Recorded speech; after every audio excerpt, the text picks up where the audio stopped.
What's going on, guys? I'm HairyPinecones, and this is Do Not Take This Cat Home. This is a visual novel with a bunch of different endings. There are some trigger warnings here: abuse, abusive relationships, amputation, animal abuse, animal death, suicide, I think was one of them, child abuse. So if you guys are a little sensitive to any of these topics, you're more than welcome to turn the game off now. No hard feelings, I understand completely. This is going to be a little series. We got one branch done here, but if you guys want to see another branch, let me know down in the comments. And don't forget to like the video and subscribe before we hop on in. You're not having a great day as usual.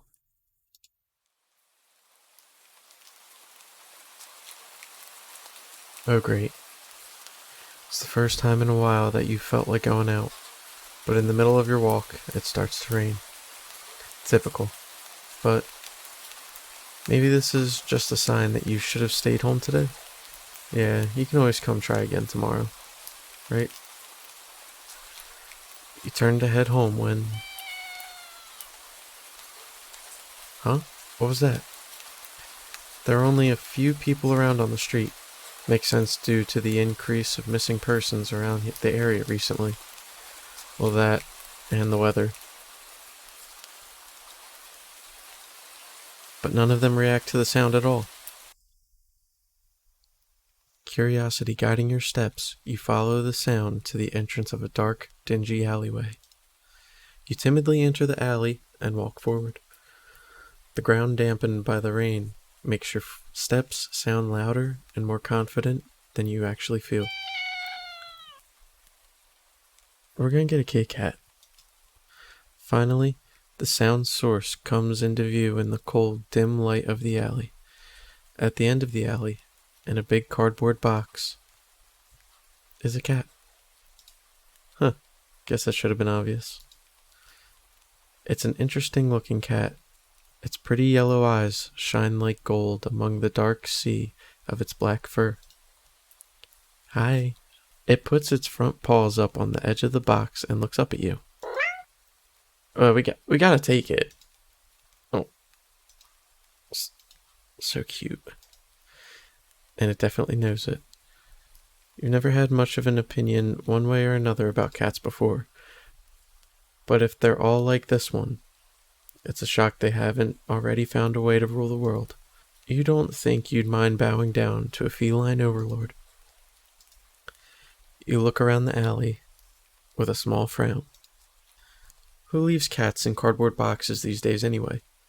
Wouldn't they just jump out and leave the box eventually? The cat doesn't answer you. Obviously. It also doesn't do as you suggest and leave the box. It's just looking at you, as if waiting for you to make the next move. Obviously, we have to take the cat. We have to.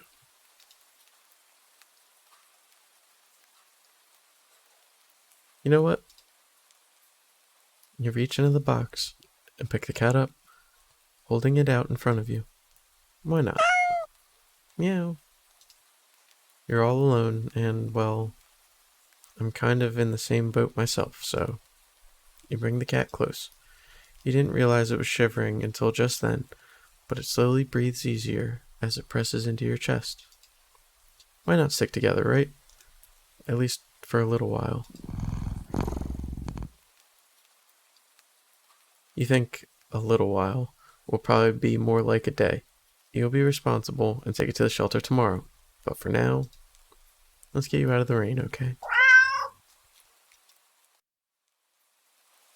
You stop by a small local pet store for some cat food, then head back home. You live in a modest apartment. 1 bedroom, 1 bathroom. You living alone in it. So it feels weird having another living being inside it after so long, even if it is just a cat.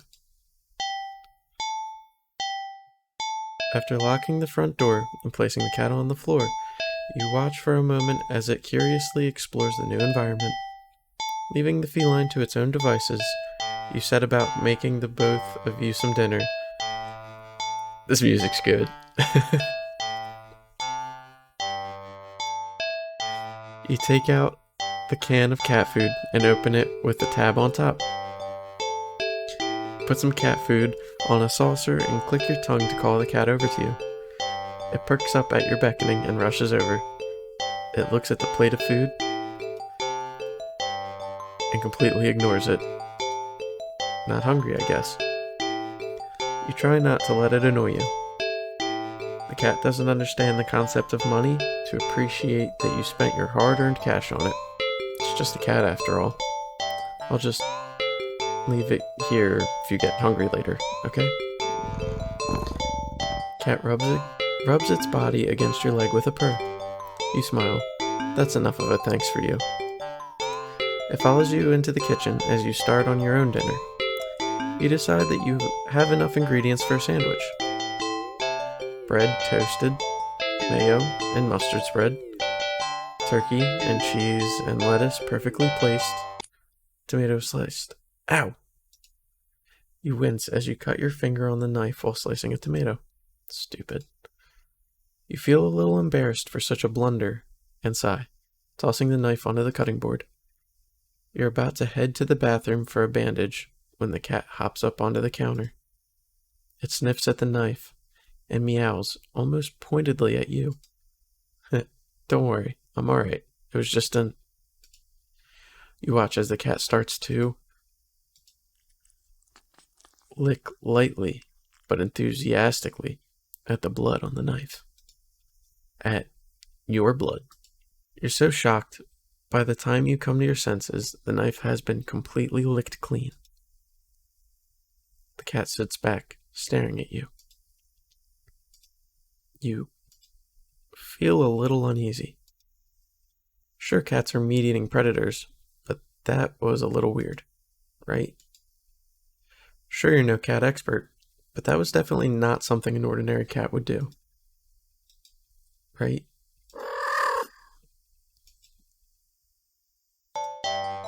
Well, regardless, you're not about to abandon a cat in need while it's still raining outside.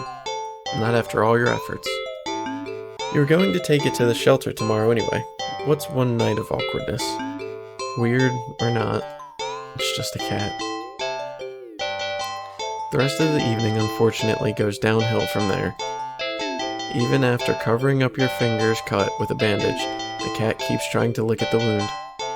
While you're eating your sandwich, while you're cleaning up the kitchen, while you're trying to watch TV.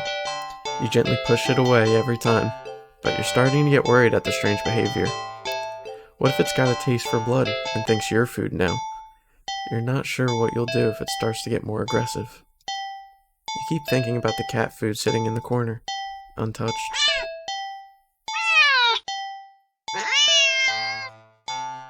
Ugh, come on, enough already.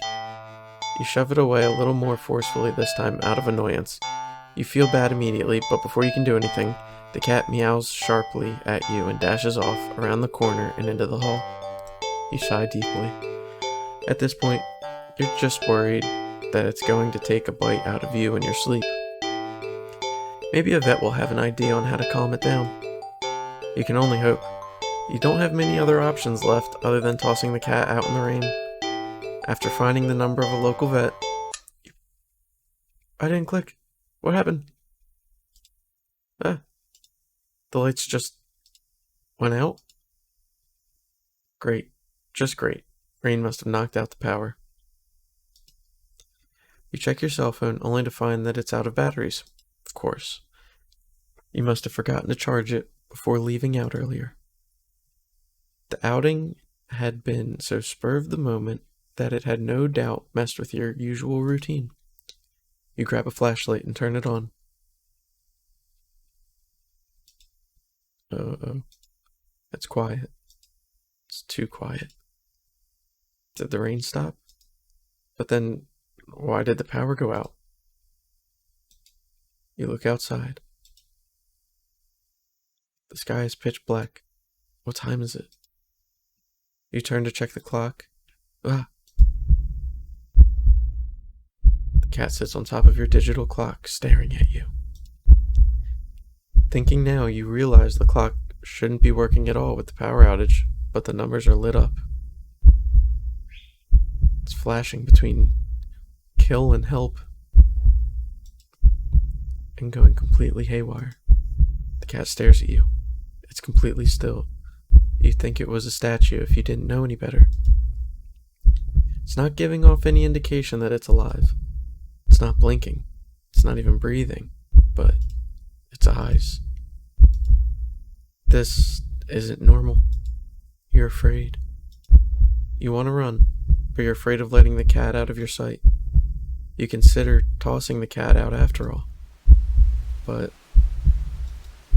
as soon as the thought enters your head, you feel a sharp urge to vomit. There's eyes. Its eyes holding you still. Even with your flashlight trained on it, its pupils are large. The flashlight flickers.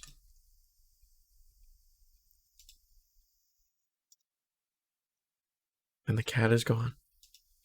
Fear immediately grips your mind.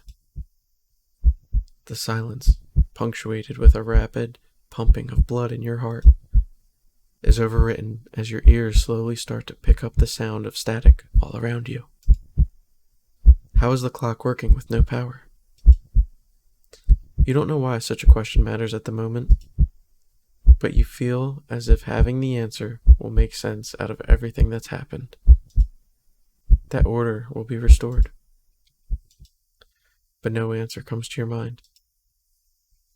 You back away from the clock, to feel as if the air itself coils tightly and abruptly in response, like a predator prepared to pounce, but waiting for your next move. But you're afraid to move. You're afraid to even take a breath. But you can't stay still forever, right? Whatever is watching you, you can already feel its impatience. It's too eager. You don't know how you know this, but you can sense it as clearly as if it had whispered, "Let's play." Ooh. Right into your ear. Right into your soul. It won't let you wait it out. Not that you could, even if it did. You can't stay here. You have to run. With this thought, a sudden, primal instinct awakens within you, making you tear yourself into a hasty burst of movement, of action. But you're still weak from the fear's grip on your mind. Your legs tangle together under you, and in your haste, you fall to the ground. Oh! A sharp pain explodes in the center of your foot. At first, you think you've broken your ankle, but something warm and wet trickles down the length of your foot, pooling underneath it. You hear the sound of metal scraping on tile after skidding across the floor, as if it had been kicked. Winded from your fall, you look up in a daze and see the object glinting, and a strange light coming in from outside. The light pouring in from your now open front door. Thoughts of how, when, who, what, in regards to your inexplicably open door screech to a halt, as your brain finally identifies the metallic object you've been staring at. It's your kitchen knife, and still tinted red from your earlier blunder? But that's not right. Wasn't it completely licked clean by the... You gulp dryly at the pain in your foot. You barely have time to wonder how the knife ended up on your living room floor to be stepped on, instead of resting on your cutting board in the kitchen where you'd left it. When you spy something in the darkness just beyond the knife, it spies right back at you. A pair of glowing, golden eyes come forward as the cat emerges from the shadows into the light of your doorway. It pads lightly over to the knife, as if skipping in delight. It bends down to lap at the blood dripping from the blade. Your senses slowly begin to overwhelm you. The chill of the air as it starts to suffocate you under its weight. The sound of your shaky breaths, discordant against the static now piercing your skull. The dryness of your tongue spreading to your throat. The incomprehensible sight of the stray you'd taken in, licking away at your kitchen knife, once again completely clean. The scent of blood from the fresh wound on your foot. Blood? Golden eyes slide up to you as if in response to your sudden realization. Blood. You're hurt. Your foot is bleeding. You're bleeding. You're bleeding. The cat barely moves, shoulders twitching as if just considering the act of pouncing forward. But you're already on your feet and out the door. You run, or rather limp, down the empty street. The sky is black and bleeding red, but there's a strange light emitting from nowhere that casts everything else in white. The houses, the trees, the road, even you. Everything, except your blood. You can just barely glimpse the bloody imprints your injured foot leaves in your wake with every impact it makes on the ground. It hurts. It hurts. But you can't stop. You don't stop. Not when the shadows grow around you. Not when you feel the gaze of eyes all over you. Not when the road ahead of you is darkened by a long shadow of something behind you. Even then, you don't stop running because if that's the cat right there ahead of you, then what in the world is behind you?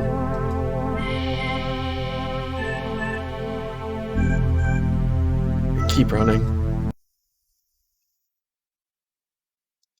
Huh? Interesting. How very, very interesting. Ending 0. It begins. So there are 40 endings, as you can see. We're gonna do our best to get all of them. You're walking. Right. Of course. It's the first time in a while that you felt like going out. And you're actually glad that you did. The weather is absolutely perfect today. That's a good sign, right? Maybe your luck is finally starting to turn around.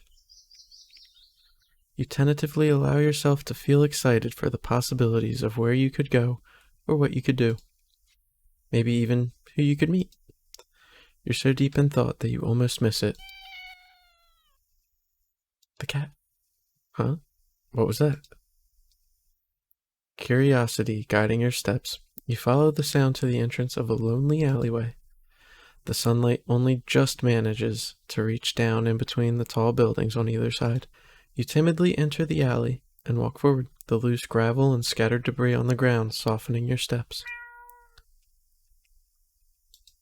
Finally, the sound's source comes into view in the warm, almost ethereal light of the alley. At the end of the alley, in a big cardboard box, is a cat. Huh. Guess that should have been obvious.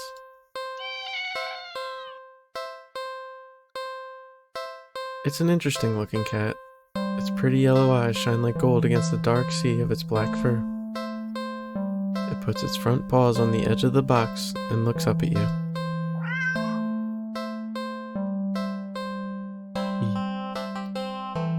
So, you look so familiar,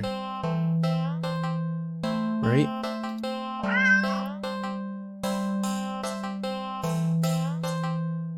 Then again, it is a cat. Not many different ways for a standard black cat to look after all. This one sure is a cutie though. Just look.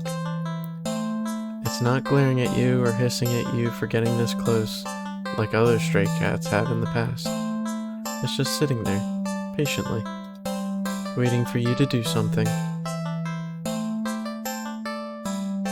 We're always gonna be taking the cat, just so you know. Oh, why does he look sad? Well, why not? Right?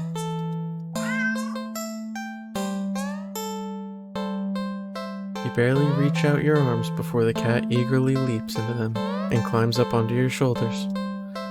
It butts its head into your temple, nuzzling against it.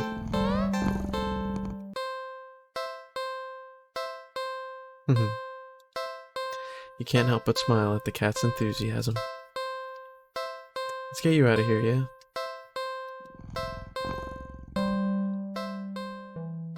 On the way home, you briefly consider getting cat food. You shrug at the odd feeling and move on. You live in a modest apartment. 1 bedroom, 1 bathroom, one you living alone in it. So it feels weird having another living being inside it after so long, even if it is just a cat. After locking the front door and placing the cat on the floor, you wait for it to walk away and explore the new environment. But it simply sits and looks up at you unexpectedly. We're gonna do something alone here. Like what? Clean the apartment. You decide that even if it's your day off, that doesn't mean you shouldn't be completely unproductive. You know, you have a guest and all, but you really shouldn't put off your chores. Best to get them done while you're in the mood to do so. So for now, you get dressed, roll up your sleeves, and get to work on cleaning the apartment.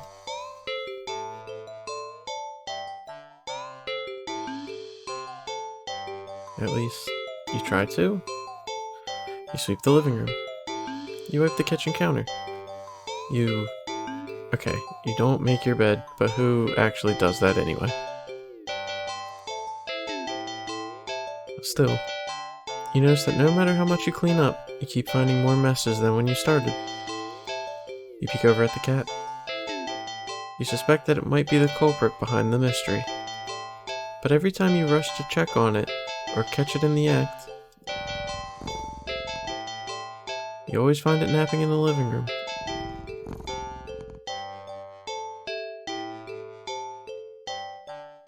You keep cleaning, but the cat, or something, keeps leaving more and more mess in its wake.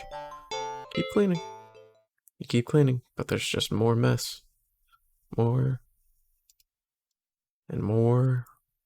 When you finally stop and look around you,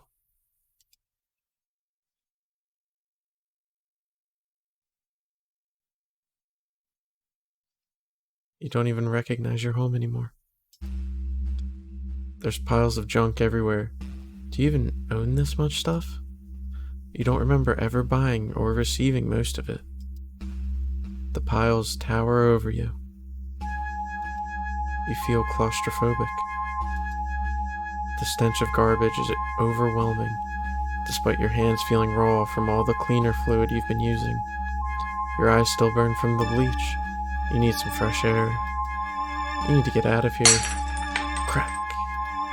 You hear a crash and see a teacup you're certain you don't own smashed on the floor. You look up and see the cat perched on a teetering pile of china and kitchen appliances. It carefully nudges another teacup from the pile, sending it careening to the ground. But you don't even flinch as it shatters. Instead, you start to chuckle. Suddenly, you're laughing. It's so hilarious. Ha ha ha. That tears start running down your face. I knew it was you. You did this, didn't you? You pick up the largest piece of ceramic from the broken teacups. Didn't you? And throw it at the cat. The cat dodges by leaping off the pile of junk. The pile sways. It sways. It's falling. It's falling towards you.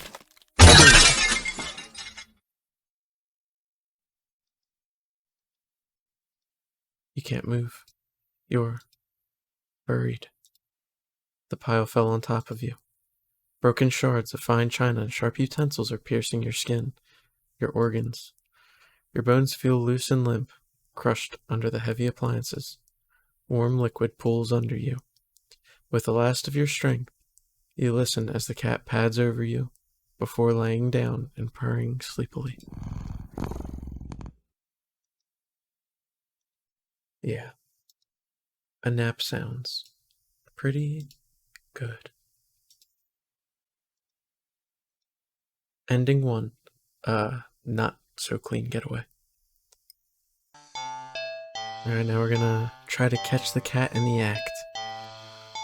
How are you supposed to finish cleaning up if this little imp is making a menace of itself? No. You know the cat's the culprit. You consider locking it up in the bathroom, at least until you clean the rest of the apartment. But it just doesn't seem fair when you don't actually have any proof. You need to investigate this further. You need proof. Not just for the sake of your sanity, but more importantly, for the sake of cleanliness. You start to clean again and peek behind you, catching mere glimpses of a paw here or a tail there. But as with earlier, you rush back to the living room. The cat is still sleeping. Okay, you want to play, cat? Then let's play. This time, you decide to lay a trap, one your feline friend won't be able to resist. You tackle the kitchen island counter and give it the works. It's glistening by the time you're done. It's so clean, you'd dropkick anyone who even thought of eating off it. The perfect trap for your little cleaning saboteur. You whistle innocently as you exit the room and hide around the corner of the entryway to the hall. From the angle you're at, you have a perfect view of the cat and the island counter. There's no way you won't catch the culprit in the act now. If it really isn't the cat, maybe you'll give it a treat as an apology for your suspicions. But as you deliberate if you should stop by the grocery store to get some fish, the cat starts to shift. Its back that was rising and falling evenly moments ago is now rippling in small tremors like an agitated wave on the Black Sea. It's shuddering. It's bubbling. It's bulging. Pop. What the hell? You gape in disbelief as another cat burst out of the still sleeping feline you've taken home with you. You're fairly certain that's not how cats give birth. But more importantly, you watch cat number 2 shake itself off before leaping onto the counter, rolling around on top of it and leaving fur and grime in its wake. Probably should have given it a bath earlier. You feel like your mind is lagging behind the reality of the discovery you just made. But you don't seem capable of thinking beyond smaller observations. For example, though the hows and whys of what you're witnessing elude you, the more pertinent question that strikes you is that if the original cat is still sleeping, and the cloned cat is busy making yet another mess, then where are all the other clones? Suddenly, the 2 cats look directly at you in perfect unison. Cat number 2. Their eyes pin you to the spot with their intensity. But you realize, with the familiar sinking feeling of being watched from behind, that they're not the only ones looking at you. You slowly turn around. Oh. Packed in the hall behind you, from the floor to the ceiling, is a living, breathing, writhing wall of cats, of clones, all piled on top of each other. The glowing, golden eyes of every cat in the undulating wall of pure black fur. Every single eye is trained on you. Out of fear, In a sheer desperate need to distance yourself from this blight on reality and order, you take a single step back.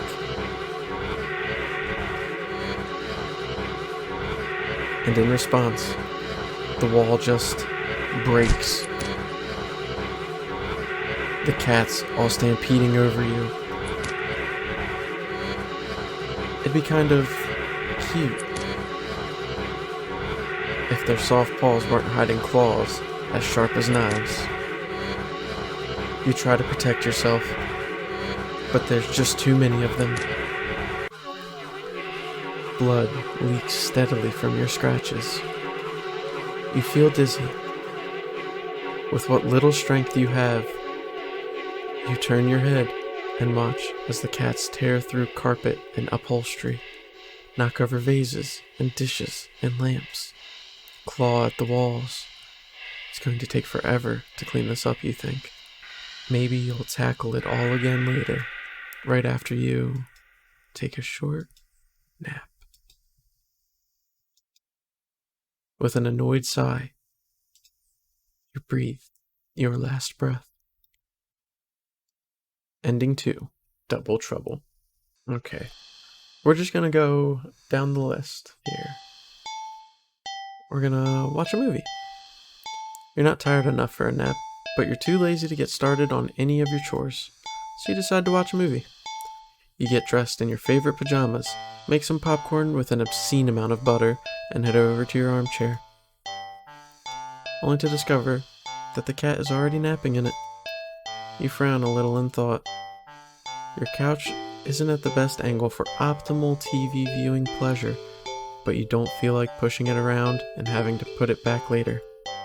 The only options you have left are to sit on the floor or move the cat and reclaim your throne. We'll sit on the floor. You decide to sit on the floor. The cat is a guest after all, and you pride yourself on being a good host, if nothing else. Well, at least you would if you'd ever had any guests over before. You grab a blanket and some pillows and make a comfy nest in front of the chair. You pop in a random movie from your collection and can tell instantly that it's one of your favorite horror films. You've seen it a few times already, but it never fails to get your blood pumping.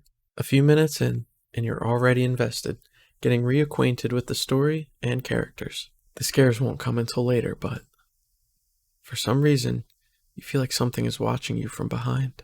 You know it's probably nothing, but you feel compelled to check anyway.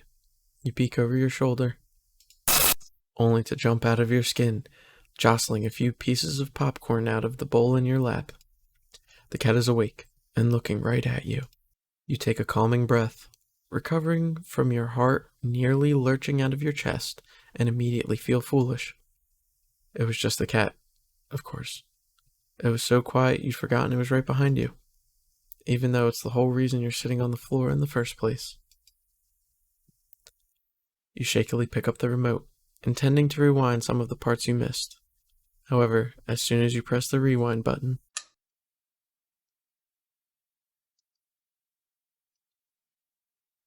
the TV shuts off. You blink, confused. Nothing else turned off. The kitchen's dimmed light was still on, the digital clock was still glowing, and the movie player was still rewinding. The power clearly didn't go out, so why? You feel a chill run down your spine as you catch the cat's reflection in the dark TV screen.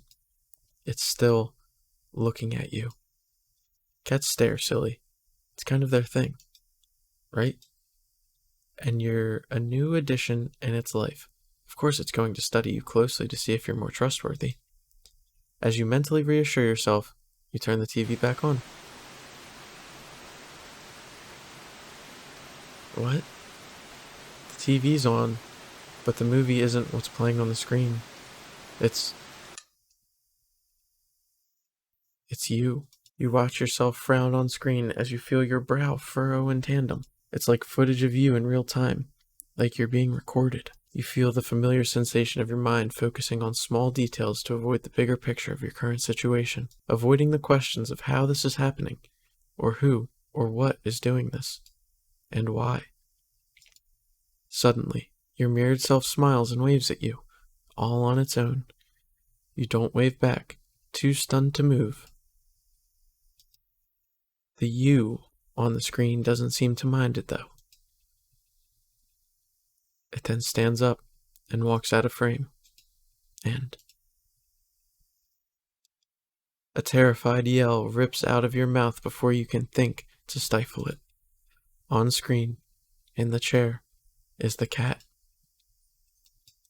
But it's wrong. It's become a large, swollen mass of black fur. Its twitching pulse arrhythmical with its slow, almost methodical breaths. Its mouth is a yawning entrance to a black abyss, framed by a set of teeth that look very, very sharp. Glowing eyes bulge all over its body. It's still looking at you. It doesn't even acknowledge your on-screen persona as they walk back into frame and pet it almost lovingly. Then, the you inside the TV touches one of the cat's fangs. You flinch at a sudden sharp pain in your palm. You look down and sure enough, your hand is bleeding. You're not particularly afraid of blood, but for some reason, the sight of it leaking out of you sends another chill down your back. A thought, clear and terrible, flashes across your mind. It's not just the mutated cat in the TV that's watching you, is it? Don't look behind you. Don't look behind you. Don't look behind you. Don't look behind you. Don't look behind you. Don't look behind you. You watch helplessly as your on-screen self smiles and nods at you, almost encouragingly. They stand in front of the cat's gaping jaws. They look into the dark depths. And as you're torn between the horrifying realization of what's about to happen and the gripping wonder of what they see looking back at them from that deep, deep darkness, they jump in. Darkness is a sudden presence all around you, pressing in, holding you down, and yet you somehow also feel weightless. You can't tell if you're falling, but it doesn't feel like you're laying down or standing either. You feel warm. You feel cold. You feel everything. You feel nothing. You feel nothing. Ending 3. Silent film.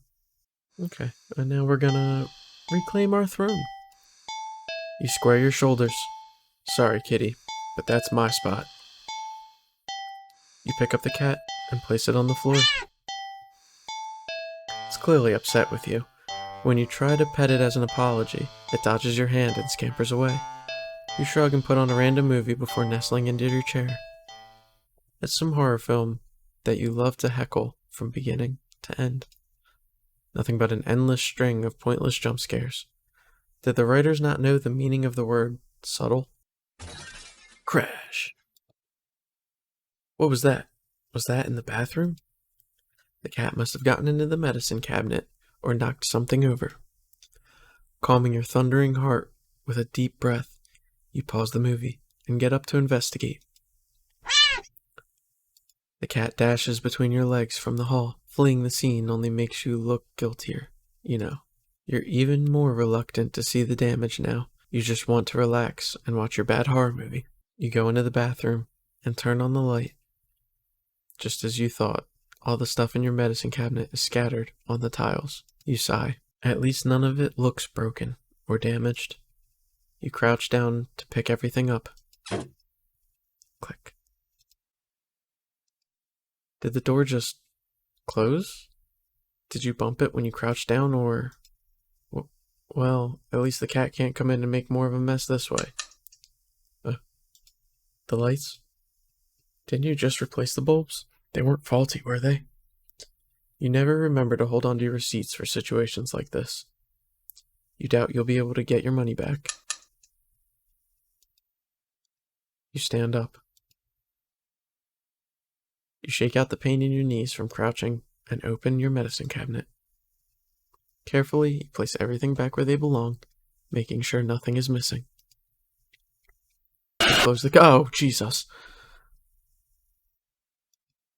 You jump back, slamming against the wall, covering your mouth. You look back at the mirror on the medicine cabinet door to see... nothing. Nothing? What the hell? Something was... You know you saw something just now. You know you did, right? Definitely saw something. Oh my god. You rush out of the bathroom and slam the door behind you without looking. You enter the hall and... No.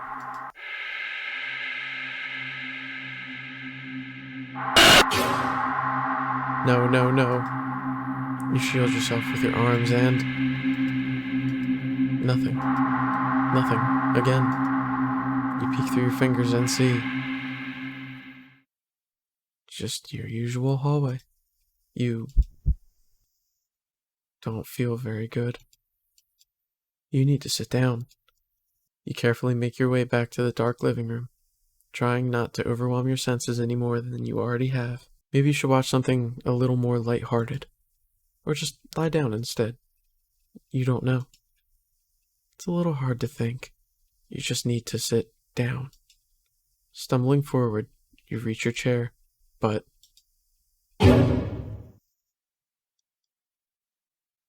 it's nothing. At all.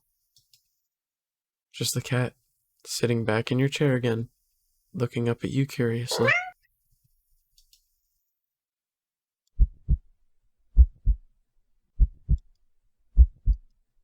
But it's enough.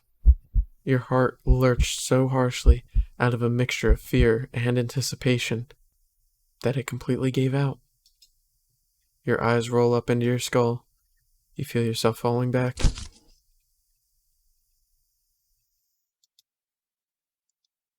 You're dead before you even hit the ground. God. Ending 4. Real subtle. Alright, now we're gonna take a nap. We're a little tired. You're a little tired from the events of the day. Making life-changing choices like committing to the responsibility of caring for another living creature really wears you out. You could definitely use a nap. You head to your room and get dressed in your pajamas before you decide to grab a glass of water from the kitchen. You head back to your bedroom, ready for a much-needed nap. Whoa. Only for the cat to race past you through the open door and jump on the middle of the bed. It takes its time kneading at the sheets before settling down and closing its eyes. Well, that was fast. You frown thoughtfully. Now that your mind's on it, you find yourself really craving a nap in your own bed. There's no way you're settling for sleeping on the couch. Certainly not the armchair, which means you should. You tentatively nudge the cat in an attempt to make it move on its own. It doesn't budge in the slightest. Keep trying. This is your bed. You push a little more firmly this time. The cat sounds annoyed with you. Again, you will sleep in your own bed. The cat opens one yellow eye, slides it up to look at you. Is its voice a little deeper than before? Move the cat. You move forward, ready to shove the cat in. Crash. Ugh. You're thrown back by some invisible force and crash into the dresser before falling to the ground. Wind knocked out of you, you look up in a daze. You don't quite comprehend what it is you're seeing. A strong, swirling wind is picked up, throwing items all over the place, as if a miniature hurricane had just taken form in your room. And right there, in the center of it all, is the cat, hovering in the air above the bed. Its eyes open, glowing like molten lava.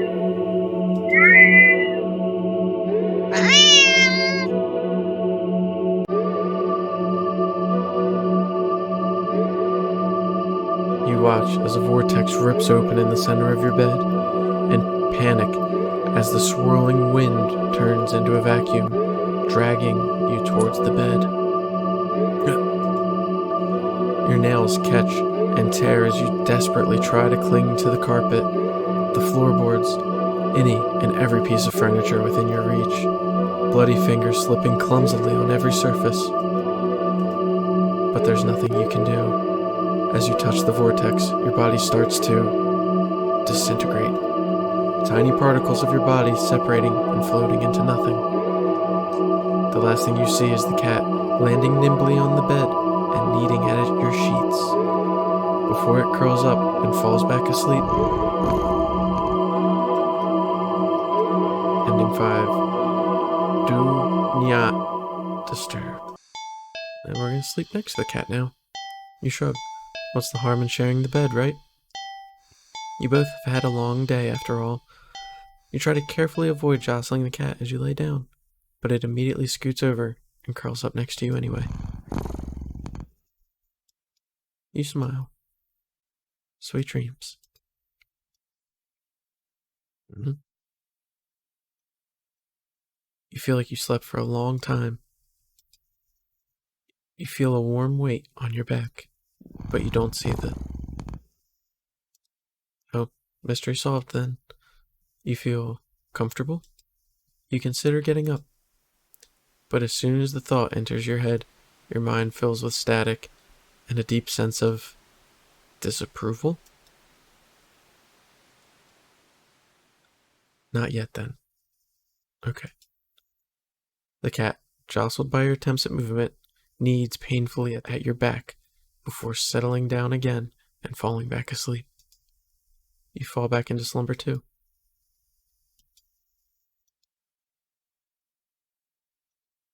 Night. You want to get up. Claws digging into your back like a warning. Tomorrow then, right?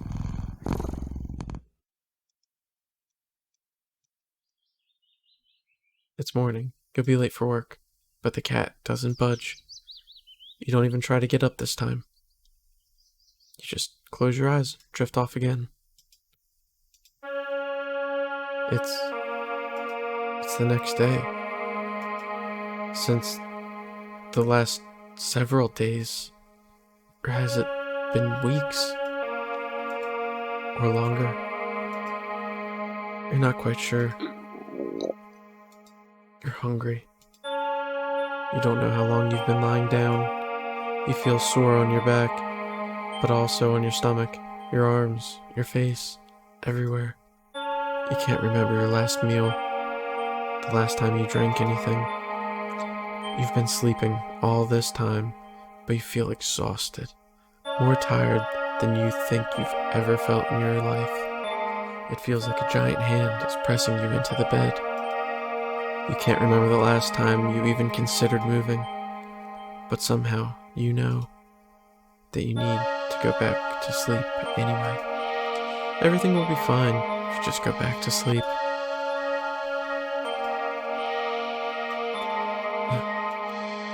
You think you're hallucinating when the cat finally stirs.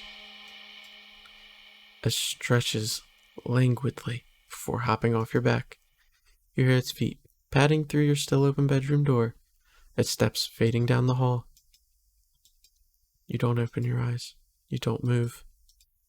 You're afraid you don't remember how. You're afraid that the static will return if you try. But you eventually do try.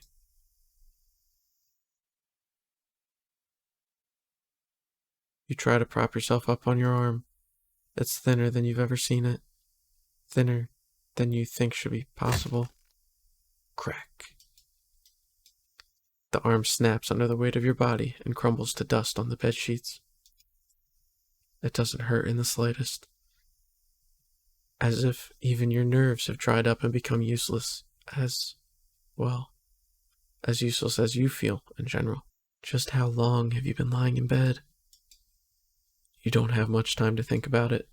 Your failed attempt at sitting up sends you tumbling over the side of the bed like a rag doll.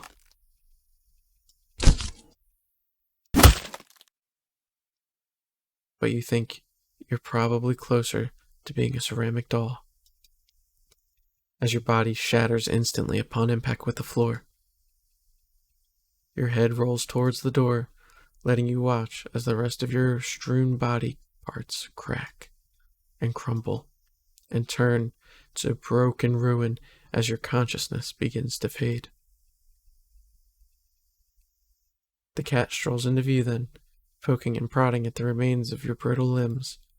Bad kitty, you try to say. But you think your jaw might have snapped off earlier as well. Almost as if sensing your attention, the cat walks over to you. Well, your head, at least. And you watch with your final conscious second as it lays down, curling its body around you.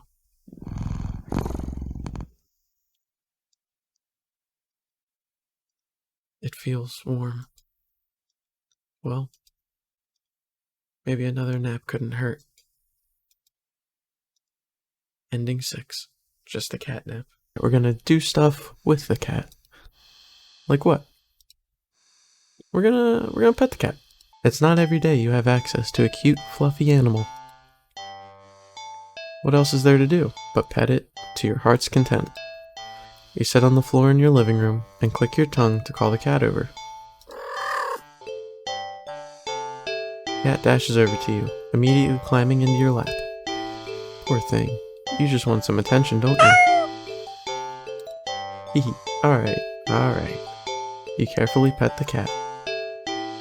A rub behind the ear, a scratch under the chin, a smooth sweep along the back. Good? You keep petting the cat in your lap, enjoying this bonding time together. But the cat starts to get restless after a while. You gotta keep petting. You're not quite ready to stop. You feel so calm. The repetitive action, soothing your usually overworked mind. You keep petting. The cat leans away from your next head pat. It's trying to get out of your lap. When you scratch under the cat's chin, it bites at your fingers. You might be bleeding, but really it barely hurts. More of a warning than anything. The cat struggles in your hold. It's watching you closely. Keep petting. You keep petting the cat.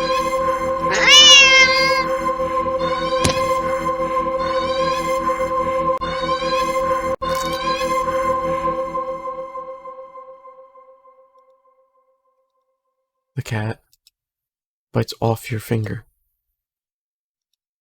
It hurts. You're definitely bleeding now, but for some reason, you just can't stop. You don't know what it is. Its fur is much softer than you realized. You'd think that it would be shining in the faint light of your living room, but it's as if the darkness of the cat's black coat is sucking in all the illumination around it, rendering it completely null. You're drawn to it, like you're somehow holding a deep, dark abyss right in your lap. It seems calmer now, munching on your severed finger. The stump between your thumbs and middle finger is leaking. But you keep petting. You fret that your blood will ruin its fur, but the cat no longer seems to mind. Time passes. It's dark out now. Soft as the fur is, your palm has started to feel raw and damp under the constant friction from your petting. You think faintly that maybe you've had enough. You start to lift your hand from the cat, when in a flash,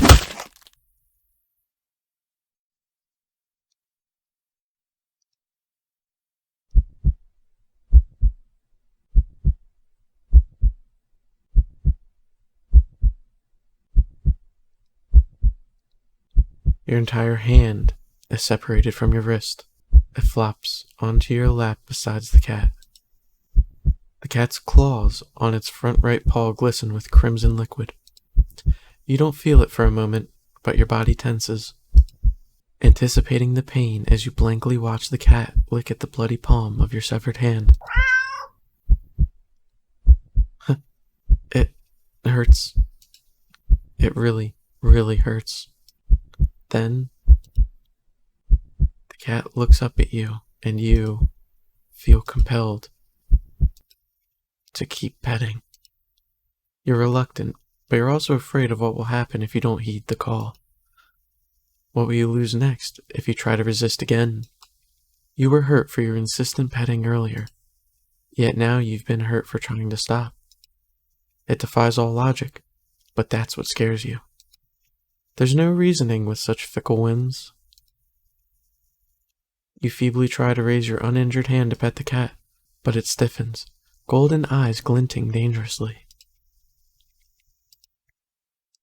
Well, alright then. You raise your bleeding stump and resume your petting to the best of your ability. You pet, and you bleed. You pet, and you bleed.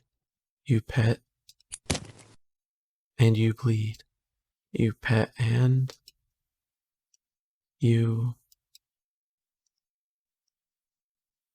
Ending 7. Personal boundaries. Alright, now we're gonna feed the cat. Cat looks hungry, so you decide to feed it. You're regretting not stopping for food earlier, as you don't have much left. Grocery shopping day is tomorrow, after all. You head to the kitchen and click your tongue, ensuring the cat follows after you. It leaps nimbly onto the kitchen counter and watches as you search for meal options. Let's see. You find some things you expect. Can of tuna in the pantry. Some leftover meatloaf in the fridge. And... Huh? What's that? You realize there's a tightly sealed Tupperware on the bottom shelf of your fridge. You don't recognize it. A foul odor is leaking from the container. Whatever's inside can't be safe for human consumption. But the cat wants it.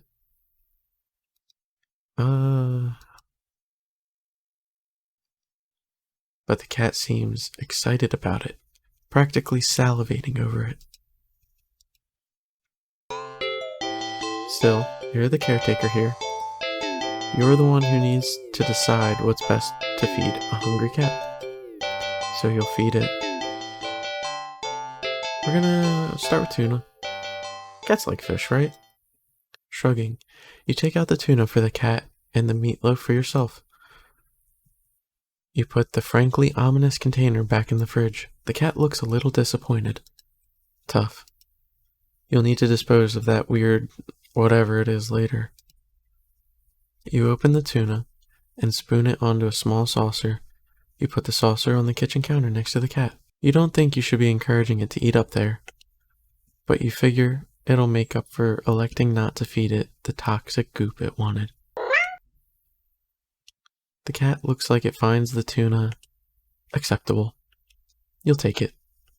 Eat up, kitty. As the cat digs into its meal, you go about heating up the meatloaf in the microwave. While setting the time, you hear... You turn and see that the plate is completely empty. Whoa, that was quick. You need to pace yourself.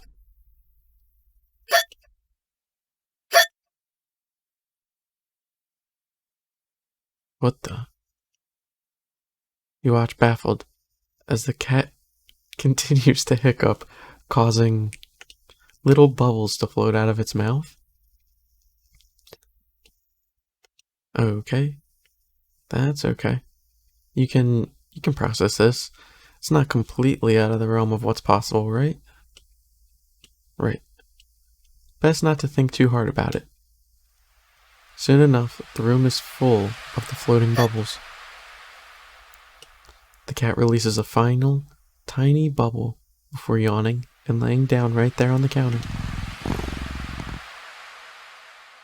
Well, glad you enjoyed it.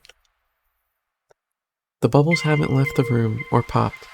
They seem to be pretty resilient. Wait, what? What's that? As one of the bubbles floats closer to you, you see that there's actually something inside it. A tiny, furry fish?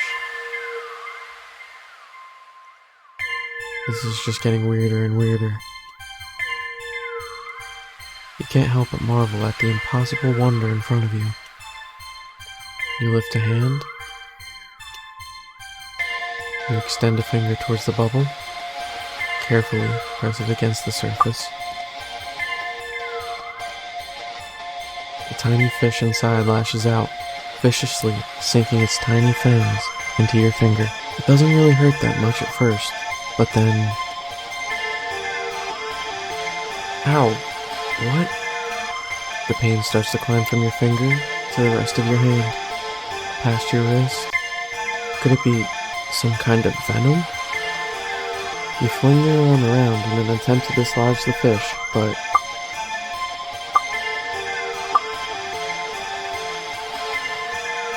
Yeah. You accidentally knock your arm into several of the bubbles floating around. More tiny, ravenous fish latch onto your flesh. You stumble back out of pain and a sudden bout of dizziness, only to bump into more bubbles. More fish digging their teeth into your back. It hurts. You're getting dizzy. You've got to get out. You deliriously try to stumble out of the kitchen, but the entire room is filled with deadly bubbles. By the time you collapse to the ground, you're absolutely covered in tiny, angry, biting fish. Your legs, your torso, your arms, your face. The pain is unbearable.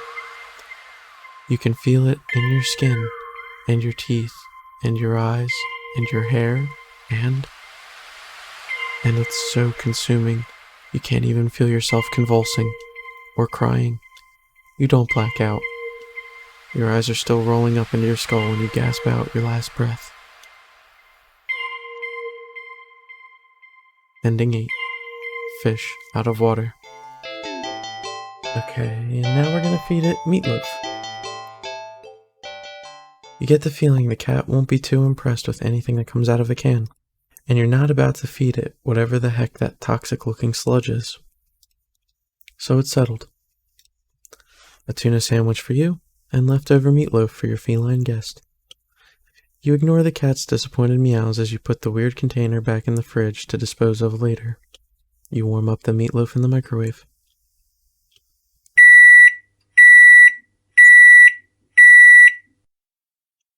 You place the now warm meatloaf on a saucer next to the cat on the counter. You don't think you should be encouraging it to eat up there, but you figure it'll make up for electing not to feed it the toxic goop it wanted.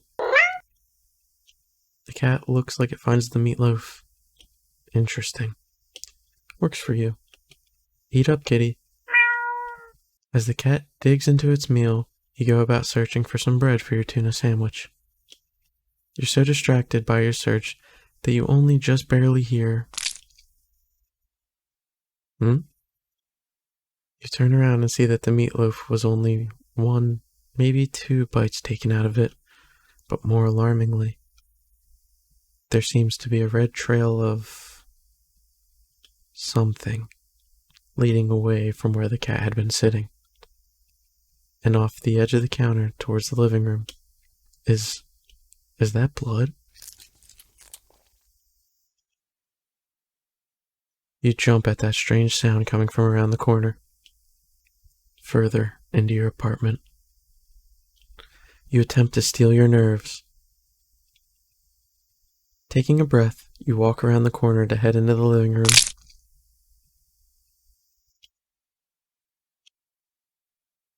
You stepped in something warm and wet and red. You resist the urge to vomit and step away from the trail of. You follow the trail into the living room and see that it leads into the hall. It's getting louder. It's definitely in the hall.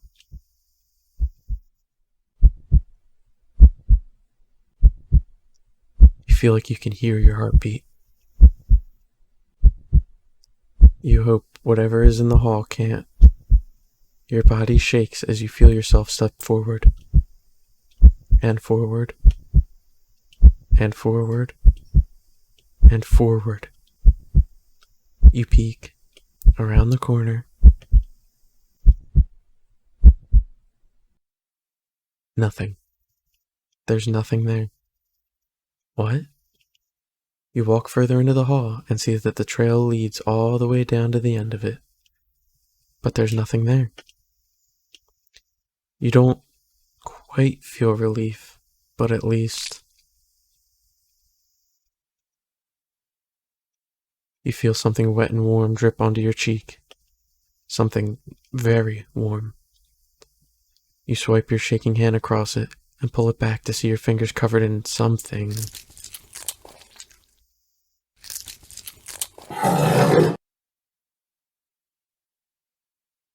You look up and see what can only be described as meat. The entire ceiling of the hallway is covered in a thick, undulating, writhing layer of pulsing meat. At its center is a single glowing eyeball, frantically rolling around in every direction, until it lands squarely on you. You try to take a step back, desperate to escape the hallway, to escape this thing, but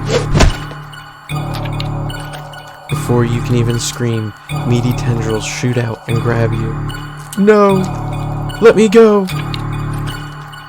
They pull you up and up into a pair of slowly opening jaws.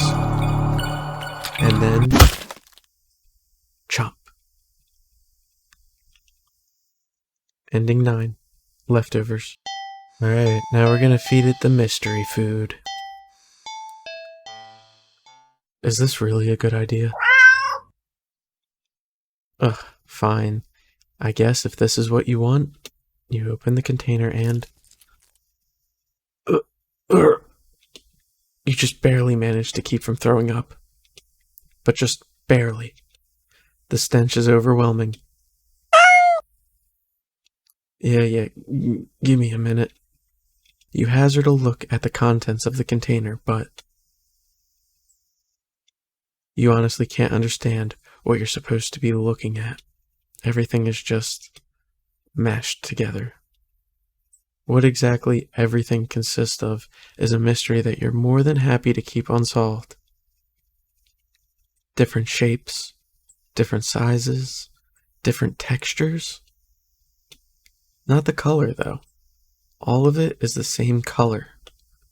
The most unfortunate looking shade of gray you've ever seen, tinted with a nauseatingly wet green film over it. Am I supposed to warm it up, or you don't really know how to serve it? Any utensil or plate that touches it is getting thrown out immediately. No exceptions. Your hands are going to be scrubbed with soap and hot water to within an inch of their lives after this. You decide against putting this crap in your microwave. You doubt it would taste or smell any better warm. Not wanting to hold it anymore, you shake your head and practically toss the container next to the cat on the counter. The cat enthusiastically dives for the toxic-looking sludge, sniffing it as if savoring the scent. You turn to the fridge and close it. You've lost your appetite. You're about to head to the bathroom to wash your hands for the next hour or so when...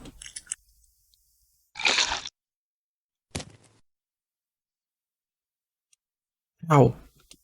A sharp pain on your foot causes you to stumble. You catch yourself on the kitchen sink and look down to see that the tip of your sock is...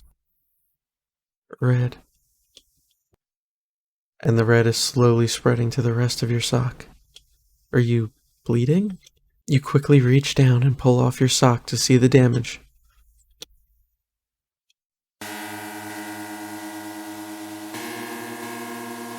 Your middle toe is gone. It's just gone. Just a stump is left in its place, steadily leaking blood onto the floor.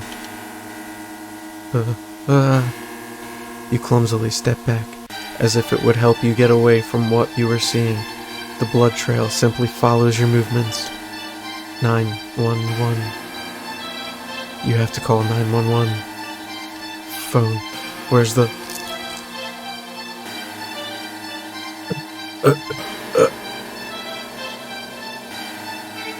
What? Your tongue is... What? What's happening to me?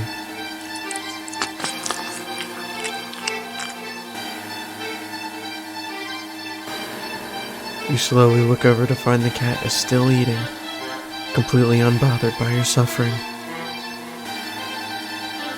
Not bothering to try and stop the blood from dribbling out of your mouth. You keep watching in a daze as the cat happily chews at a gross piece of... Wait, that's... You look more closely at the mystery food in the cat's jaws. It looks vaguely familiar. It looks like... a tongue?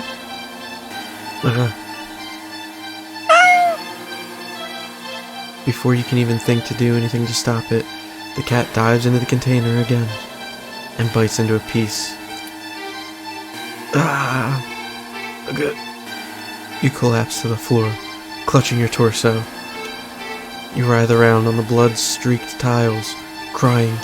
Something inside you just... Blood pours out from deep within you. Whatever that was felt important. And now it's probably gone too. It hurts. It hurts so much. Stop, please. You weakly try to reach up to the cat on the counter above you.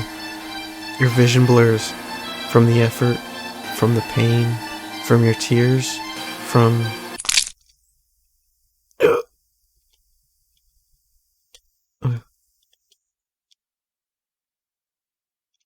Your eyes. Your eyes. You fall limply back to the floor. You're leaking blood all over. From all over. Your foot, your mouth, your insides, your eye sockets. You can feel your life fading away too. That's fine. If it means not feeling the pain of losing another part of you, then... Hopefully the cat will take its time eating your eyeballs. And give you time to just... Ending 10. You are what you eat. And now we're gonna play with the cat. Poor thing was probably bored stiff sitting in that old box all day, just watching crowds of people walk by them, ignoring them. You can't just leave them alone as soon as you're home. A little interspecies socializing wouldn't kill you, right? Oh. You just want some attention, don't you? You want to play, huh? Okay then. Let's do some yarn.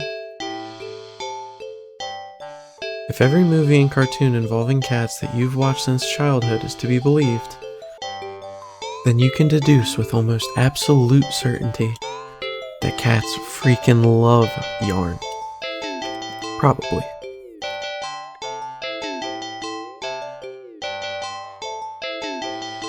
You unearth some from an old box in the hallway closet that's filled with knickknacks from various abandoned hobbies. You consider just handing the ball of bright red yarn over to the cat and supervising from the side. But that would defeat the idea of playing together, wouldn't it? You cut off a decent length of string from the ball of yarn and go back to the living room. The cat is resting on the floor. It's not asleep, but when it looks up as you enter the living room, you feel like it could doze off right then and there. You'll fix that. You smirk a little, confident with your surprise, and let the piece of yarn dangle just above the floor, pinched between your thumb and index finger.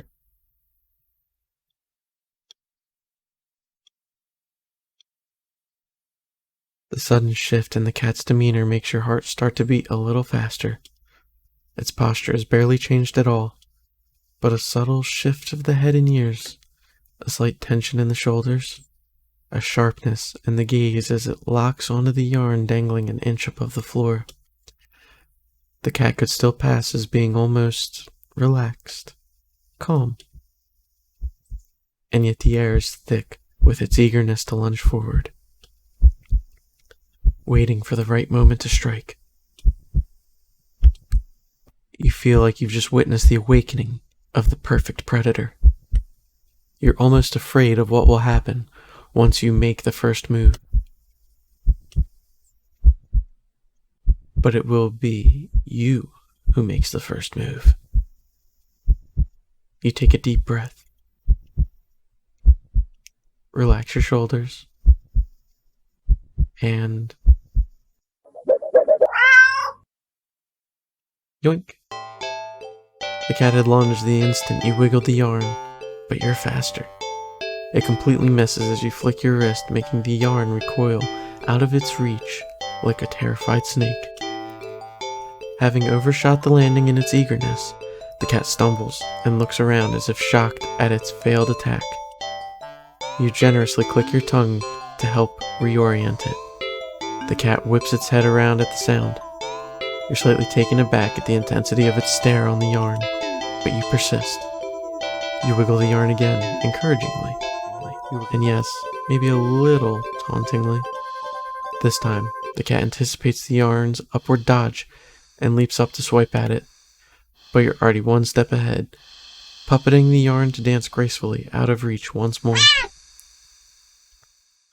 Come on, you can do it. It's a little condescending, but you can't seem to help it. For some reason, it feels a little good knocking the feline down a peg or two. At least it seems to be enjoying itself. You hope, anyway. You keep going. The cat's movements have gotten more aggressive. It must be getting frustrated. You could swear it nearly took a shot at your eye last time. It had jumped so high and erratically.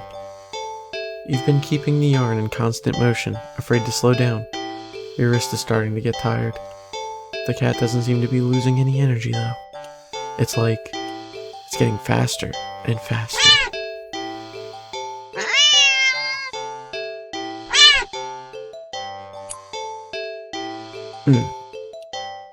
Your wrist finally cramps sharply, making you lose control of the yarn's motion as the tip of it brushes lightly against your stomach. Slash. Pain rips low across your torso, into your torso. Blood pours out of your mouth.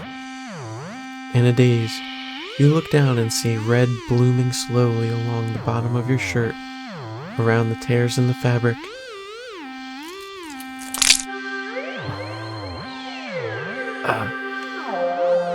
You watch as long, thick ropes of something pour out from under your shirt into a bloody heap on the floor at your feet. A single red streaked rope still hanging from you, connecting you to all that mess. Are those your... You crumble to the ground and topple over onto your side. Your vision has gone blurry, but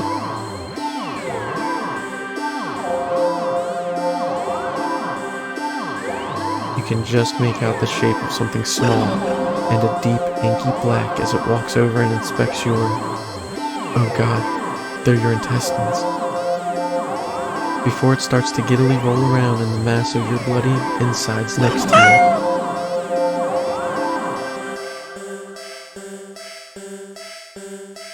Darkness falls over you. The cat sounds happy.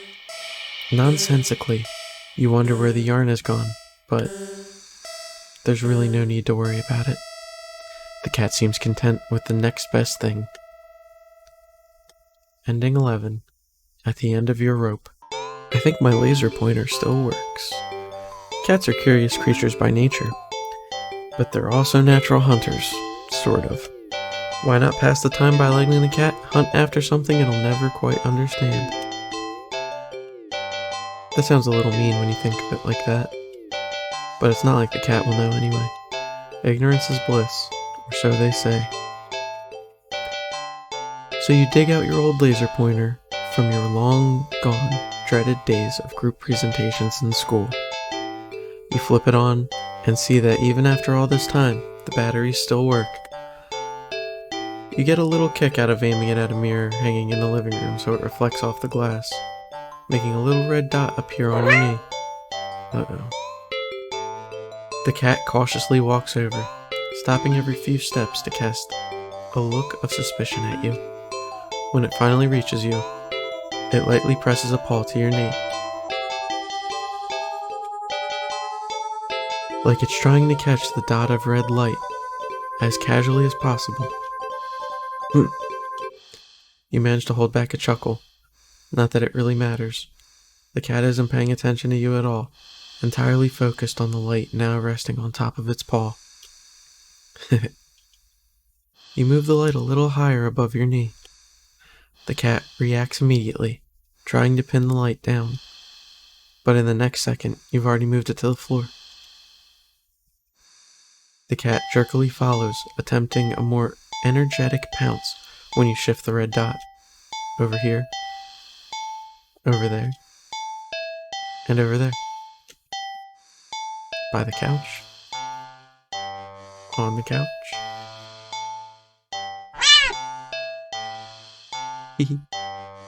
Cat might be ignoring you, but you're certainly enjoying yourself. It's been a while since you've laughed this much. You're laughing so much, in fact, that you accidentally shift the red dot onto a lamp beside the couch.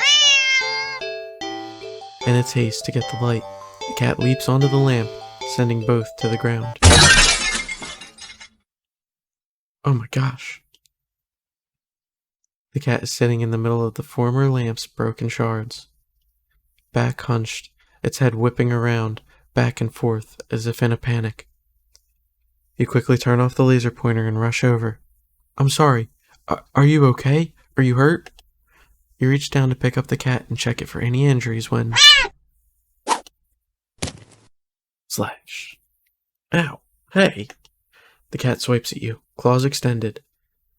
It backs up and twitches away, making frantic half-turns in various directions as if looking for something. Or waiting for something to appear. Ah, geez, that really hurt, you know. You hold the hand with the scratch close to your chest. It's bleeding, but it's not too big. You're more annoyed than anything, but...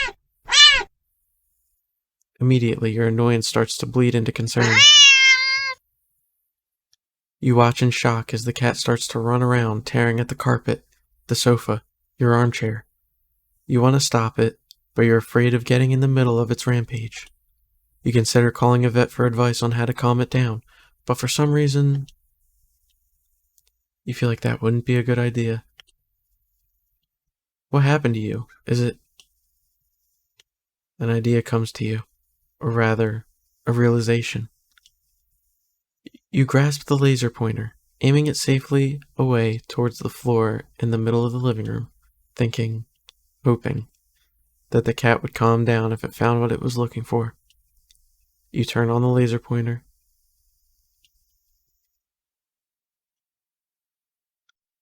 The cat's reaction is immediate.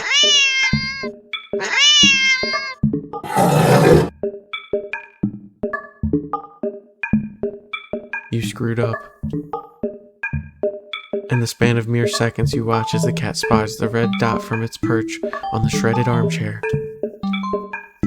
Leaps high into the air. Changes in the air.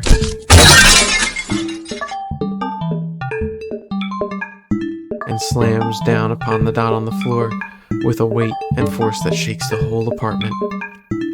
Maybe even the whole building. You wonder dazedly, Somehow none of the other tenants have rushed over to complain about the noise. Yet as you stare at the sight in front of you, the cat has somehow grown in size, eyes bulging and glowing, tail thrashing, teeth enlarged, bared and covered alarmingly in a bubbling froth. Its giant claws rip and shred through the carpet, through the floor tiles, and even below them, ravenously trying to get at the red dot. Your hands are shaking. You don't know what to do. You feel trapped. You have to get away. Get it away from you. You slowly back up towards the door. The light moves with you. Instinctively, you flick the light away. This way, then that. The cat stampeding after you. So fast. Smashing through the TV, breaking the couch in half. Too fast. Bulldozing through the wall into the hallway. A chance. You turn, intending to bolt out of the door and never come back. But in your haste, you forgot something. You forgot several somethings. You forgot the laser pointer gripped like a lifeline in your hand. You forgot the mirror, still miraculously hanging on the wall next to the hallway.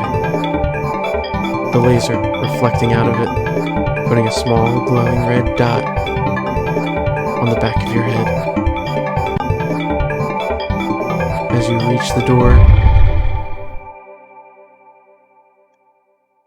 you forget that it's locked.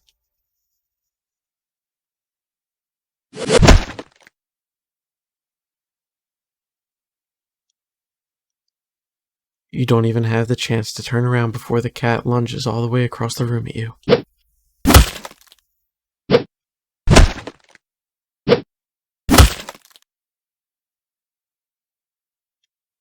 You're torn to shreds before you can even blink. Ending 12. Targeted. Okay, now we're gonna play some classic hide and seek. What about hide and seek? You're not quite sure how this is going to work. Can a cat even understand the concept of a game? Let alone one with rules like hide and seek? Here, just... You pick up the cat and turn them away from you before hiding behind the armchair. You're almost certain the cat must have turned and looked while you were hiding. Out of confusion, at least, if nothing else. Regardless, a few moments later, the cat cautiously peeks around the armchair at you, eyes curious. You smile and scoop it up, holding it out in front of you. You found me, you win! The cat looks confused, but pleased at your praise. This time you put it on the armchair so it can't see your hiding spot as easily. You dash over to the kitchen, hiding behind the counter. It takes a little longer this time for the cat to find you. This time, when it does, it startles you by hopping down onto your lap from the countertop above. Whoa! You found me again! Okay, you win. You reward it with little scratches behind the ear and under the chin when it leans into your touch. Okay, why don't you give it a try? You go and stand in the middle of the living room. The cat following you. You make a show of covering your eyes and turning around. Okay. 5, 4, 3, 2, 1, go. You turn around and see that the cat is gone. Huh. You sure catch on quick. There aren't that many places available in your apartment for someone your size to hide. But without the opposable thumbs needed to open the closed doors in the halls, the cat will have its limits too. Fair game. Okay, now where to look? Check out the living room. You look behind the couch and the armchair. Under the coffee table. Nothing. The living room is pretty sparse when it comes to furniture after all. You peek under the counter, grab a chair and check on top of the fridge. You even open the cupboards along the floor, just in case the cat managed to squeeze inside. Nothing. You decide that's for the best. The kitchen is for making food, not playing games. You peek around the corner into the hall. Nothing. You're not sure what you were expecting. With all the doors closed, there's nowhere in the hall for the cat to hide. You couldn't find the cat anywhere. You start to get a little worried when you hear a soft sound coming from the hall. You head to the hall and listen again.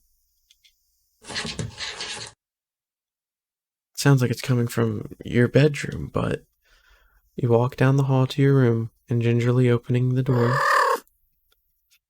Gah! The cat trots out and runs around your legs and meowing insistently. It looks disappointed somehow. Perhaps in your apparent subpar seeking skills, but you lift the cat into your arms and look at your bedroom door. How did you get in my room? You know the door was closed, right? The cat wiggles out of your hold and runs out of the hall. You follow to see it sitting in the middle of the living room. Upon seeing you, the cat promptly turns around. Guess it wants to take its turn seeking. You're about to indulge it by hiding around the corner again when... The lights. Did the power go out? Darn it. As you wait for your eyes to adjust to the darkness, you notice that the cat hasn't moved an inch. Was it scared? Hey, are you...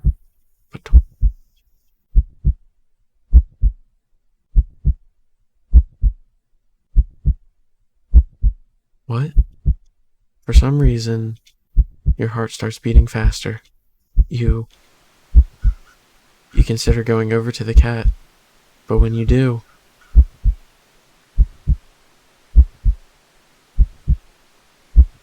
thought makes you feel like your life is in danger. You need to hide. Now. Oh man. Hide in your bedroom. Quietly rush into the bedroom, carefully closing the door behind you. The only place to hide in your bedroom is your closet. You lock the door as quietly as you can before lunging into the closet and sliding the door shut. As soon as you secured yourself inside the closet, there's a sudden shift throughout the entire apartment, as if something can sense that you're as ready as you'll ever be. As if it can sense that you're ready to be hunted. A horrible chill runs down your spine as you realize that's what this game has become. This isn't a simple game of hide and seek anymore. This is being hunted by a predator as prey. It never really mattered where you chose to hide, did it? As if in answer to your question, you hear a loud slam on the bedroom door. You just managed to hold back from making a startled noise at the sound. Your heart rate picks up again, making it feel hard to breathe quietly, hard to breathe in general. Tears fill your eyes as you cover your panting mouth with your shaking hand. It knows. It knows. Crying with your hands over your mouth, trying to smother the choked sounds leaking out from you. You slide down the wall at the back of your closet into a heap on the floor.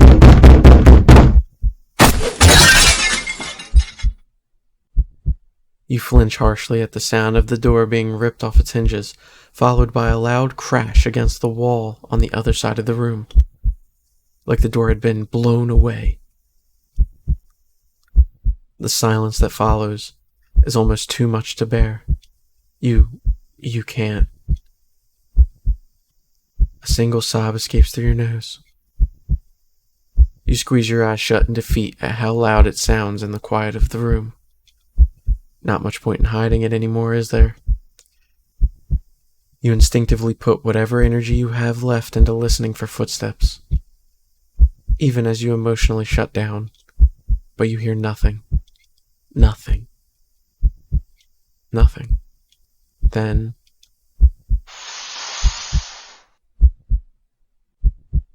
Something slides open the closet door. You've curled in on yourself, knees up, back curved forward, head down, mouth covered, eyes shut tight, so tight it hurts. You don't want to look. You don't want to look. But that's what it's waiting for. It won't end you without this final act of cruelty, of making you look at it before it takes your life. So cruel. You just want this to be over. So, you open your eyes.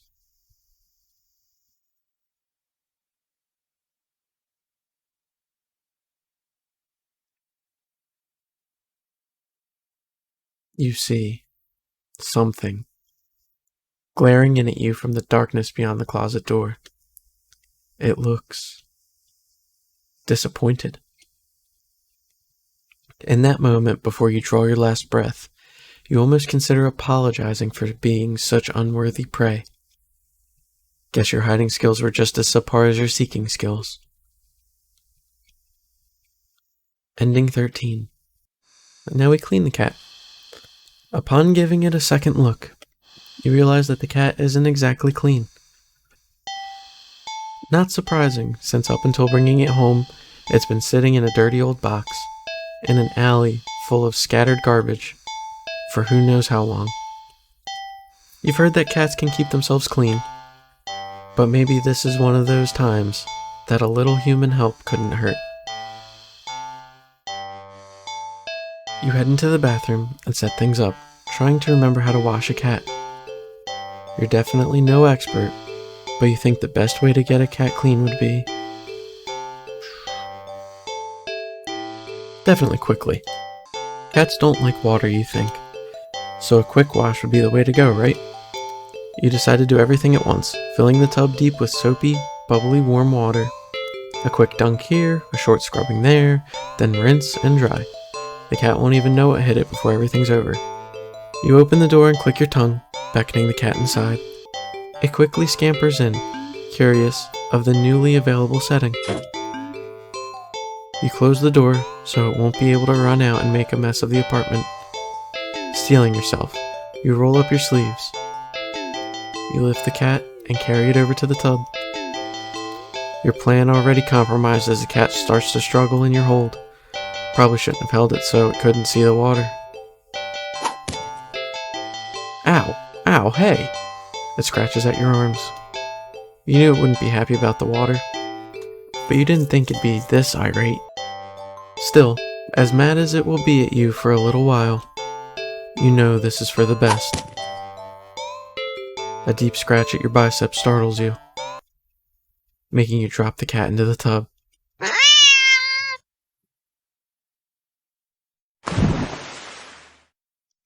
Shoot. Kitty? The cat doesn't re-emerge, hissing and yowling like you thought it would. You rush over and dunk your arms beneath the soapy surface searching for the cat. What if it bumped its head and blacked out? It would drown. But you don't find the cat. Instead, what the? You watch as the water starts to darken. At first, you think it's just dirt from the cat and feel a little vindicated about your decision, but the water darkens further and further until it looks like you filled your tub with black ink rather than water. Even the soap bubbles are a translucent obsidian now. Something's not right. But as soon as you have this thought, whoa, you just felt something tugging you from under the water. You try to pull away, but your arms won't budge. Whatever it is, it pulls you closer towards the water. You try to use your free hand to release the drain plug. But when you dunk your other arm in the water without thinking, it's grabbed too. Both hands are strained. You can't get any leverage to force yourself free. Help!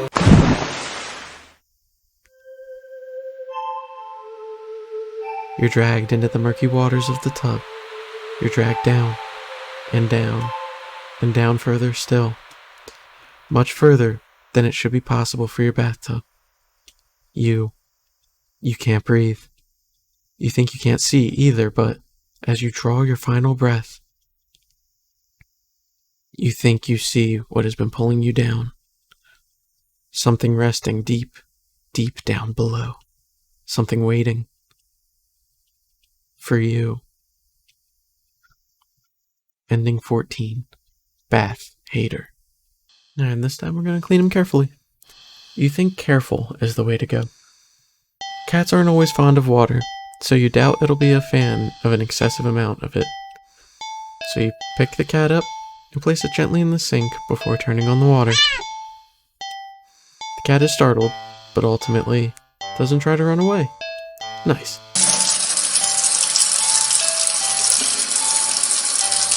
You lather your hands with some soap and carefully give the cat a thorough, half-scrubbed, half-massage. After a few minutes, you rinse the cat completely and gather it up in a blanket, drying it. Then you take a brush and carefully run it through the cat's fur. The cat seems like it's in heaven as you brush it. Some hairs are sticking to you, but you don't mind. In fact, quite a lot of fur is sticking on you. You try to brush it away, but it won't come off. Guess you're up next for a bath yourself. You try to ignore the fur and finish with the cat quickly, but more hair keeps sticking to you. Your hands, your arms. Before you realize it, they're covered in fur that won't come off. It's thick enough that you try to just yank it off, but... Ow! What? Pain lances through the spot you tugged at. Upon closer inspection, you see that the hair is growing out of you. You can actually feel it now. Fur growing out of your back, your neck, your face, your eyes, your tongue. It's even growing inside your throat.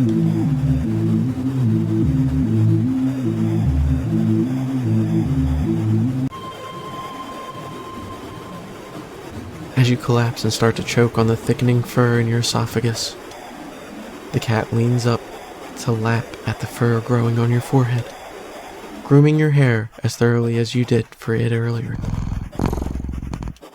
You think it'd be sweet if you weren't currently losing air. Still, feels nice at least to be looked after and cared for in some way, even if it's just for a little while longer. The cat's careful grooming is the last thing you feel before you're no longer able to breathe. Ending 15. Self-care buddies. Alright, I'm sorry, kitty. Now we gotta leave you. Sadly, as cute as the cat is, you'd never take this thing home with you. You just can't take it home with you. You're a responsible adult. You are. With rent and bills to pay for, not to mention you need to buy food to survive too. There's no way you could care for a cat long term, right? You can barely afford this little outing on your day off. What to do? Sorry, buddy. You don't think it's a good idea to get the cat's hopes up of having someone look after it if you're not willing to commit? What if it gets attached and somehow tracks you down back to your home? That little snippet said you'd never get away from it then. Sorry. See you around, I guess. You stand up, the cat watching your every move. You make it halfway out the alley when the cat meows almost pitifully at you.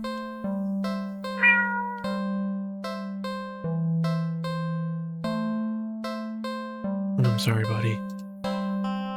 No. Nope. You need to nip this in the bud and get on with your day. It's what's best for both of you. You leave the alley and continue on your way. Wait, what was I doing? In all the excitement of dealing with your furry dilemma, you'd forgotten that you still hadn't decided on what you were going to do with your day off. Let's go watch a movie. It's been a while since a film came out that looked interesting enough for you to drag yourself to a movie theater. But there's a showing of one such film at the old theater. The movie was a little too niche to be picked up by the new cinema that opened right across the street. That's okay though, you're not exactly a fan of the crowds. And nothing ruins the experience of watching a new movie for you more than a noisy audience. We'll go to the old theater. You eagerly buy your ticket from the kind old man in the booth and head inside. It's barren of any trace of other people, and the decor looks like it hasn't changed since the 80s, maybe even the 70s. But it's what you were counting on. You consider buying some popcorn, but can't help but be concerned that everything at the concession stand might be expired. You move on and walk through the halls, finally locating the theater designated on your ticket stub. As expected, the theater your movie will be playing in is completely empty. Perfect. You pick a spot right in the middle, even counting the seats and taking into consideration the gap for the staircase. As you settle in, the dim lights fade away, leaving the room pitch black for a few seconds. Before the screen flickers on, no commercials or trailers pop up. The movie just begins. Pleased, you shrug and let yourself get immersed in the opening scene. But just as you're getting into the premise, the doors open behind you, momentarily casting light into the room and ruining the atmosphere. You hold in a frustrated sigh. It's a public establishment after all. Place can't exactly offer to stay open if you're the only customer. You try to refocus on the movie, but you sense the new presence slowly shifting around the theater before heading in your general direction. What? You gape in utter disbelief as a stranger shuffles down the aisle only to sit right in front of you.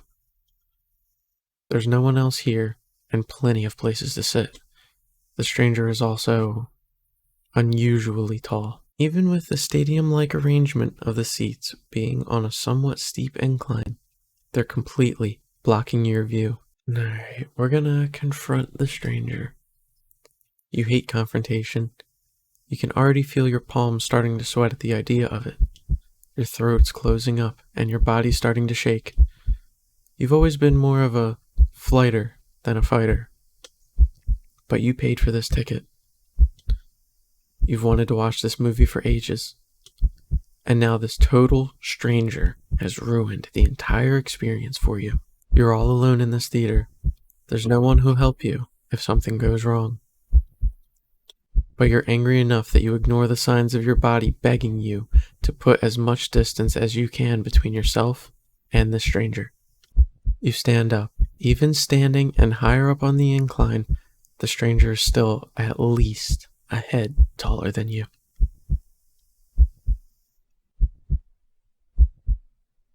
The movie continues to play in the background, but you feel as if a hush immediately falls heavily over the theater at your movement.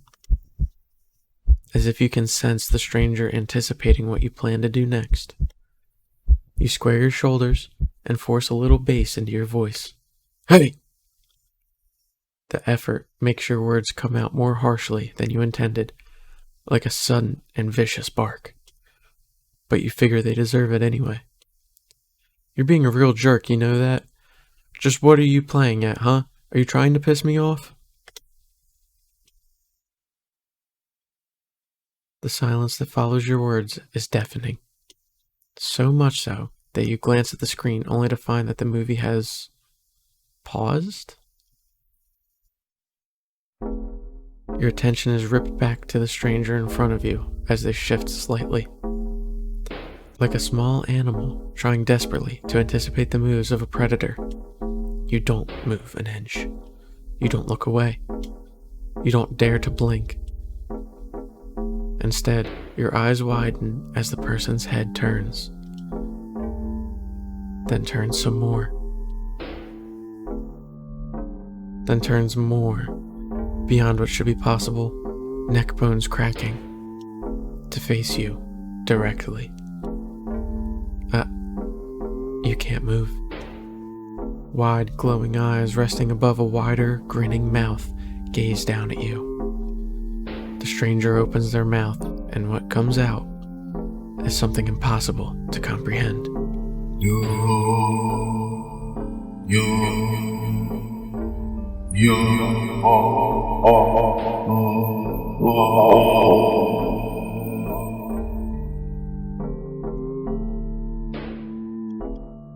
The voice is endlessly deep and creaks like a weighty door, foreboding and oddly melodic, alluring.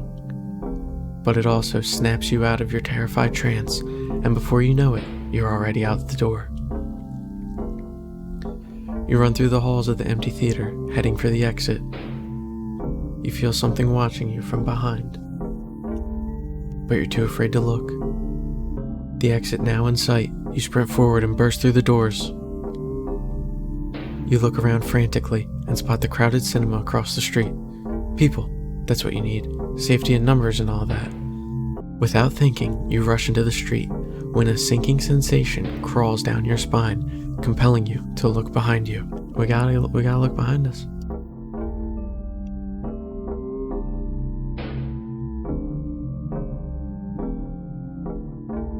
Despite your resistance, you feel your head turning to look back of its own accord. While in the middle of the street, you catch a glimpse of a grotesque-looking person standing behind the glass doors of the old theater, watching you intensely, cradling something in their arms, something familiar. But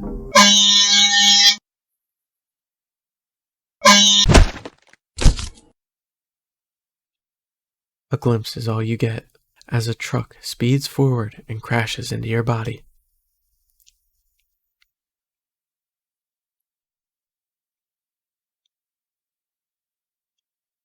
You're killed on impact. Your body splattered across the road and crushed further under the heavy tires. Ending 16. Poor screening arrangements. Okay, this time we're gonna go to the new cinema.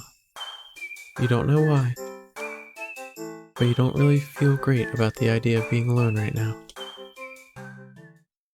Deciding to wait for the movie you've been anticipating to be available on DVD or streaming, you join the long line outside the new cinema.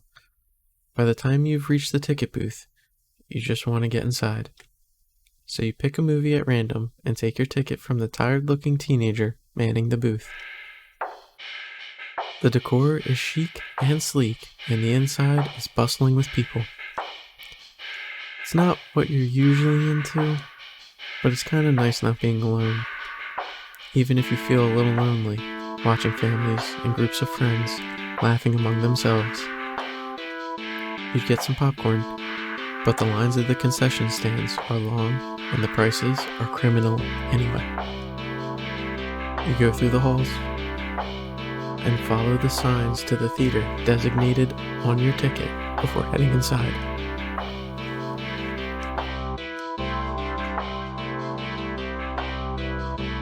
You sigh at the sight of the absolutely crowded theater. You head towards a seat, only to be told by the person next to it that it's being saved for someone. This happens a few more times before you finally manage to get yourself settled into a seat, annoyingly off-center to the screen.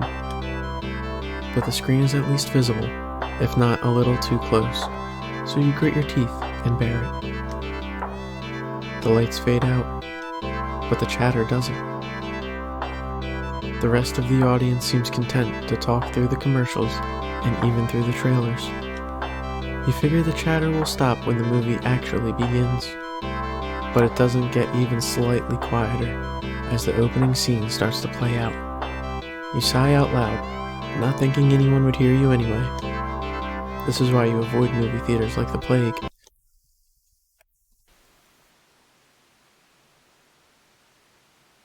Suddenly, the screen changes, showing the face of a black cat. A familiar black cat. Confused murmurs fill the room, but then the cat on the screen meows.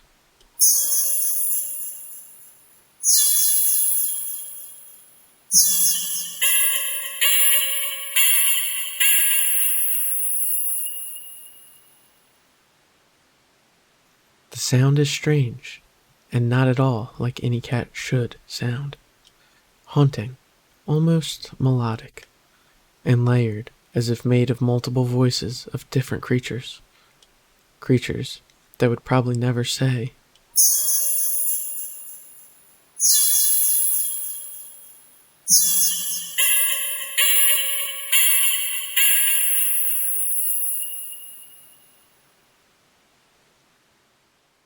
You sit in confusion, wondering why you haven't already gotten up and left to complain to the cinema staff. But then you hear it. It's scattered and dissonant at first, but among the crowd, people start to chant along with the cat on the screen.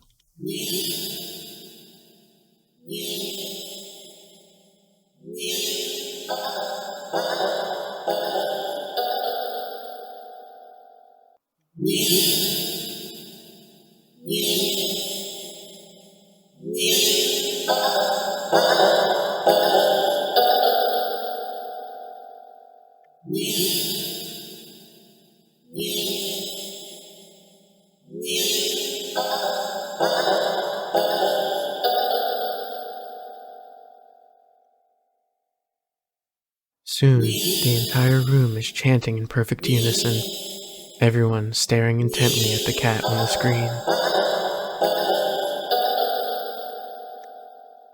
You're feeling strangely drawn to the screen yourself, but the compulsion to stare blankly like the others isn't that strong.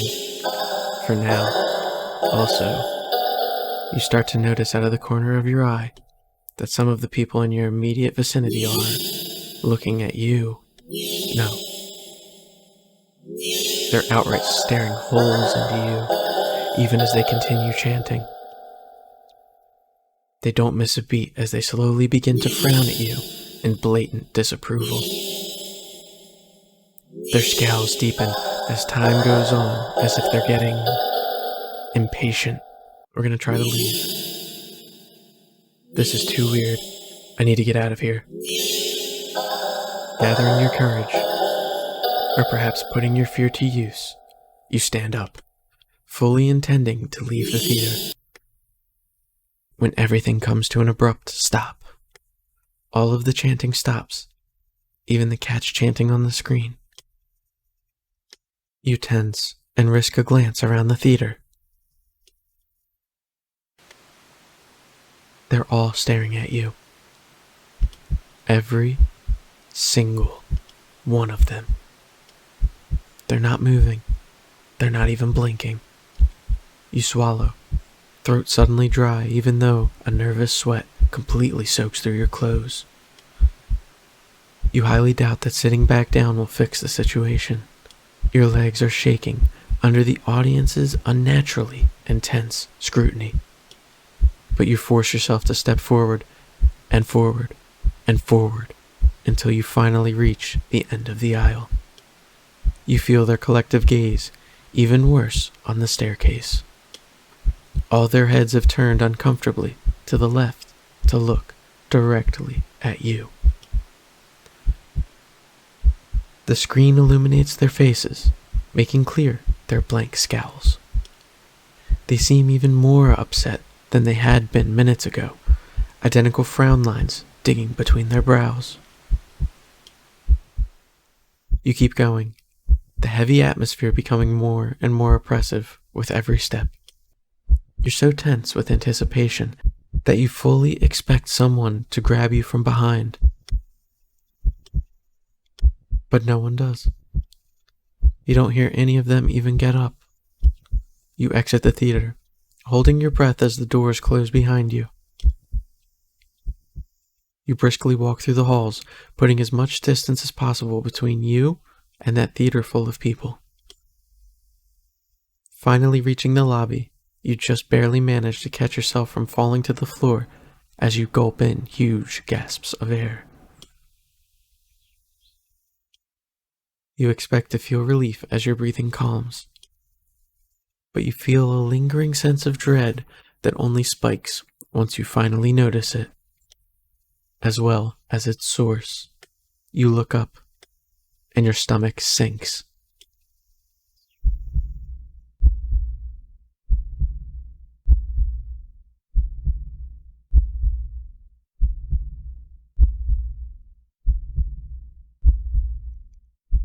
All the people in the lobby area of the movie theater, everyone in line at the concession stand, all of them are staring at you, and they look even angrier than the people in the theater. You duck your head, avoiding eye contact, and leave the cinema. You ignore the glares of everyone in the ticket booths and the lines leading to them. You make your way home. Whenever you dare to look up at someone on the way, you flinch at the blatant anger, fury, and disgust on their face. You think you start to hear the faint sound of a cat's meowing behind you, or maybe a kitten's? Doesn't matter, you just want to go home. You reach your front door and fumble with the keys, cowering from the look of pure hatred on your neighbor's face as he stares at you from his door.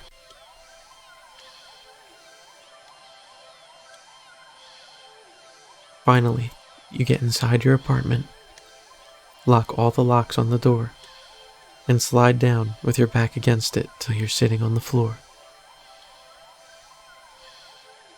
You allow yourself a moment to breathe.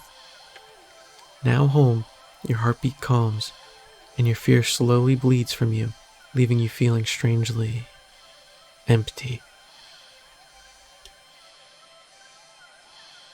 You pass the kitchen, head to your room, and slip under the covers of your bed, trying to fall asleep.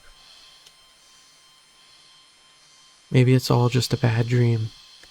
As you fall into a fitful sleep, sure to be full of nightmares and glaring eyes, you try to ignore the ever-increasing sounds of cats meowing and yowling in the distance outside your apartment. Ending 17. Black Sheep. We're gonna try to blend in with the crowd. Thinking fast, you look at the screen and begin to chant in tandem with the crowd. You feel the harshness of their collective gaze start to ebb away, the air in the theater becoming lighter once again.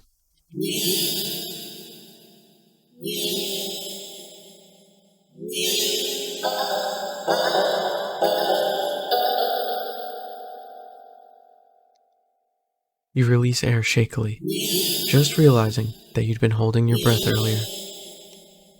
You feel stuck.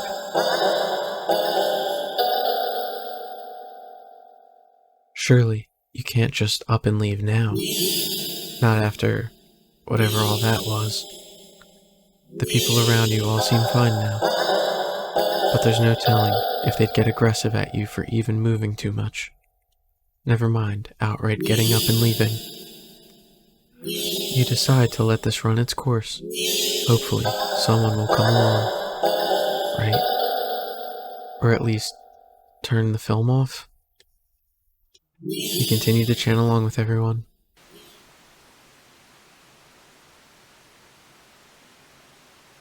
You start to feel lightheaded. You feel as if you could fall asleep, but your eyes don't feel heavy in the slightest.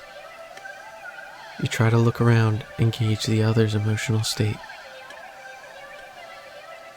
but you can't seem to look away from the screen.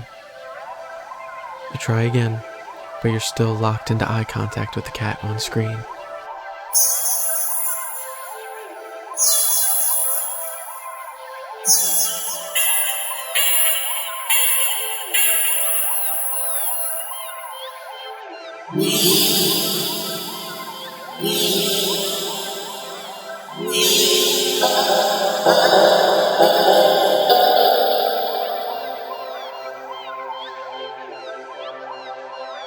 You attempt to physically force your line of vision away. You steel your nerves, ready to throw yourself to the ground if you need to. But your body only gets as far as tensing up for a moment before completely loosening itself again, making you lay back limply into your seat. You think you should be panicking right about now, but even your brain feels limp. Your thoughts, a vaguely muted pastel pink, airy, sickeningly sweet and loosely spun, like cotton candy. You like cotton candy. You think you shouldn't mind your thoughts and body being like cotton candy either. So, why get up and ruin that? It's nice here. You're more at peace than you've ever felt before in such a crowded room. Still chanting, you've never felt so aligned and in tune with another person, let alone with an entire room full of complete strangers. You're not alone. Out of the corner of your eye, the person next to you starts to sink back even further into their chair. Then they sink more. Then more. Not like they're slouching or reclining, but more like they're deflating. Their skin bunches up and wrinkles like fabric, as if their muscles, their bones, have started to disintegrate. Their eyes dim before sinking into their sockets. Their mouths, still attempting to chant, falls open over a cut-off "Nyaa," gaping as the word ends in an awful hiss, a final, weak release of air. You muse thoughtfully about whether or not you should be distressed at the sight. But even then, the blanket of peace doesn't leave you. Suddenly, from the pile of skin enclosed next to you, you see a lump moving around. You watched in dazed fascination as the lump makes its way to the part of the skin where the head used to be. And from the mouth crawls a tiny, black kitten.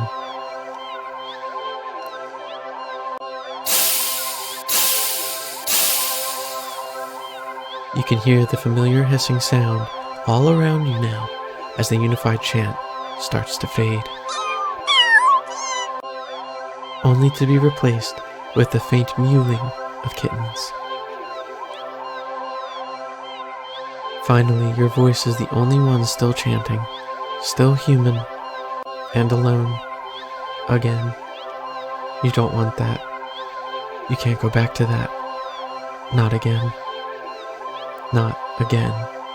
Please. Just then, you go completely limp. Your body feels light, but it might as well weigh several tons, because you realize quite suddenly that you can't move. Not an inch. You can't shift your eyes to look around. You can't even breathe. But somehow, the chant continues to creak weakly from your mouth. A few kittens come forward and perch themselves on the chairs around you, watching your sinking body, mewing as they wait for their youngest sibling to emerge. From you, dozens of glowing eyes peer down at you, and as your eyes start to cave into the sockets of their softening skull, you manage to make out the silhouette of a familiar cat perching on the seat right in front of you. Your vision finally fades, and as that same hiss of air expels itself from your mouth, the last thing you sense is something small and alive shifting eagerly under your skin. Ending 18. Happy birthday. Alright, now we're gonna go check out the carnival. You spend the day at the carnival. Ferris wheel, roller coaster, faro boat. Rides you've been on before. Hoops, coin toss, balloon darts. Games you've played before. Funnel cake, popcorn, cotton candy. Food you've eaten before. All things you've enjoyed before. You're surrounded by groups of people, all having fun together. Laughing, playing, eating, taking pictures, making memories. And then there's you. The sun hasn't started to set yet, still high in the sky, but it will soon. You start to wonder if maybe you should just go home for the day. When you stop in your tracks, you see something new, an attraction you've never seen before, a maze of funhouse mirrors. It sounds kind of lame, honestly. There isn't even a line to get in. But then, what else is there to do? You enter the maze. A few rooms in, and you notice that the mirrors aren't all weird. Some just show you, looking back at yourself. A little bored, a lot tired, and so very, very...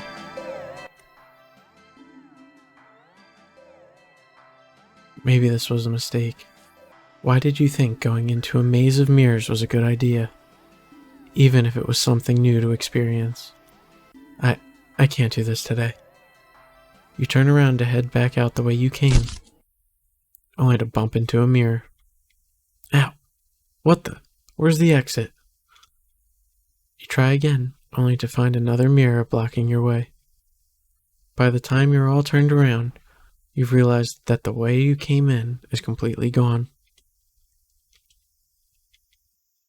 Okay, don't panic. I just have to keep going forward, right? You step through the only opening you can find and nearly trip over something on the ground. You bend down to pick it up. What's this doing here? You rest your hands on a worn-looking flashlight. Curious, you flick it on. Huh. The light doesn't look very... Crap, the lights. Did the power go out, or did the attraction operator forget you were in here? How long have you been in here, actually? You pull out your phone to check the time, or maybe call the police. Your phone is dead. You grip the flashlight in your hand. The light it emitted earlier was dim enough for you to know there's probably not that much juice left. Best to reserve it for a worst-case scenario and feel your way out. Yeah, you can do this. You take a calming breath. Well, forward we go. Hello, darling adventurer. Welcome to the Mirror Maze. Would you like to know how to navigate the maze? Once again, welcome to the Mirror Maze. You're in a bit of a jam, but don't worry. You're in good hands. Or rather, good paws. See these little cuties here? They'll be doing their best to guide you through the maze. Aren't they generous? When you enter a room, the emergency light will flash, letting you see the paths before you for a second. And also, what lies beyond them. Whenever you see these kind kitties, just go where they are and you'll reach the next room. Unfortunately, they're not the only things in here. It is highly suggested that you refrain from following any of our other guests. They can be sneaky or distracting, but they're always hostile. So please, take caution when advancing to the next room. Of course, this wouldn't be much of a mirror maze without mirrors. Can they hurt you? No, they're just mirrors, silly. They don't do anything at all. And you can't do anything to them either. They're just an obstacle you can't pass through. Go left, go center, go right. The choice is yours. Though, if you find a room with no helpful kitties in sight, and all the paths lead to a mirror or something else, it's recommended that you stay put. And just maybe, it will work itself out. Now, for your navigation tools. That flashlight you found doesn't have much juice left. It'll only let you get a quick extra peek at your surroundings about 5 times. So try not to use it all up at once. You can keep track of your progress through the rooms up to the left, and your lives to the right. You've got 3 lives, so be careful to avoid the less friendly guests lurking around. Why only 3 lives, you ask? Because you're soft and squishy. It wouldn't take much to damage you beyond repair. And besides, you're human. And humans usually only have the 1 life, yes? And yet here, you get 3. Don't you think you ought to show a little more gratitude? And that's the end of your tutorial. Hopefully it was helpful. Are you ready to play? Alright, here we go. Okay. 3, 2, 1. Right. Right. Left. Stay.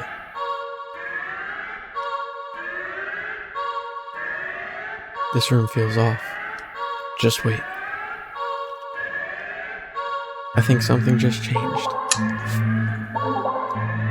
Left. Okay, next room.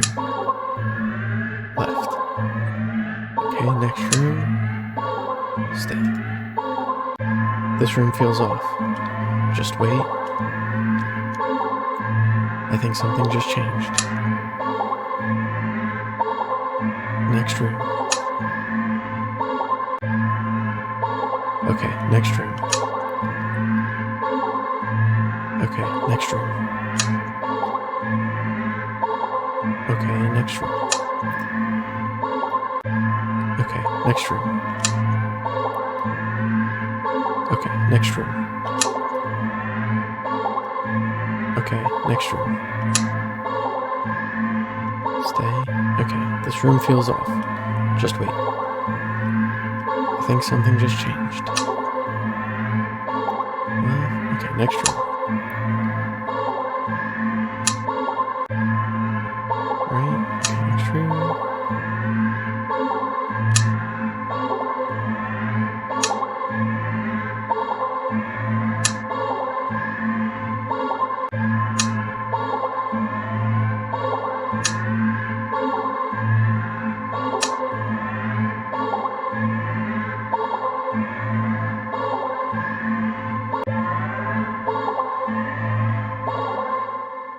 You see it, the exit.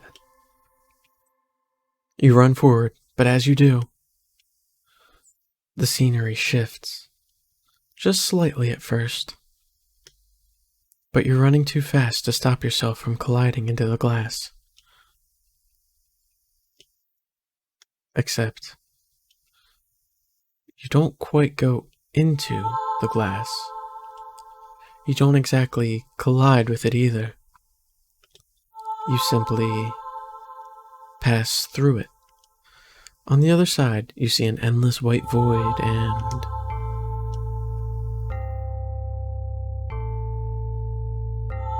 Yourself? Dozens of you. Hundreds of you wandering around. Aimless. Faceless. And empty. So empty and listless, they don't even acknowledge your presence. You try to turn back, but the glass doesn't give. Past the glass, a familiar black cat walks up and looks at you. You think it meows at you, but you can't make out the sound. It tilts its head, then walks away. The glass goes dark.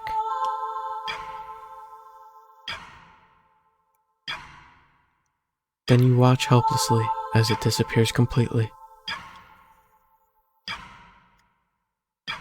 You're trapped, with only yourself as company.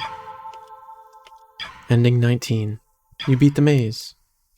Alright, now we're gonna play through this again, but we're gonna fail. Okay, 3, 2, 1.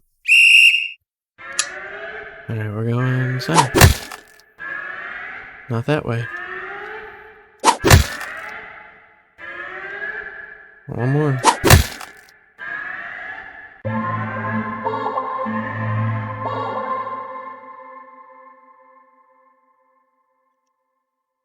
Suddenly, the lights turn on. Your eyes burn from the sudden brightness. As your vision adjusts, you see that you're completely surrounded by mirrors. The reflections, all grotesque in unique ways, look nothing like you. But they do look hungry. You back up. You don't know where to go. Was there even a way out to begin with? You bump into a mirror. You feel a hand firmly grip your shoulder.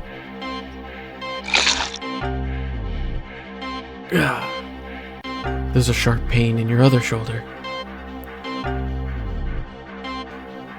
You rip away, looking back to see some thing leaning out of the mirror. Its face has no features, save for a large gaping mouth, stained in your blood. Looking around in a panic, you think that the mirrors feel closer than before. The path you'd come from is now long gone.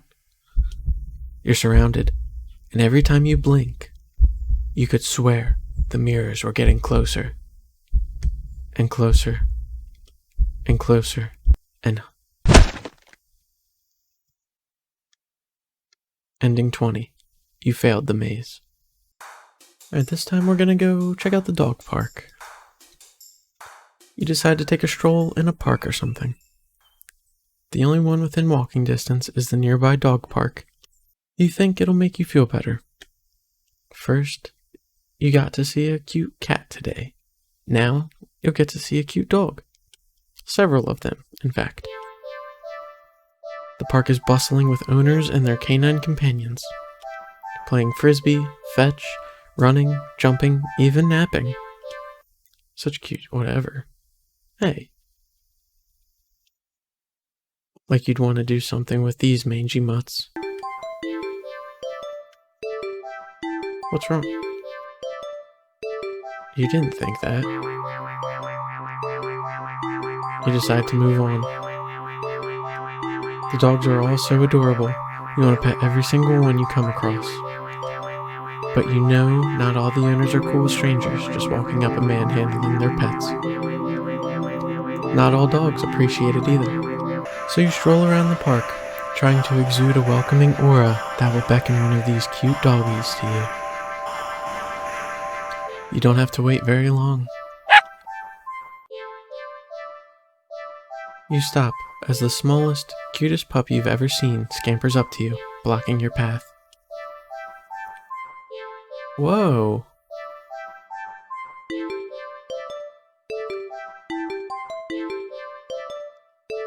You pick up the puppy. Ah!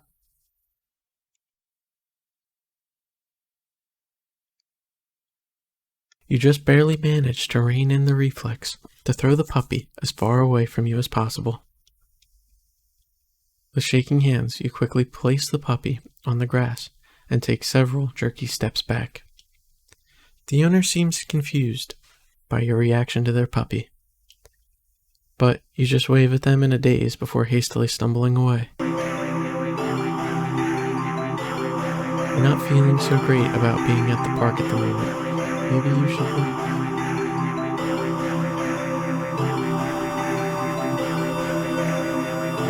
We're staying.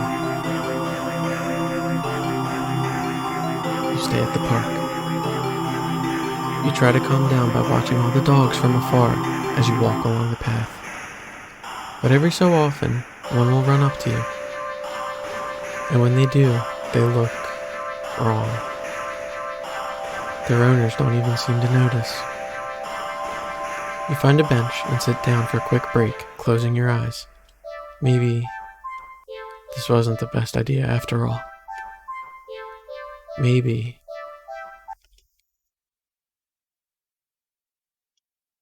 you should have stayed with me instead.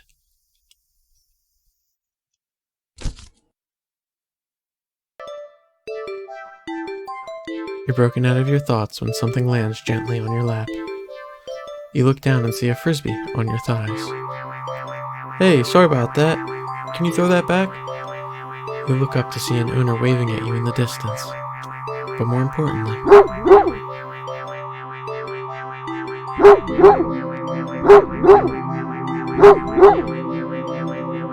a series of excited barks jerks your gaze forward, and you see a large dog sprinting towards you.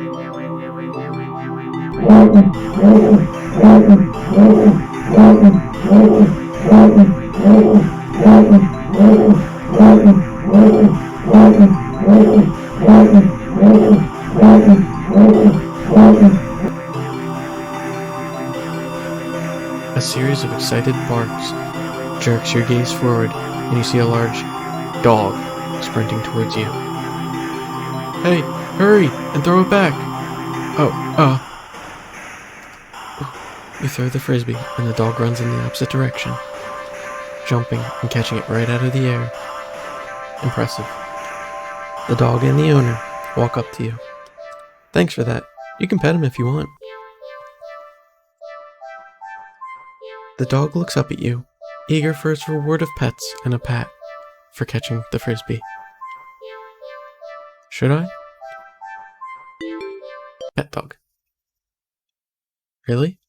Are you sure? I'm warning you. Do not touch that mutt, or you will regret it.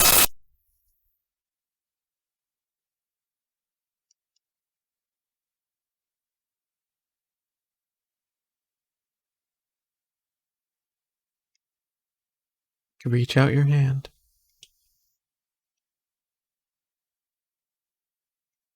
And you pet the dog. The dog seems pleased. You don't feel well. Suddenly, the sky begins to darken rapidly. You look up along with all the pet owners to see that the sun has been eclipsed by the moon in the blink of an eye. You vaguely remember that you should never look directly at an eclipse, but for some reason, you don't look away.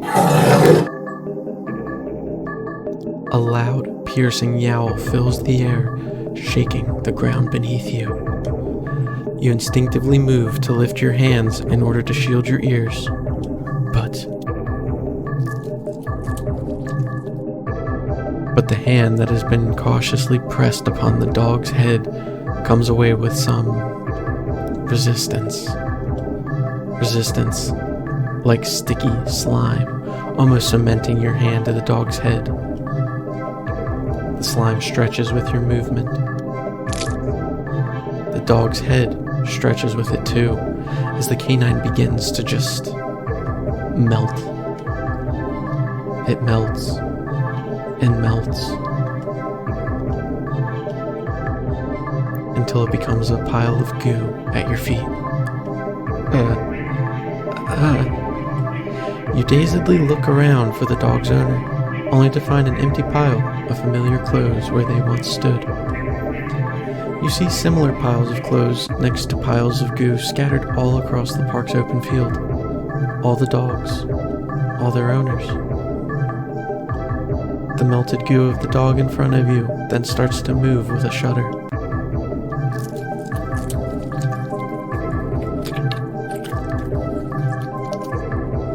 It slithers across the grass towards the field and the center of the park. All the other piles of goo following after it.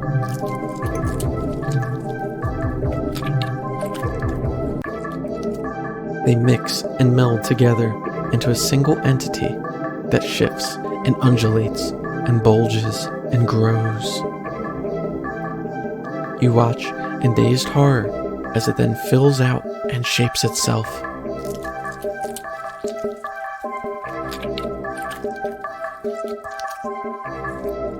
Into a behemoth of a dog. Snarling and frothing at the mouth, red eyes frantic and searching. Before the glowing orbs land directly on you. The rumbling growl it emits is so low and deep you can feel the sound of it crash into you.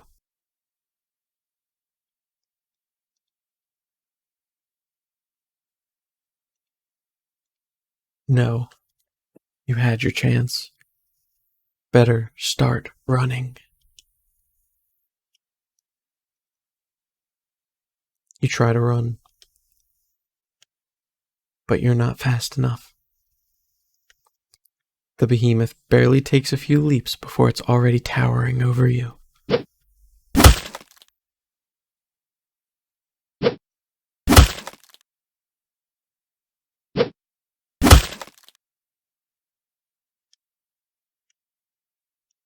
It tears you apart until there's nothing left. Ending 21. Dog person. Alright, so instead of ignoring the cat and walking away, we're gonna choose to turn back now. No. How are you supposed to walk away from that? What kind of monster would you be if you could? You sigh a little and walk back to the cat. It looks almost hopeful, its tail swishing faster as it leans up a little more towards you, as if eager for your next move. And we're gonna stay. It's strange. The more you hesitate to leave the alley, the more you find yourself wondering, what's the point? You'll go where? Do what? What's the point when you're always doing all of it completely and utterly alone? Even going home to your apartment wouldn't help, would it? One bedroom, one bathroom, and one you living alone in it. It's been like that for so long. So long.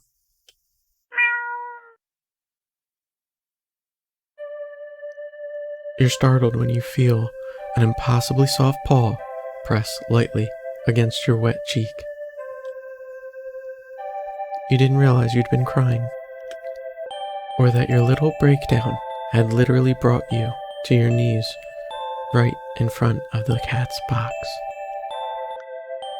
You feel slightly embarrassed, but the cat responds as if it can sense your self-deprecating feelings creeping in.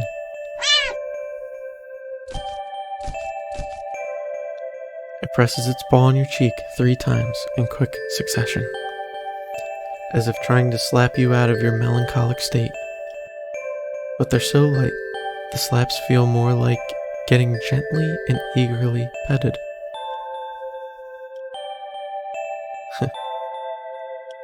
You can't help but laugh a little. Can't believe I'm having a meltdown in a dirty, old alley with a stray cat comforting me. You smile and show your gratitude with a scratch to the cat's chin. Thanks. I'm fine, really. That just happens sometimes. I really do like being alone most of the time. It's the only time I feel comfortable being myself, you know? But even I get lonely every now and then. It's easy to ignore when I'm keeping myself busy. That's why I pushed myself to go out today, I think. Or maybe I was hoping to make a friend or something. Though, I guess that wouldn't be a good idea. I doubt someone like me would make for a very good friend to anyone.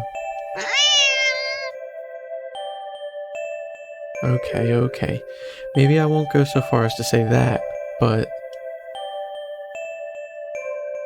you stay and just talk to the cat about anything that comes to mind. Your isolation, your loneliness, your many fears, your losses, your emptiness. Although, the longer you stay there, the smaller that once significant emptiness feels. It's been so long since someone just listened. Your words shift to gentler topics, your hopes, your dreams, happy memories of the past.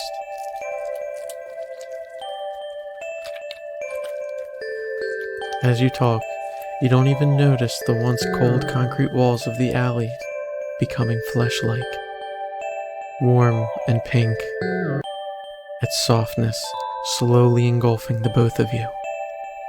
The sound of your own voice feels hypnotic as it reaches your ears, encouraging you to speak more of the depths of your heart into the open. You give in easily.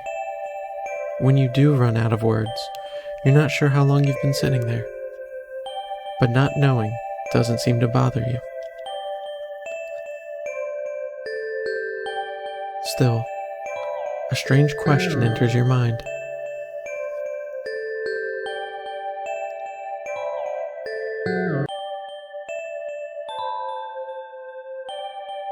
Why would I want to do that?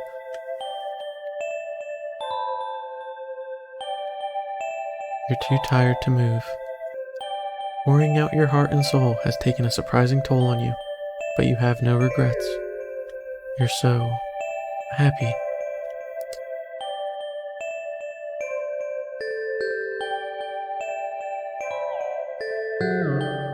You don't think you've ever felt so heard, so seen. You lean forward to rest your head on the box. You don't feel the rough cardboard you were expecting. Instead, you find yourself resting on a mass of something. Something soft and slightly damp and warm. So warm. But you can't find it in you to care on what it could be. You're so tired. You close your eyes, and you get the feeling that they'll probably never open again.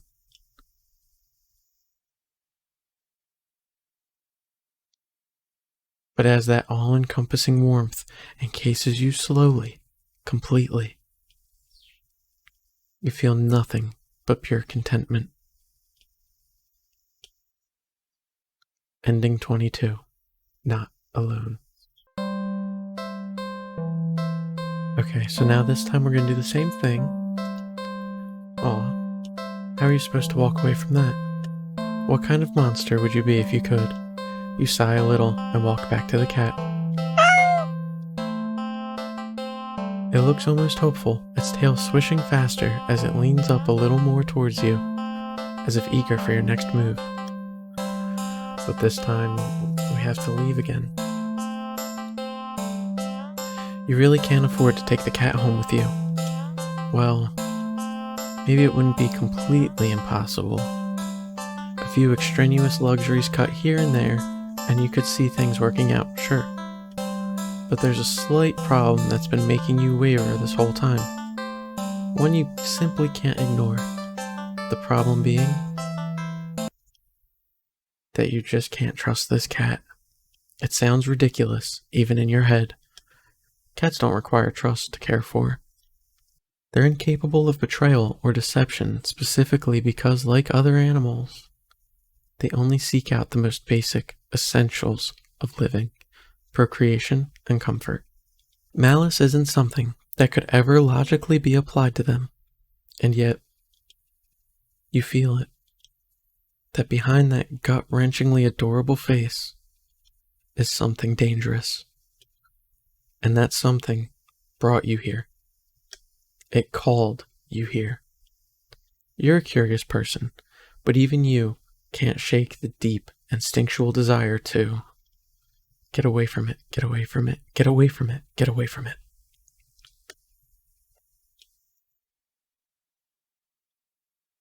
The cat's face looks blank. It's an expression you've seen on many cats before, but something about it feels sharper. Like it's aware of your thoughts and your intention to leave.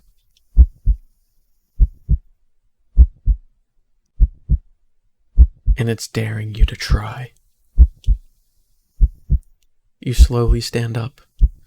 The cat tracks your movement with its eyes, not bothering to move its head.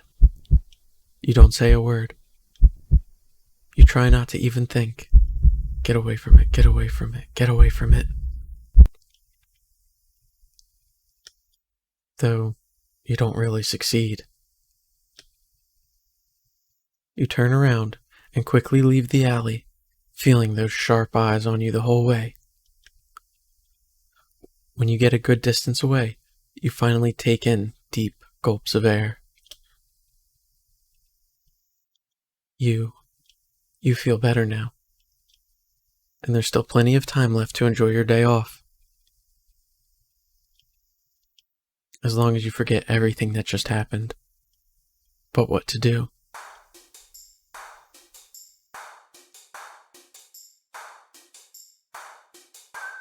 We're gonna go watch a movie.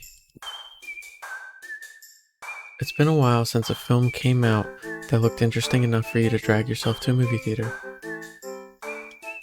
But there's a showing of one such film at the old theater. It was a little too niche to be picked up by the new theater that opened right across the street. That's okay though, you're not exactly a fan of the crowds, and nothing ruins the experience of watching a new movie for you more than a noisy audience. You eagerly buy your ticket from the kind old man in the booth and head inside.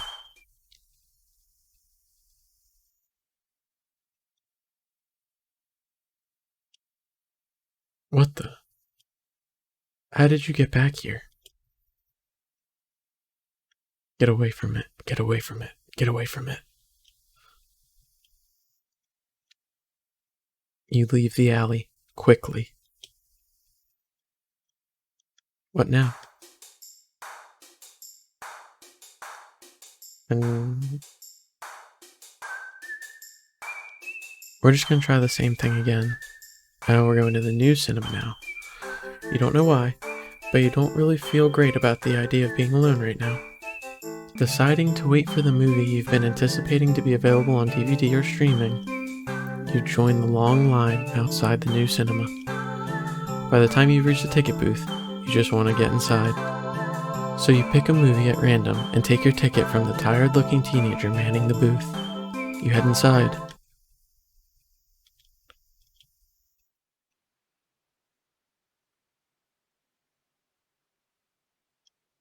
The cat's face looks.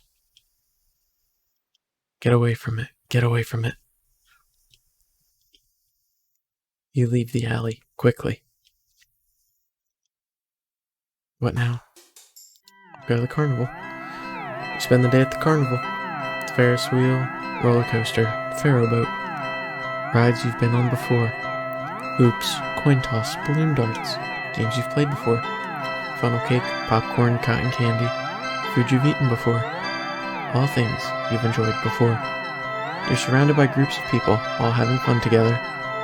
Laughing, playing, eating, taking pictures, making memories. And then there's you. The sun hasn't started to set yet, still high in the sky, but it will soon. You start to wonder if maybe you should just go home for the day, when you stop in your tracks. You see something new, an attraction you've never seen before. A maze of funhouse mirrors? It sounds kinda lame, honestly. There isn't even a line to get in. But then, what else is there to do?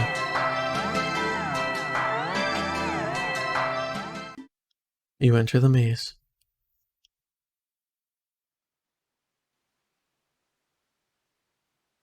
The cat's face looks.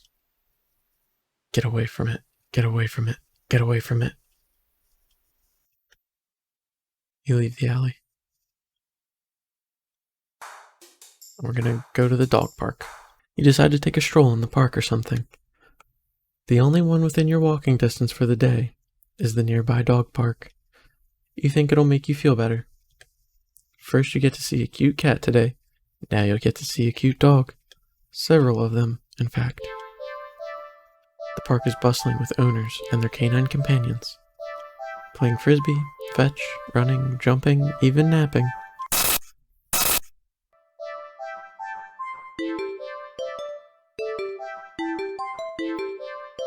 You decide to move on. Dogs are all so adorable. You want to pet every single one you come across. But you know not all owners are cool as strangers just walking up and manhandling their pets. Not all dogs appreciate it either. So you stroll around the path, trying to exude a welcoming aura that will beckon one of these cute doggies to you. You don't have to wait very long. You stop as the smallest, cutest puppy you've ever seen scampers up to you, blocking your path. Puppy. You pick up the puppy and...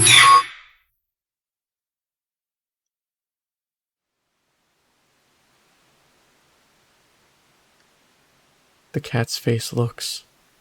It's... Get away from it. Get away from it.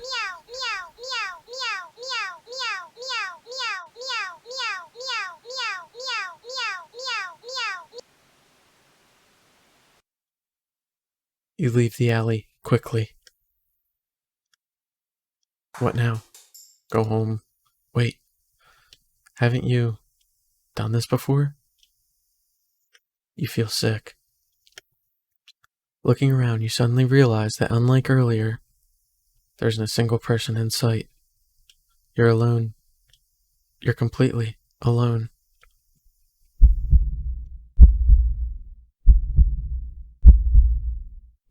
So why do you feel like you're being watched right now?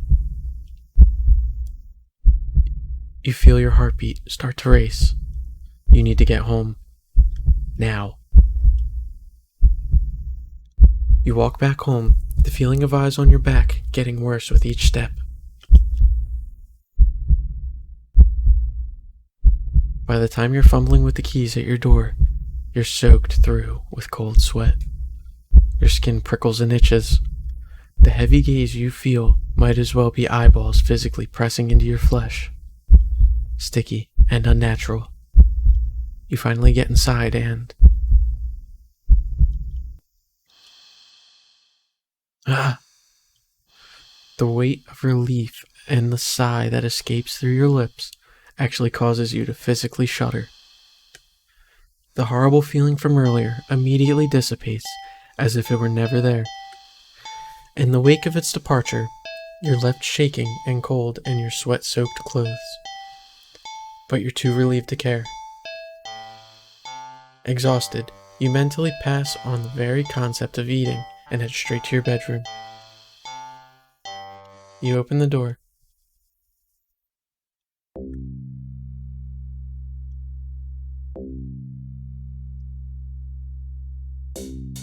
Not again. No. No. You back up in fear. Eyes trained on the cat and its horrifying grin. You need to escape. You need to get out.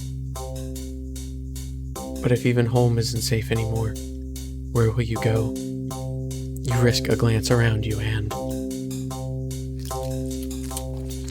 You see that the walls all around you have become fleshy and lined with sharp teeth. The ground now a tongue writhing under your feet.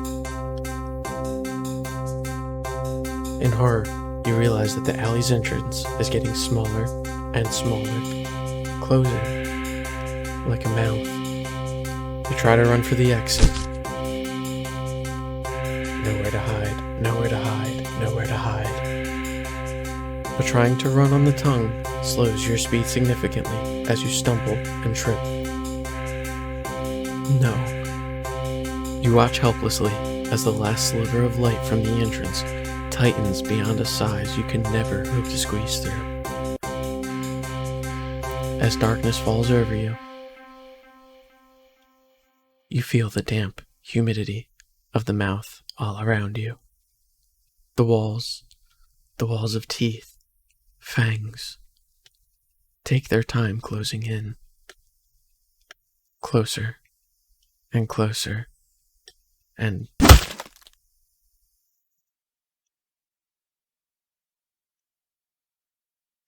ending 23. Feedback loop. This time we're gonna feed the cat. The cat must be hungry, right?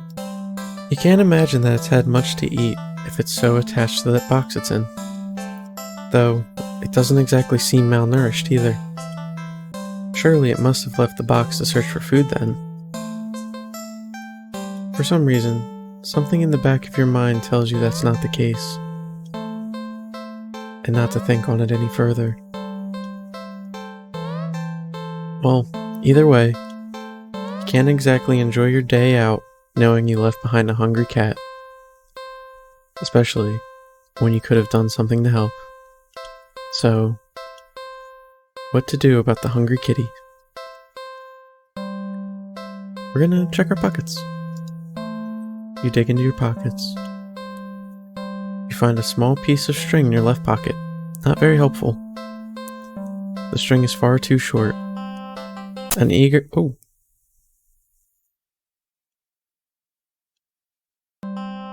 your right pocket is a bar of chocolate. You find a chocolate bar? Hey, why do we have an open bar of chocolate in our pocket? Is it? Nope, it's not even expired. Quite the find indeed. You're about to offer it to the cat, when suddenly you're hit with guilt as you remember something gut-curdling. Chocolate is toxic to cats. Oh my gosh, you resist the urge to vomit at your near mistake. You feel so guilty, you throw the chocolate bar away into a nearby trash bin. An almost cat killer doesn't deserve chocolate. You go back to the cat, barely able to stand its innocently oblivious expression. Doesn't even know that you almost... I'm so sorry. I don't even know what to say. You're a horrible person. You know what? Stay there. I'll be right back. You leave the alley and return with a whole fish you bought at a nearby grocery shop. It was a bit pricey, but it was the least you could do. The cat eagerly accepts your offering, munching happily at the fish after you'd placed it in the box. You want to smile at the sight, but you just feel so awful. Sorry again. The cat seemingly pays you no mind as you slip back out of the alley. Not feeling like you deserve a peaceful day out, you decide to just head home.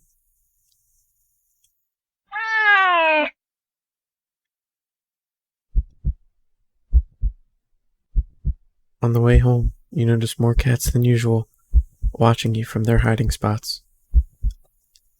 But you try not to think about it. You can't help but wonder if they know what you've nearly done. But it's not like you meant to hurt anyone.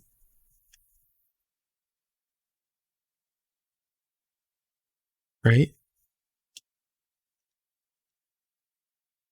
You finally reach your apartment building. You're about to unlock the door when...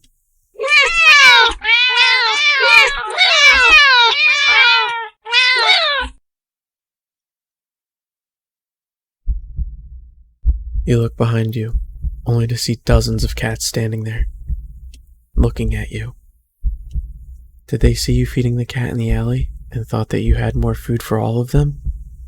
I, I'm sorry, I don't have any more food for you. None of them move an inch. You're starting to feel a little unnerved when finally a single cat pushes its way to the front and...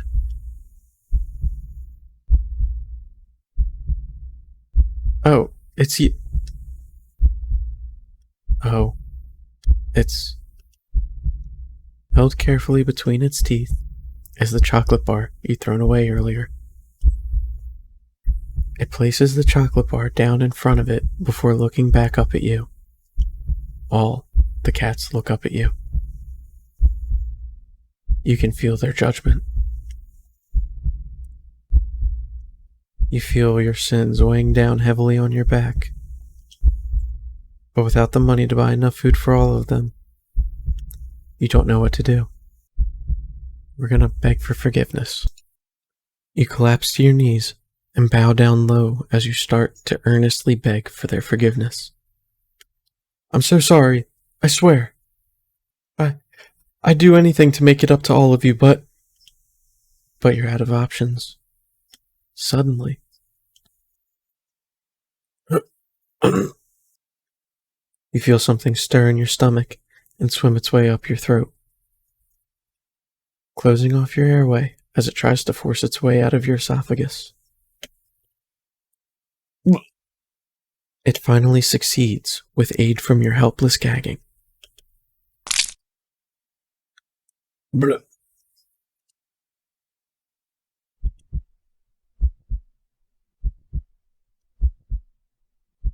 What the? Lying on the ground in front of you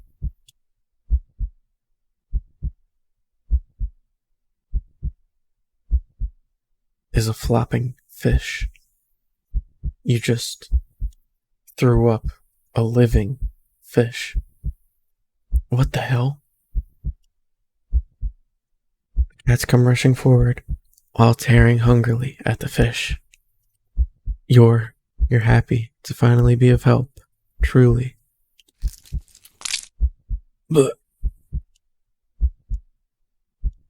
you throw up another fish. Blech. And another. Blech. And another. Blech. And your stomach hurts. You're getting dizzy. You fall to your knees.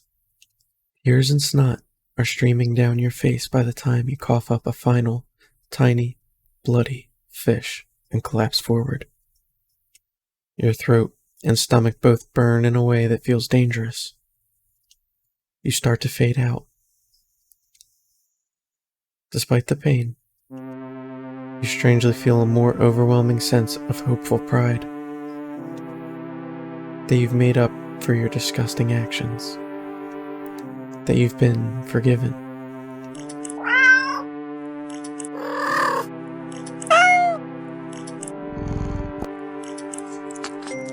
The sound of happy cats munching away at their fish fills your ears. Then,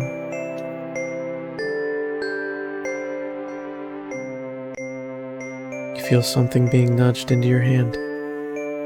It feels like it's the bar of chocolate you'd found in your pocket. You smile weakly.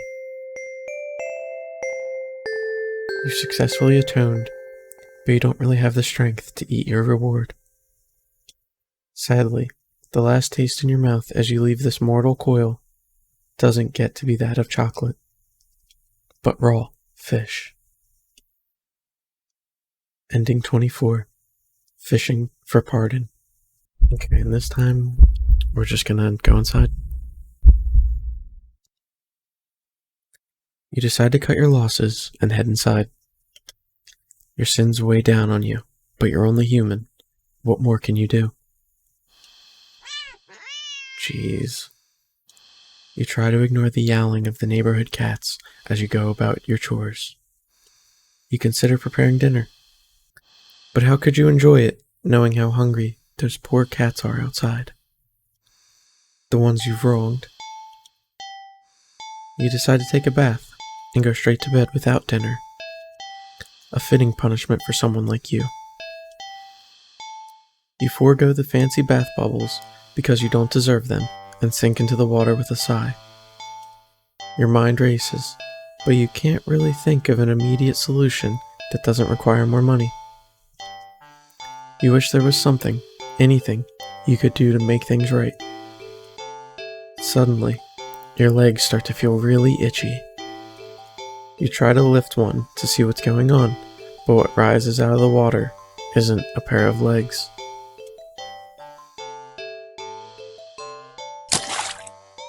It's a fishtail? You feel dizzy at the sight. Maybe you're hallucinating from the stress. You try to climb out of the tub to cool your head, but instead of your hands rising up to brace itself, a wet fin stretches out to plop on the rim. It's too weak to hold your weight, and you're so startled by the sight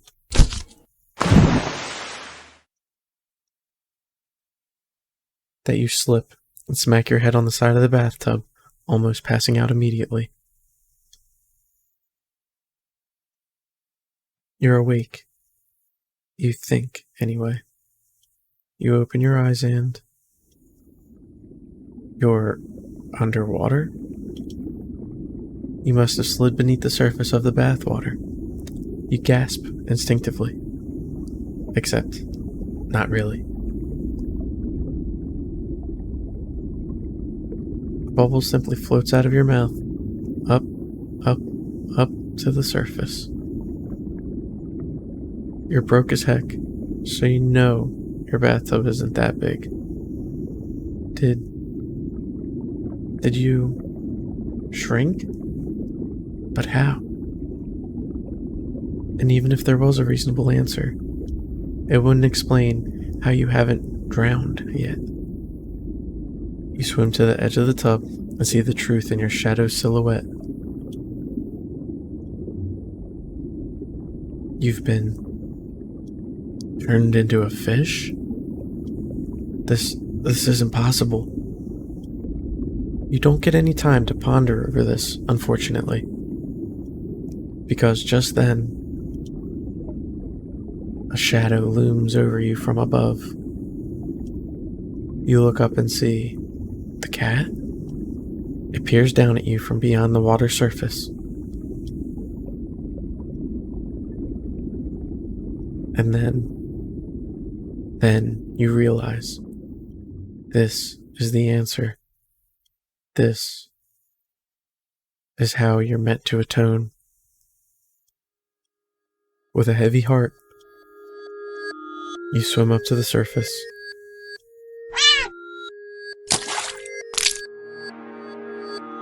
The cat scoops you up, tossing you out of the tub and onto the bathroom tiles. As you flop around, gasping for air or water, you realize the cat wasn't alone. Dozens of hungry eyes peer down at you. You can hear the yowling of what sounds like hundreds of cats outside your bathroom window. You send one last look at the cat before closing your eyes and accepting your fate. As the cats descend upon you, tearing at your flesh, you find yourself mourning the fact that you're not even big enough to feed them all. Even in the end, you couldn't properly atone. Your efforts, your life, all of it amounted to nothing. Ending 25. Seafood Sacrifice.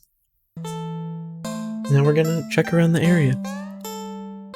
Glance around the dark, dingy alley, and only see garbage bags, trash bins, empty cardboard boxes, and scattered litter here and there. If there were something for the cat to eat, surely it would have found it by now, right? But you don't want to give up so easily. You keep looking. You look and only see garbage.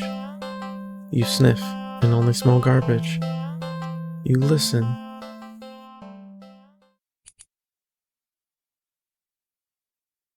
You just barely make out the sound of faint scurrying by a trash bin a few feet away.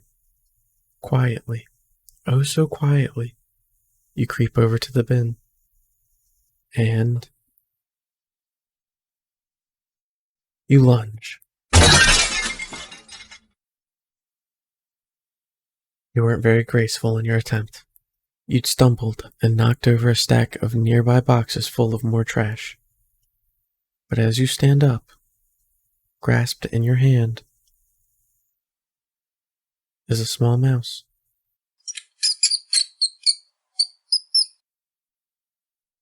The mouse squeaks and shrieks in distress, wiggling and struggling desperately in your grip. You're holding it too tightly and carefully for it to be able to bite or scratch you, though. It wears itself out eventually and looks up at you with black eyes. It's completely at your mercy. He's too cute. I gotta spare him right now. Are you sure?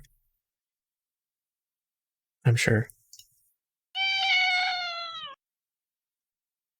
You can hear the cat's stomach growling. It must be so hungry. It must be starving.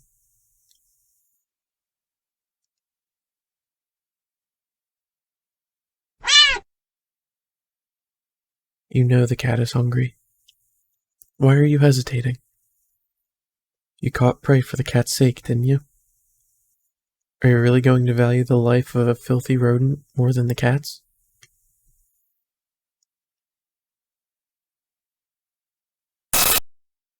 Well, you're mocking me, aren't you? Last chance.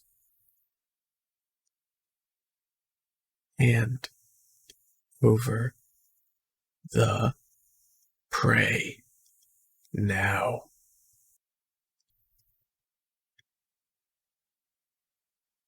You let the mouse go. It scurries away, squeezing into a tiny hole in the wall. But you don't pay it much mind. You don't flinch as a giant clawed paw slowly falls in front of you, blocking your path to the alley's entrance. Not that you'd had any delusions about escaping. The cat is hungry after all. You close your eyes in acceptance as the paw gently pulls you back and back and... Ending 26. A life spared. Alright, now we gotta feed the cat. The mouse looks scared, as if it can sense your intentions. It weakly starts to struggle again.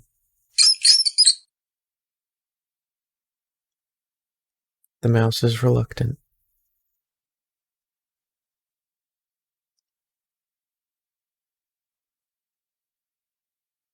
You feed the mouse to the cat. The cat tears it apart instantly.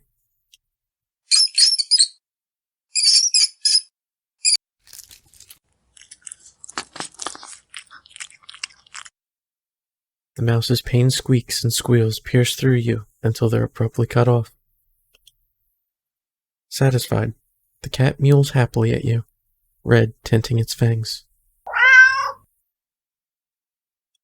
The cat curls up in its now blood-stained box and goes to sleep.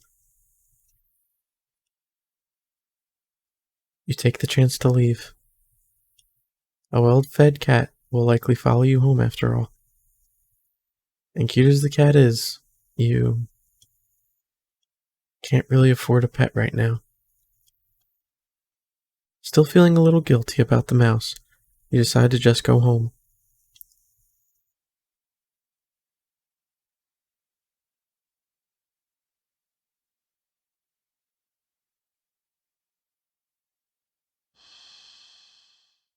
After a long walk home, you finally enter your apartment. You head straight to your room. and collapse on your bed, falling into a fitful sleep. Later, you wake up.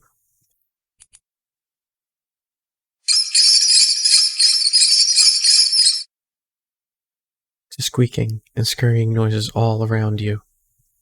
So loud and constant, they sound like screams. In the darkness of your room,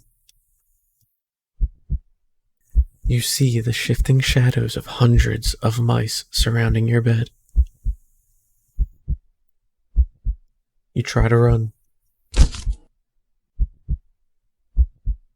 But you cry out as twin lances of pain race up your legs. You fall off the bed in your attempt to escape.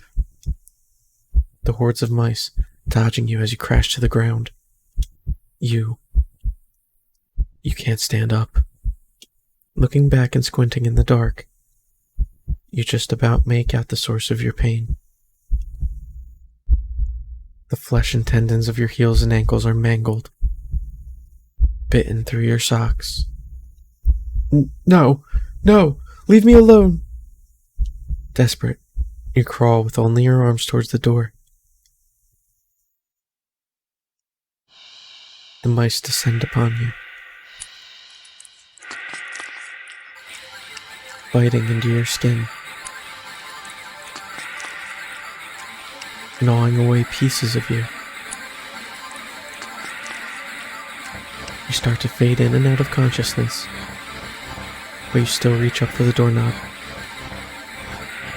Your arms heavy, weighed down by the mice clinging to it with little claws and tiny teeth. You manage to jostle the knob enough for the door to slowly swing open. Up.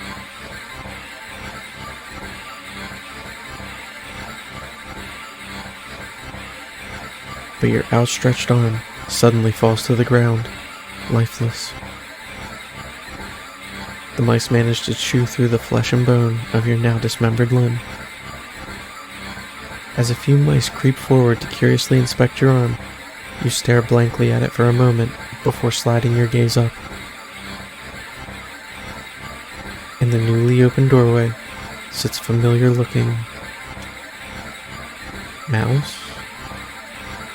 It stares at you, the darkness in its beady, black eyes. You can't begin to measure their depth.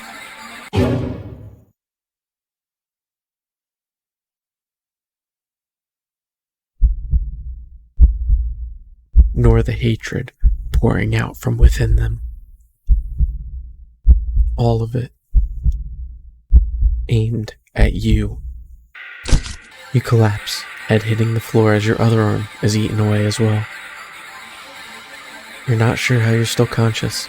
The pain should be indescribable, and yet you feel just a cold sense of loss. The mice have clustered along your back now, gnawing and ripping their way between your shoulder blades, into your back, into your chest.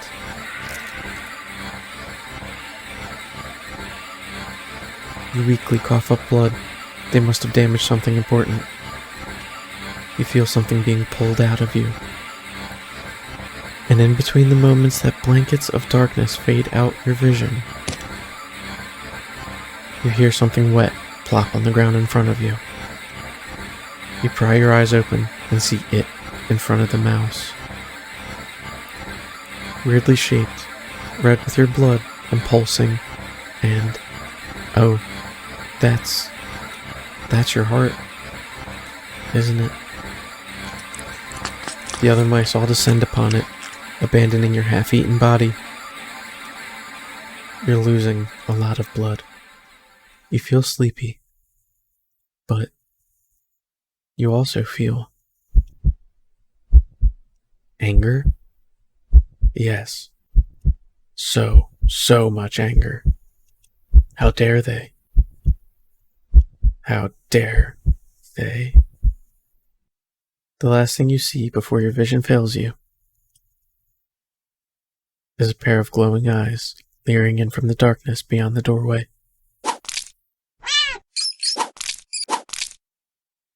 You can hear squeaks and shrieks of terror all around you, Low yowls, deep snarls, gnashing teeth, tearing flesh. As your remaining senses leave you, you smile weakly with the last of your strength when something with soft, slightly damp and sticky fur nuzzles your cheek. Good kitty. Ending 27. Well fed. Alright, so now we have the option to feed the cat blood.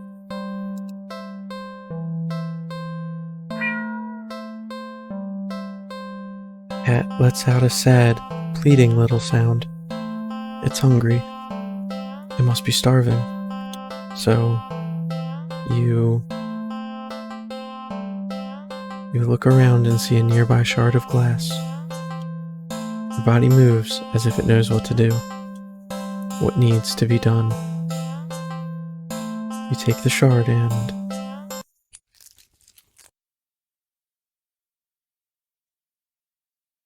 Well, why would you do that? Blood for the blood god.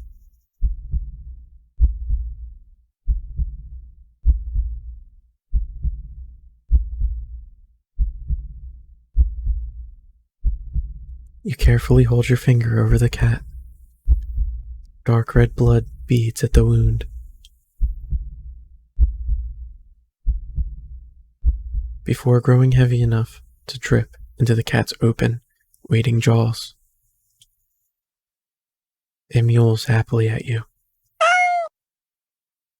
You smile warmly and lower your hand onto the box, stroking the cat's cheek before letting it lap gently at your bleeding finger. When the flow gets weak and the cat meows for more, you squeeze below the wound, coaxing more blood out. You feel a strange but welcome sense of comfort from the odd exchange. A being other than yourself was hungry, and you were able to provide it sustenance. A small wrong in the world made right, even if so strangely done, and only temporarily. Ironically, it's at that moment when you start to feel dizzy. You didn't think you were losing that much blood. You slump against the cat's box and listen to it mewl in distress. You think it sounds worried about you, or at least you'd like to think so. It could just want more blood as well. The cat hops out of the box and into your lap, nuzzling at your stomach and meowing unhappily. You wish you could ease its concerns, but it's not like you can just talk to each other. You can't help but try to remember the last time you talked to anyone, actually. If you were to die here and now in this alley, how long would it take for someone to realize you were missing? That you were gone?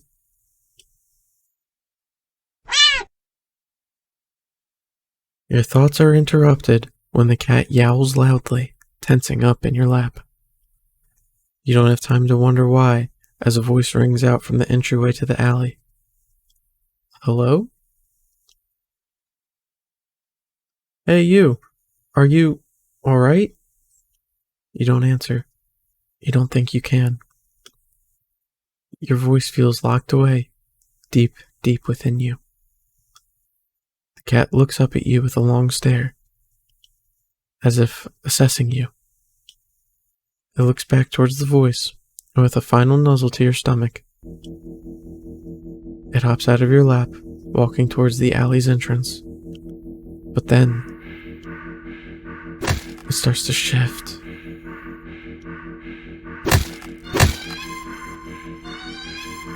Its face opens up. It peels back. It opens up again, with tendrils peeking out from where you think its mouth should be. The stranger's silhouette freezes in the light beyond the alley. Oh, what the hell is... but they don't have the chance to finish their question. The tendrils converge into one before shooting out the cat's jaw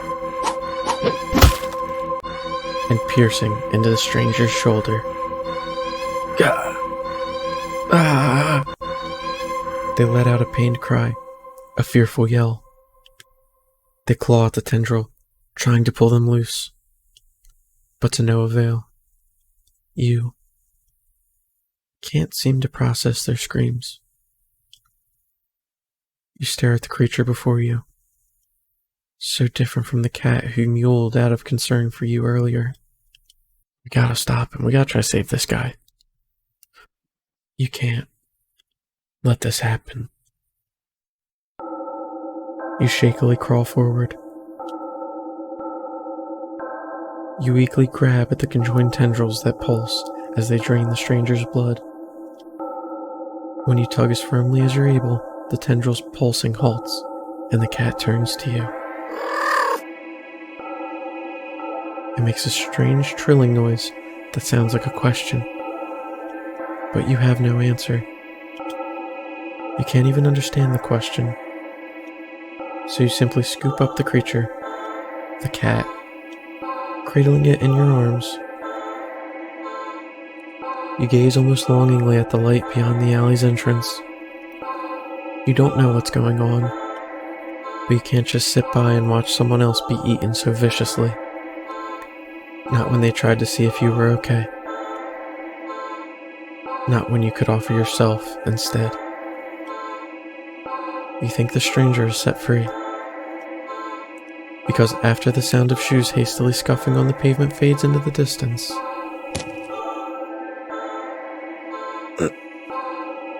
you feel something sharp pierce your back. It feels thin, almost like a needle, so the pain passes quickly as your body adjusts to the intrusion. You're sure it wasn't so thin when it skewered through the stranger's shoulder earlier. But as you feel your blood leave your body, slowly, as if being pumped out, it gets harder to think, and your vision starts to fail you. The creature in your arms makes a soft sound. You hold it as tightly and closely to you as your weak arms can manage. This is fine. You're okay with this. You don't know if this will change anything. Surely the cat will get hungry again at some point after you're gone and no longer an option. But at least this time, you were able to save someone. Ending 28, Personal Care Package. Alright, now we're gonna let the cat feed. Ah! Someone! Help me! Help! Help. You look away as the creature devours the stranger, draining them until they're nothing but a husk of bone, skin, and clothes draped on the floor. You feel awful, but what could you do? The creature is also a living thing. Shouldn't it be allowed to eat what it needs to? Does it not also have a right to do what it must to survive? You ignore the voice in the back of your head that questions if there could have been another way. It's not like you tried to see if it could eat any other blood. Human blood. Now did you?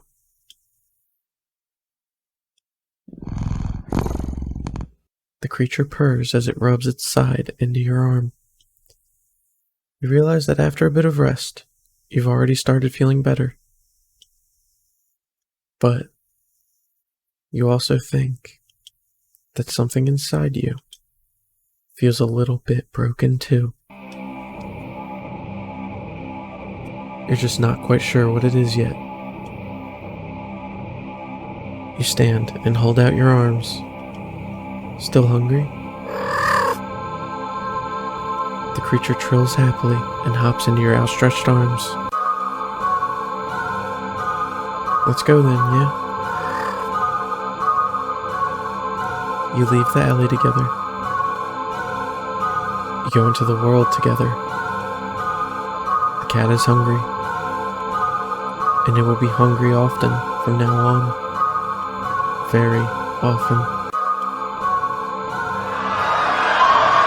Screams of fear and terror follow you both wherever you go. And without thought or care or concern for any of it, you just stand back and watch. Ending 29. All You Can Eat Blood-fey. Alright, now we got the last option here that's available to us, which is play with the cat. Oh, you just want a little attention, don't you? Poor thing must be bored sitting in that box all day. You're not sure you're much of an interesting companion, but you're willing to do your best. There's gotta be something you can entertain the little critter with. But what? Well, let's check our pockets. You dig into your pockets. Find a small piece of string in your left pocket. Not very helpful. It's far too short.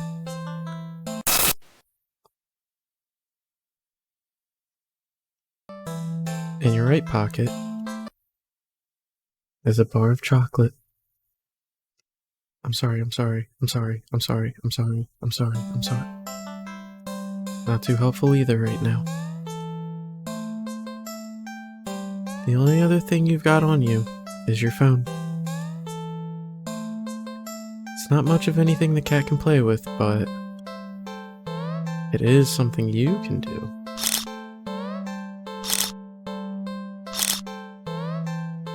Photo montage. Well, that was fun, right? Well, you enjoyed yourself.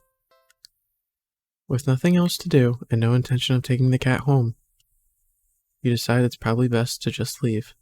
You don't want the cat to get too attached after all. At least you'll have some memories to take with you.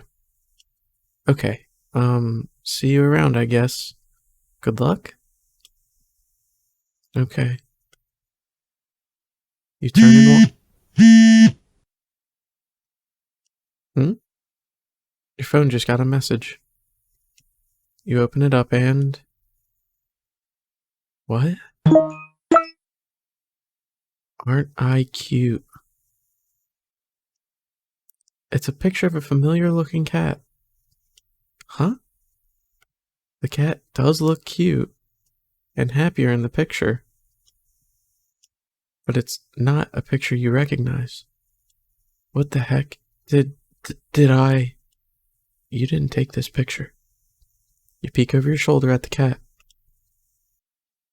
But the cat is simply looking at you.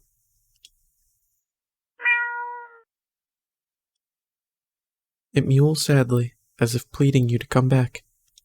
We gotta get out of this alley. Something's not right. I say, hold up. Wait a minute. Something ain't right. You ignore the cat and briskly walk out of the alley without another look. Whew. That was weird. You're a good distance away when... Not again. You reluctantly look at the new message and... Don't ignore me. Creeped out, you decide to just go home.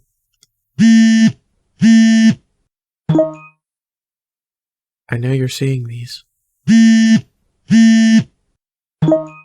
Come back.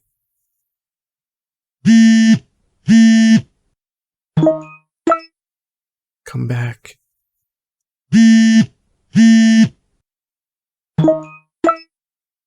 Come back.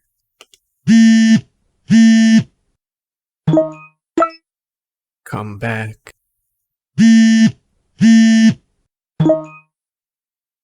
Come back. Come back, come back, come back, come back. And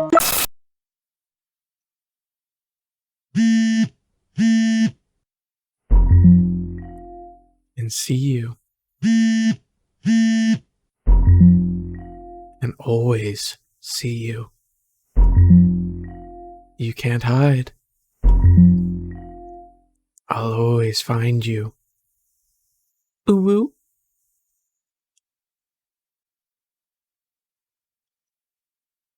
Your eyes dart around nervously, certain that you're being followed. But there's nothing there.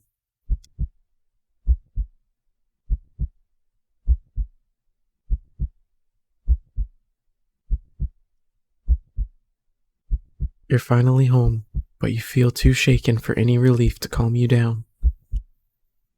You rush to the bathroom and slam the door behind you.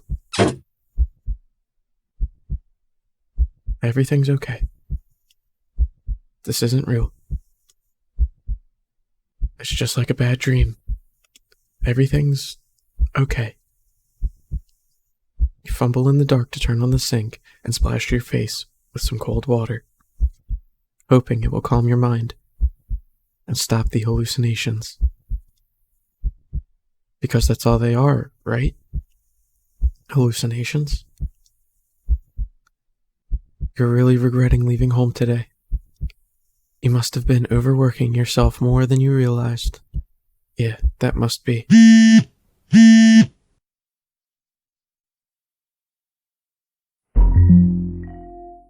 You jump as your phone alerts you to yet another message received. There, we're gonna check our phone. With shaking hands, you look at your phone. Hi, friend.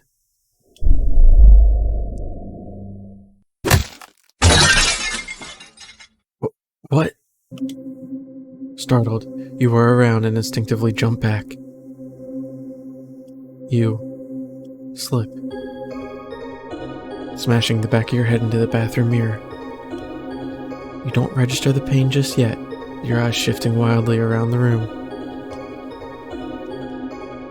There's nothing there. Nothing at all. You feel dizzy. You dazedly feel the back of your head and examine your hand. Can't really see anything, but it feels warm and wet. The smell of copper fills the air.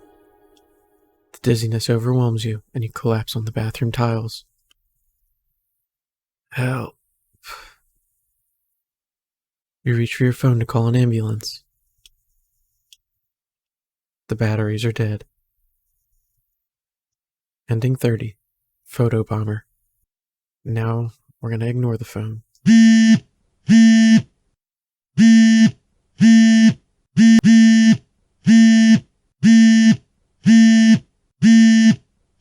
phone vibrates insistently over and over. But you just can't look. You keep your eyes squeezed shut.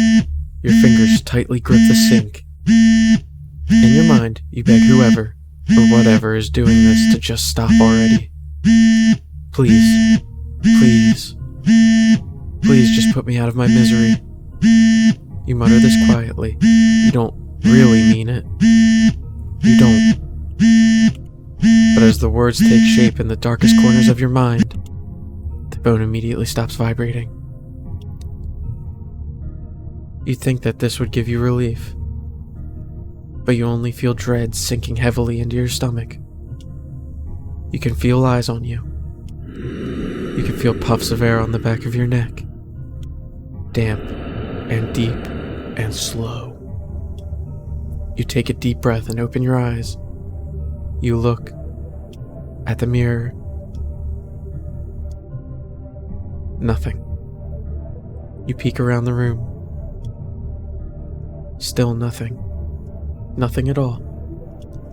But you know that something is there, waiting to be acknowledged, for you to accept the fact of its existence.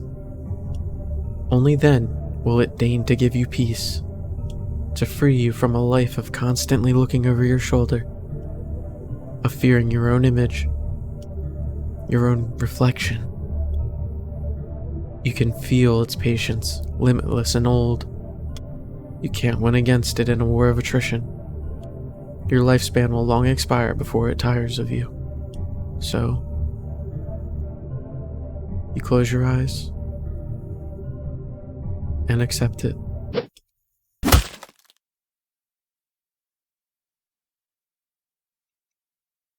As your head is severed from your neck, you're filled with peace, grateful that at the very least, you never had to see it. Whatever it was. Ending 31. Headshot. Alright, now we're gonna look around the area. You search around. But there's really nothing in the alley that looks interesting enough for the cat to play with. So maybe... how about a game? You decide on a game that you've known since childhood. Red light, green light. A classic. Teaching a cat how to play might be a little bit of a challenge. But you get the feeling the feline's natural hunting instincts will help it along.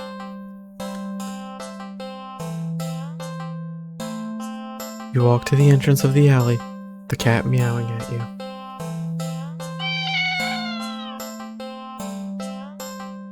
Don't worry, I'm not going anywhere.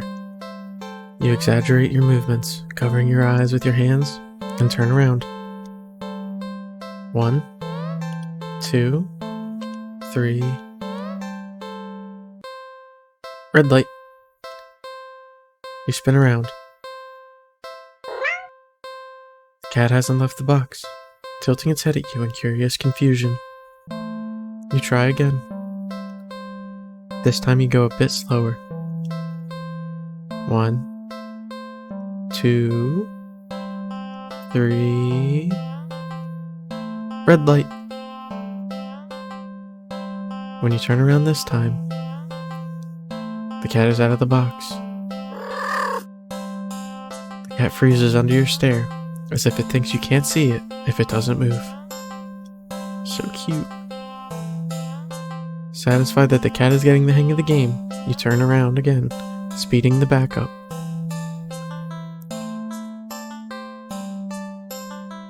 Satisfied that the cat is getting the hang of the game, you turn again, speeding back up. 1, 2, 3. Red light. You turn around. The cat is a few steps away from the box now, peeking out from behind a dumpster. Its eyes trained rather intensely on you. Well, at least it's having fun. You turn again and feel a sudden chill run down your spine. You feel silly, but you can't help counting just a little faster this time. 1, 2, 3, red light. Rolling around after saying red light, you look at the cat. It's halfway down the alley, closer to you now, but it's as if the perspective of what you're seeing is off somehow. Doesn't the cat look a little bigger? Its pupils are thin slits now. Something's not right. The cat meows at you again, but it sounds much deeper than earlier. It's crouched down, as if poised to lunge forward. Your breath shudders a little as your heart starts to race. Your foot instinctively shifts back. You freeze immediately. The cat looks impatient. It wants to keep playing, but you gulp and turn around, swiftly counting and turning again as you gasp out. 1, 2, 3, red light.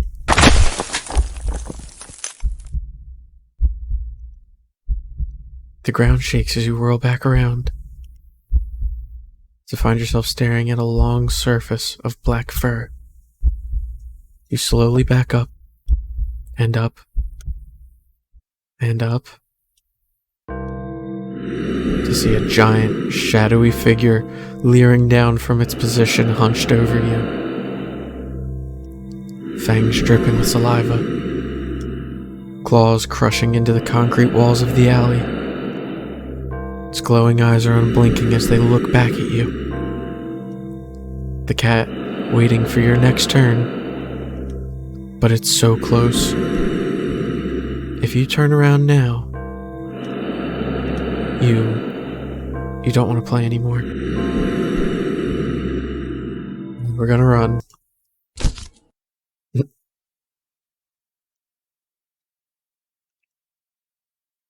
You don't even finish turning around before claws grip your torso, digging in and piercing the soft flesh of your stomach with ease. As you're lifted into the drooling, gaping jaws above you, you can't help but think that there must have been another way out of this. But pointless regrets are pretty typical for you, aren't they? Ending 32, Fear Quitter. Alright, we're gonna back up. Keeping your eyes trained on the giant looming over you, you take a step back. No, that's cheating.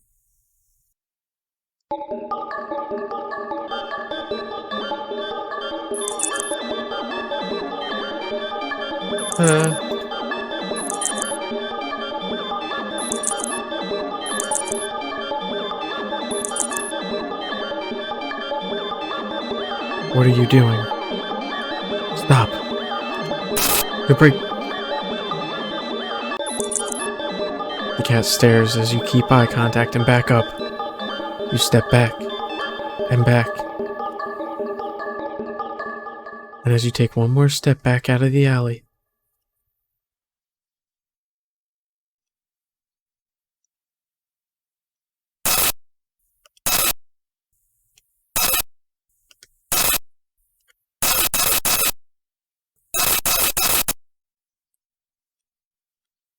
the world outside the alley seems to be broken.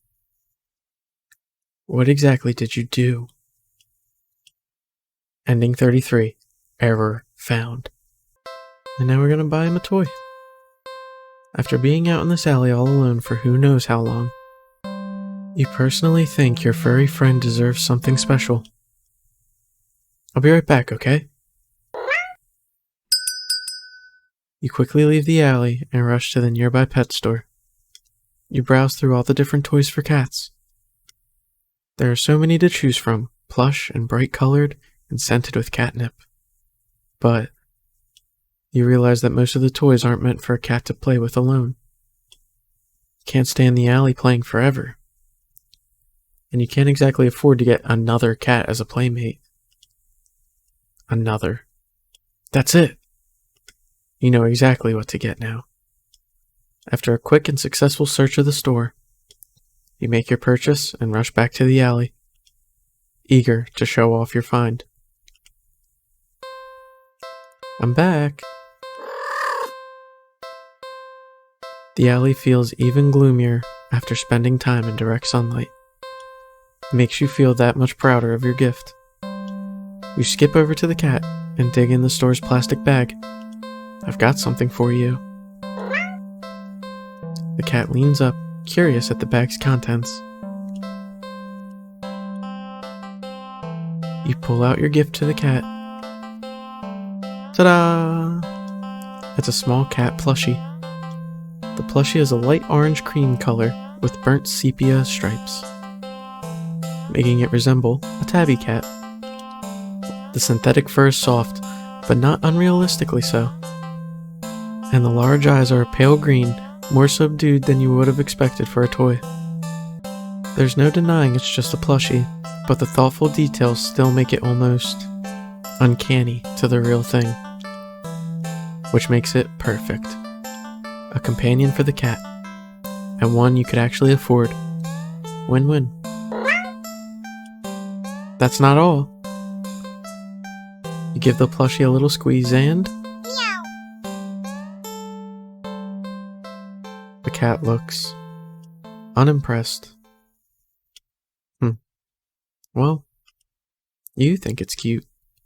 Guess your purchase wasn't so successful after all. Out of options, and lower on cash, you awkwardly place the plushie in the box next to the cat. You get up and turn to leave. You're a few steps away when you hear an electronic meow behind you. Meow. Huh? You turn to see the plushie on the ground next to the box. The cat is watching you closely, staring. You're gonna pick up the plushie. You sigh and go over to pick up the stuffed toy. You really do just want attention, don't you? It looks a little different. Did it just look at you? Meow.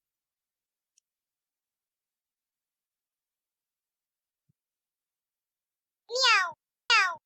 Meow. Meow.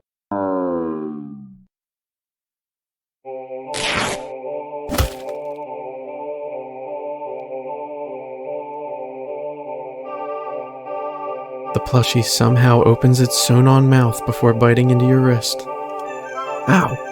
Stop! You try to fling it off, but its grip on you is strong as it drinks your blood, ravenous and frantic. You hit it against the concrete walls of the alley. You try to tear at its sturdy fabric. But try as you might, you can't seem to hurt it or make it stop. It's just a toy after all.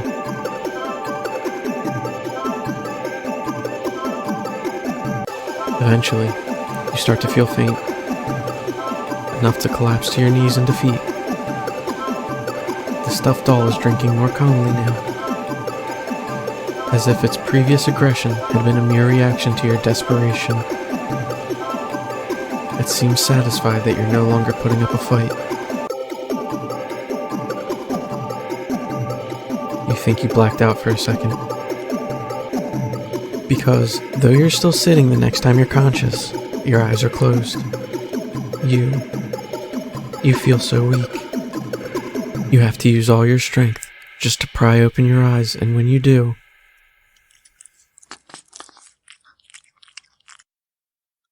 you see a kitten? Its fur a familiar orange cream with burnt sepia stripes. It's lapping at your wrist. The kitten lifts its head and looks at you with piercing, pale green eyes. It mews at you with a high, squeaky pitch, mouth covered in blood. It'd be downright adorable if you weren't about to die from blood loss.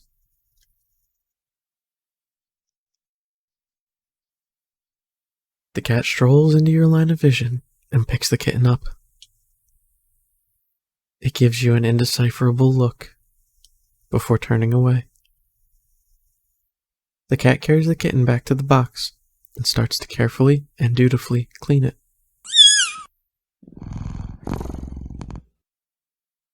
You sway and find you can't right yourself before falling to the ground.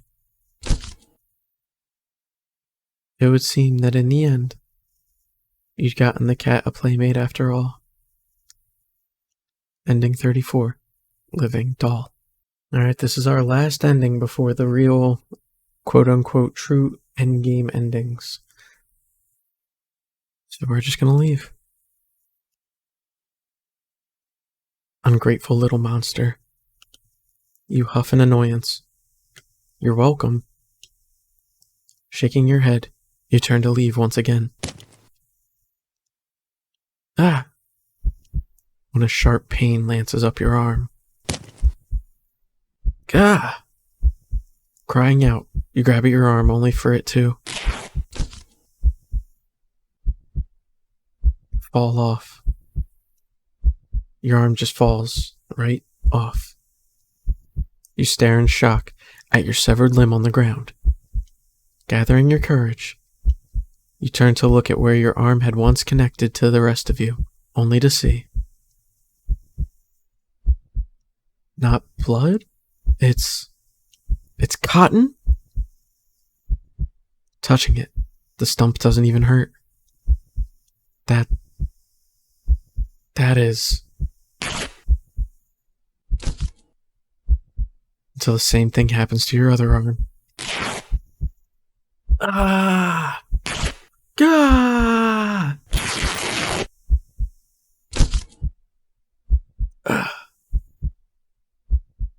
You fall when both your legs succumb to the same nonsensical fate, crying out at the agony that comes and goes like it never happened, as if you're not currently laying on the dirty ground of an alley, limbless. What in the world is going on? You can't make sense of it. You can't think straight. The pain has receded, leaving you with a strangely empty pit in your stomach, considering you still have a stomach and it wasn't replaced with. As you lay back, helpless and still in shock, staring at the sky, the cat's face appears in your line of vision.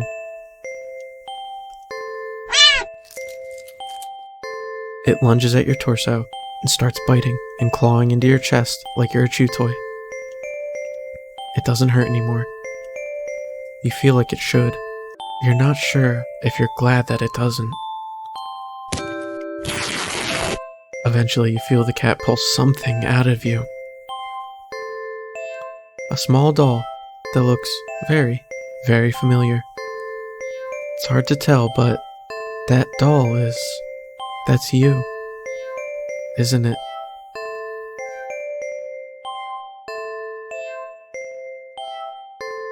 The cat hops off of you and heads back to the box with its prize. At least you think so. Everything's too dark to tell. You wake up and find that you can't move an inch. You can't look around. You can't even breathe. Though none of these realizations seem to be a problem. All you can see is the face of a familiar-looking cat curled around you, purring in its sleep. For some reason, this doesn't bother you. You're not sure why you feel like it should. You try to latch onto thoughts in your head that feel like memories of another life, another time, another you. But the thoughts slip away like forgotten dreams.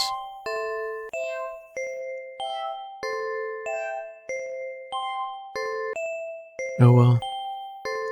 That's fine, isn't it? You're just a doll, after all.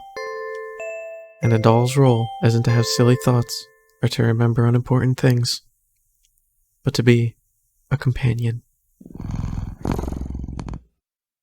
And judging from the cat's contented purring, you seem to be performing your role perfectly. You are filled with an overwhelming strong sense of pride at this fact. And so you too feel content. Ending 35, cotton-headed. Alright, so now we're getting into our endgame endings. Here we go. You've been enjoying yourself, haven't you? Yes. I as well. Still, all good things must come to an end. And I believe you are ready.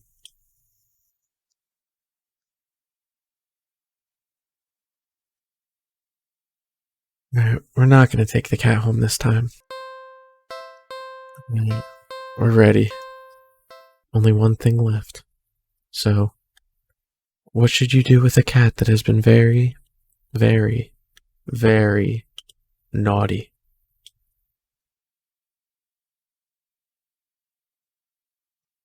I don't condone what I have to do.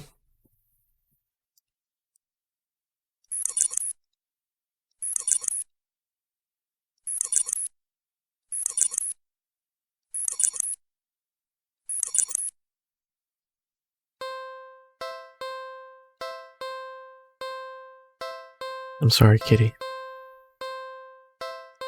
Really? Are you sure? Once you do this, you won't won't be able to turn back.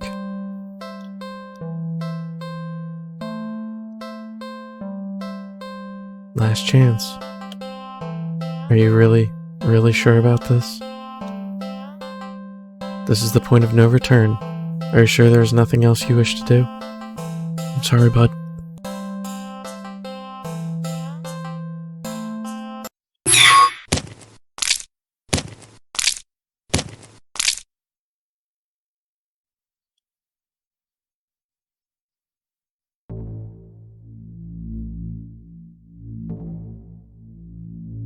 Its corpse lays limp and lifeless in its now blood-stained cardboard box. What would you like to do? I don't like this. Everyone, I'm sorry that it came to this. I guess we'll check our pockets. There's no point. Cat is passed. You dig in your pockets anyway. Left pocket. String. Useless. Right pocket. Chocolate. You eat the chocolate. You have your phone. Take a picture? No point. Cat's... I don't want to believe this. What would you like to do? Look around. What are you looking for? Cat? You look anyway. Look to your left and right. Nothing but trash. You look up. The sun never reaches in here well enough. But you can tell that it's a beautiful day today. You look behind you. Nobody saw. You look down in front of you. Oh yeah. What would you like to do? You're done here. You turn around and leave the alley. At least, you try to. You stand at the edge of the alley's entrance. You see that nothing exists beyond it. Just an empty, black void. You turn back.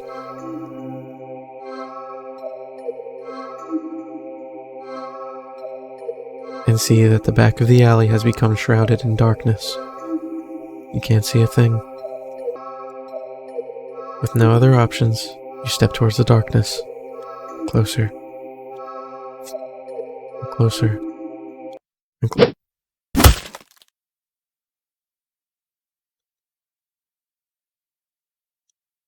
You're... Wait.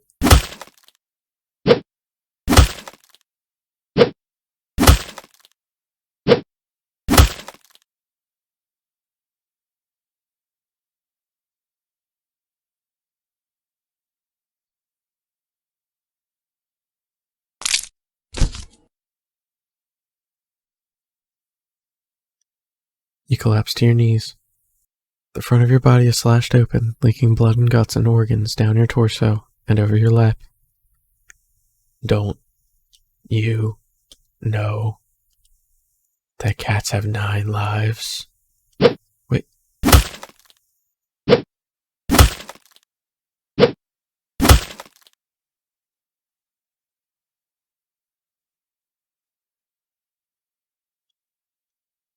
Ending 36. 8 more left.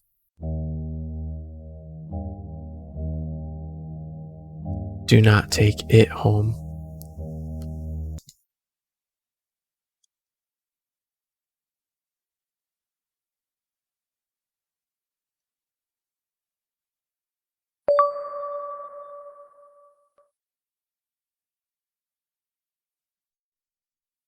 I never believed in unconditional love. Not even as young as I was on the day that changed my life forever. Still, I always assumed that they would come the closest to granting it to me. That's what they always say, right? That a parent's love is unconditional. The wounds they'd inflict on my skin and in my heart had long since scarred over the day they dealt the final blow. And all it took were 2 little words. Get out. The day they finally turned their backs on me, abandoned me.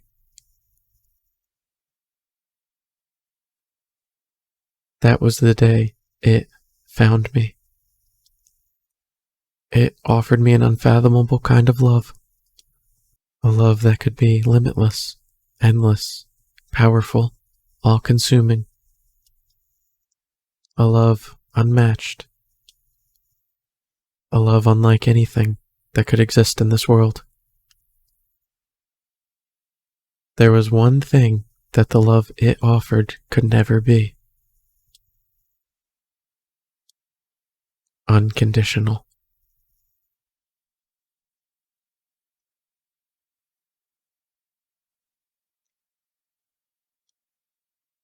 Where am I? And so, you find yourself here, yet again. What? Who said that? And where is here? I can't see anything. Why? Here is here, silly. You're... Well... Do you remember me this time? I never would have thought of myself as being forgettable. But I suppose there's a first time for everything. Your memory slowly pieces together fragments of a moment, an encounter, a cat in an alley. I took you home with me, didn't I? Correct. You were daydreaming so long, you even had me worried. Can you imagine that? Here I am indulging a little in playing with my prey, only for you to completely zone out on me. The game's no fun if you're not present, you know. No, I don't know. I don't understand what's going on at all. Curious as you are, I should have expected that you'd have questions. Well, I suppose you've put me in a good enough mood to be generous and hear you out. Very well. What would you like to know? Why do you keep killing me? Oh, don't be so dramatic. I don't keep killing you. I haven't even killed you once yet. Those were just thoughts and ideas floating around in your head that I admittedly had a little fun with. Can you blame me? I would have gotten bored just waiting for you to wake up. You even made me kill you in the end. Yes, I suppose I was curious to see if you actually would. You certainly didn't hold back. You must have been quite angry with me. It's fine though.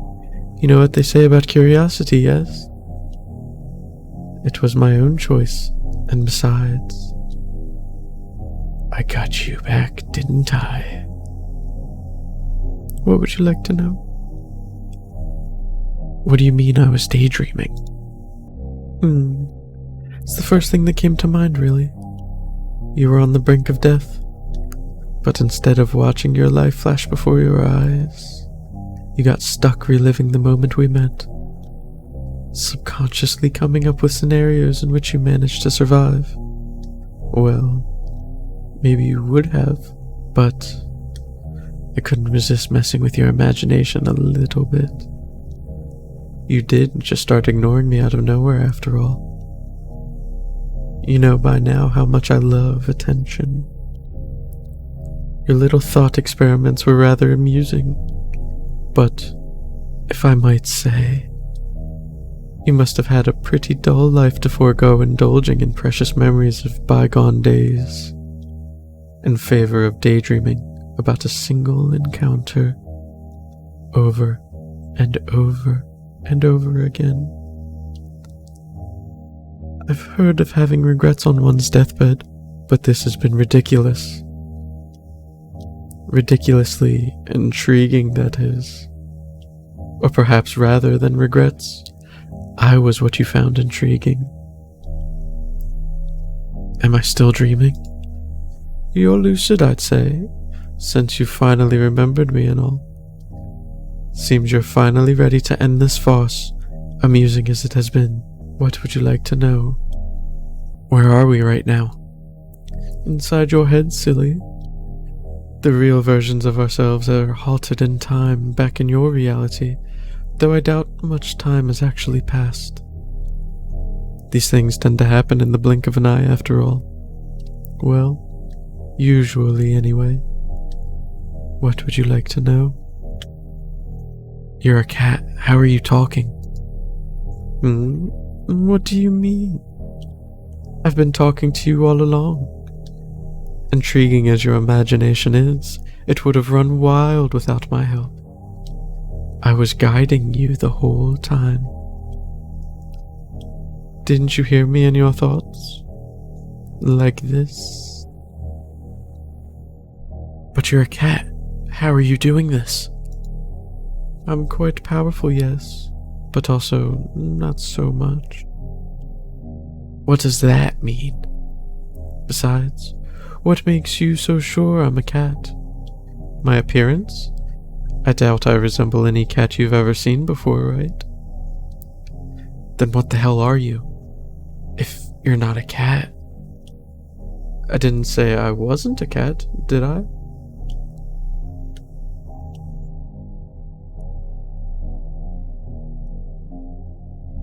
I could be a demon, or a god, or an alien from another galaxy, or an interdimensional abomination. Or I really could just be a cat. Doesn't really matter what I am, does it? Certainly what I can do would be more pressing matter, yes? A real cat couldn't have done all this. You're really hung up on appearances, aren't you? Do you have some kind of proof that cats don't possess power like mine? I doubt it.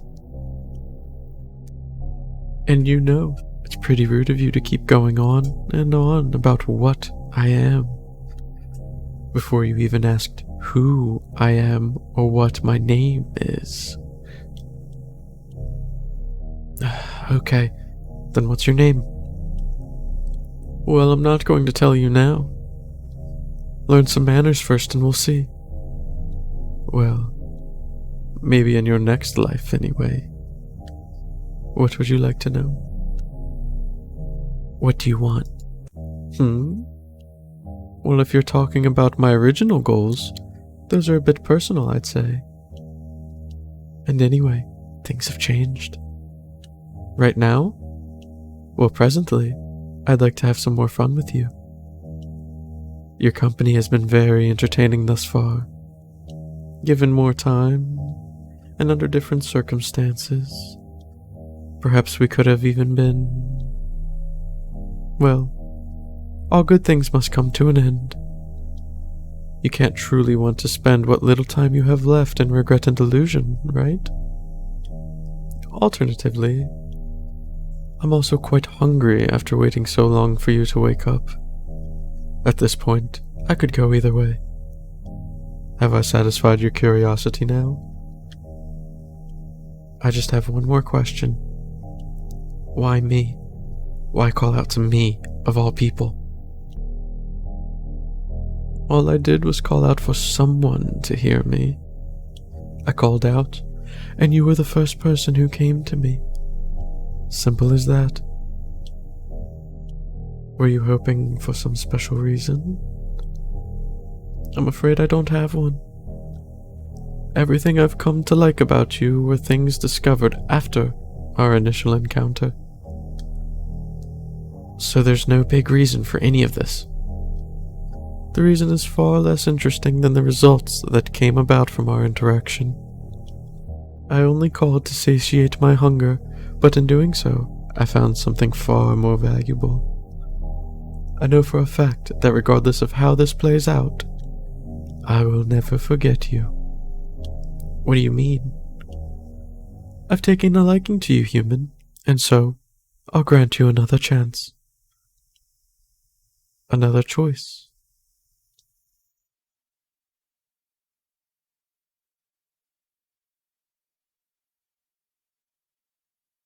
this place is.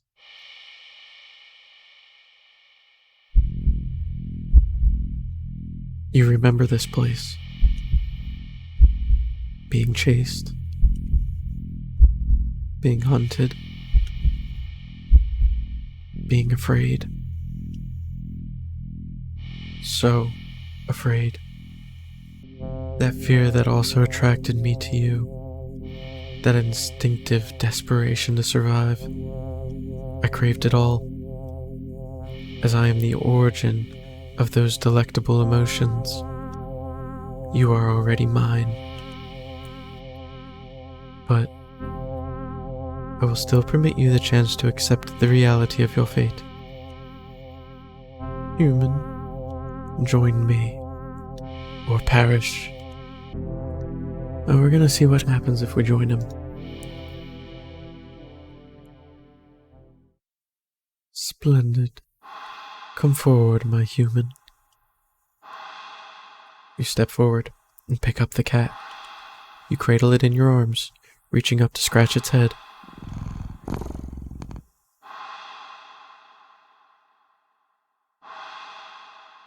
Suddenly, you start to feel sleepy. But the sudden wave of fatigue doesn't cause you to sway on your feet or stumble at all. What's happened?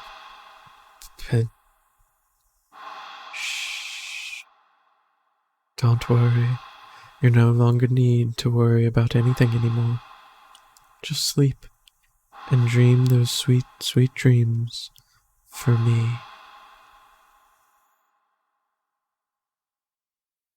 Excellent. With this, you will soon become a part of me.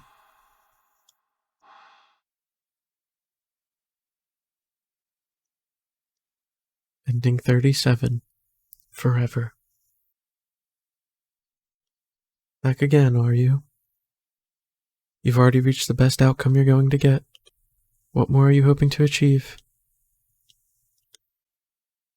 You wouldn't be thinking of going back on your promise to join me, right? Have I not satisfied your curiosity? Yes. Well then, I'll ask again. I'm sure you'll pick the correct answer.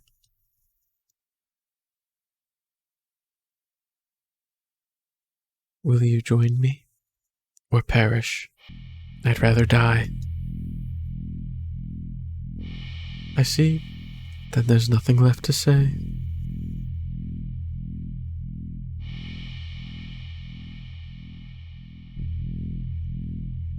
Resigned to your fate, you finally turn around.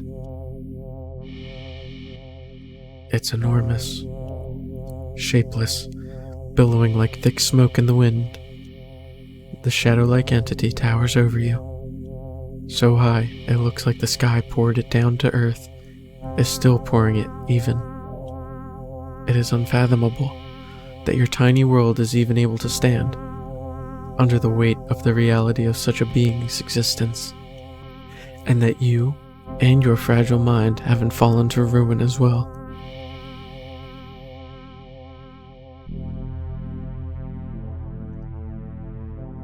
You step forward into the monstrous miasma and offer yourself to it.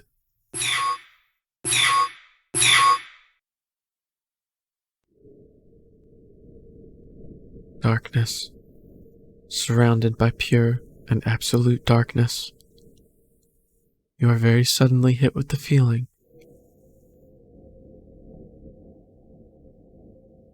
that you are not alone. Like you've just stepped into an unbearably, impossibly crowded space. Your ears even start to ring with the sensation of countless conversations. Words, whispers, screams, all overlapping. But you don't actually see or hear anyone or anything. You're alone. Even as your senses lie to you, trying to make you think otherwise. You're more alone than you've ever been. Lies. Lies. Lies. Lies. Listen. Listen, please. Is someone really... I can't see you. Where are you? Nothing. Nothing left to see. Only hear. Hear us. Listen. Please. Are you all trapped too? In this place? No place. Us. All you see, hear, feel is us. Us. And it. We are victims. Prey. Like you. We are many. Beyond counting. Our bodies gone. With time. Wills left behind. Us. Us. We became what you see. This place is us. Need you. Need your help. Help. But what can I do? It too greedy. Make a mistake. Ate too many. We are many. Now strong. We are strong. Made it strong. But make mistake. Mistake. Error. Flaw. Weakness. Then why not escape yourselves?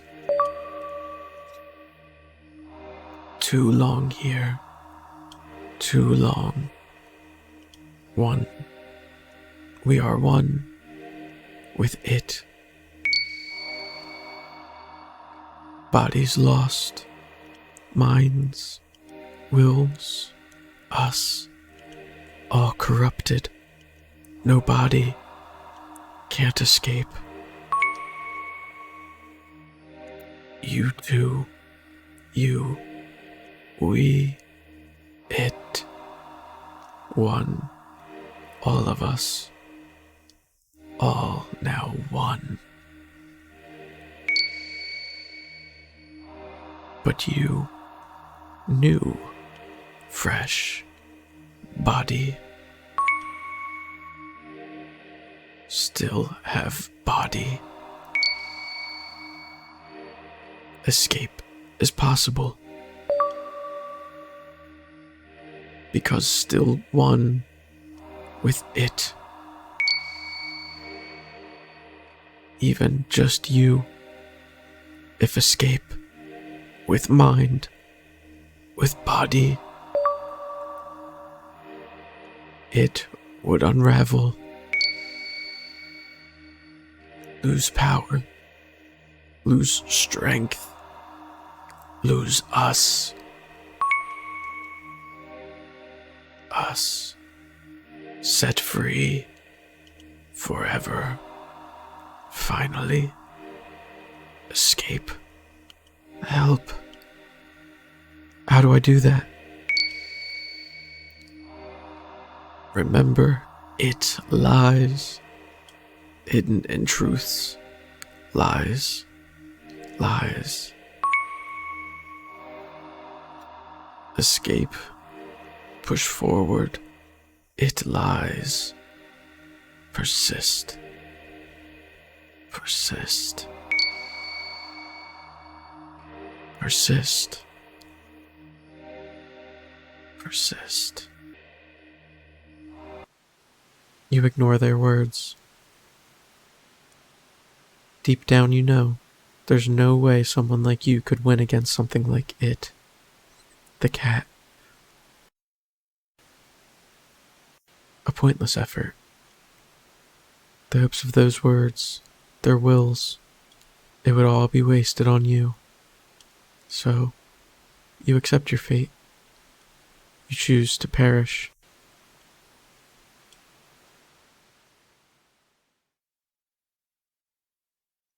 Not sure how long it takes, but their pathetic pleas eventually grow silent. You almost wish they would have simply turned to insults and threats.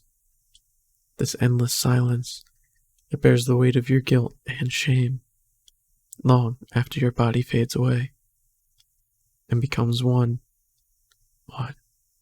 with me. Ending. Perish the thought.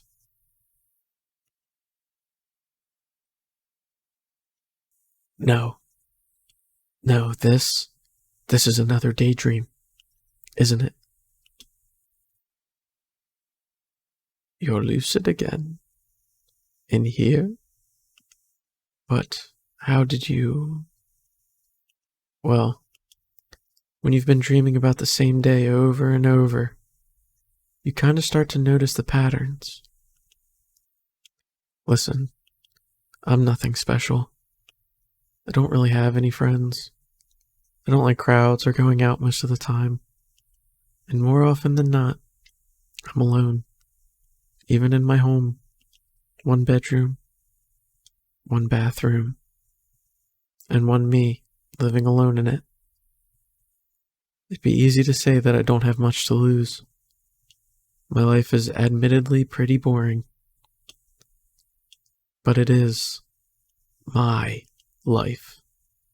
And if this is my dream, then you're not calling the shots anymore.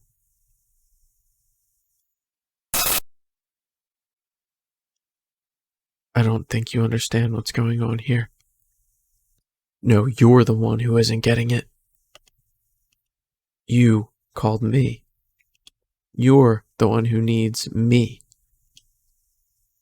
Whether it's to eat me, or kill me, or make me yours forever, it doesn't matter. I'm done here. I'm going home.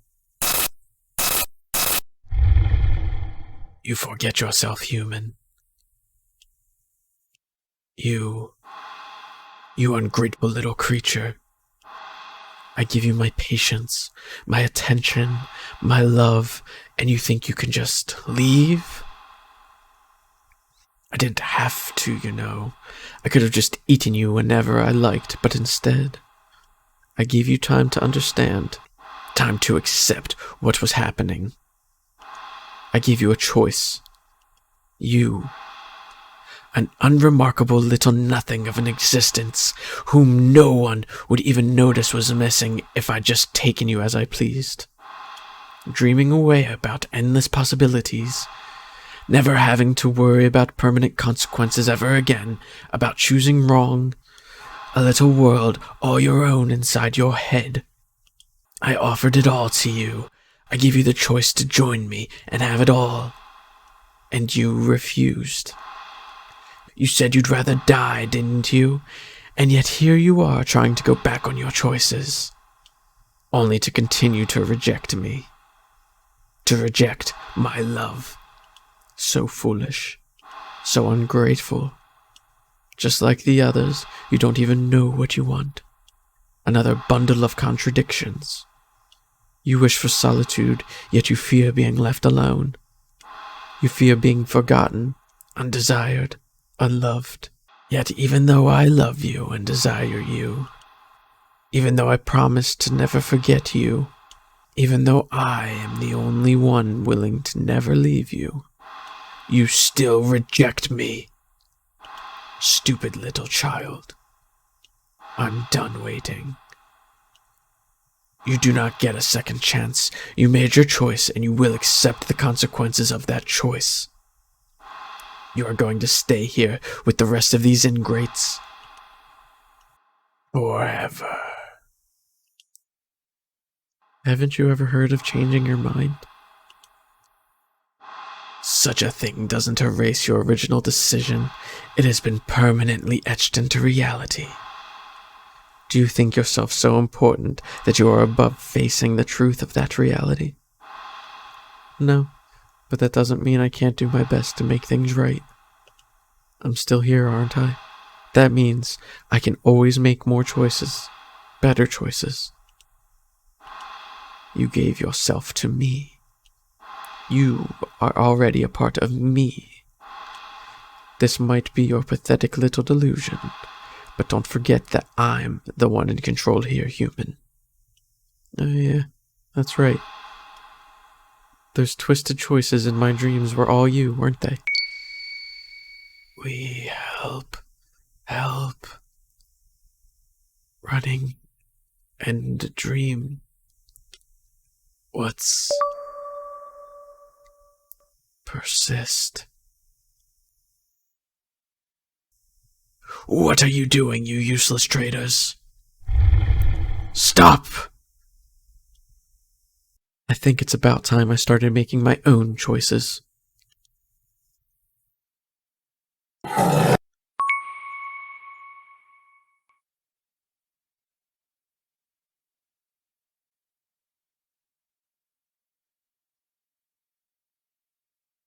I'm back in the alley.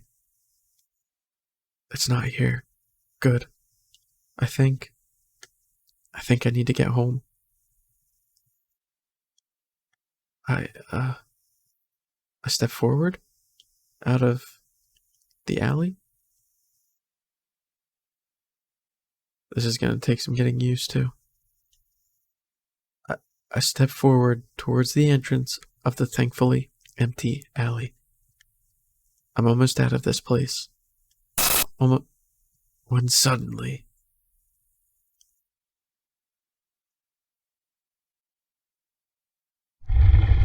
you're not going anywhere.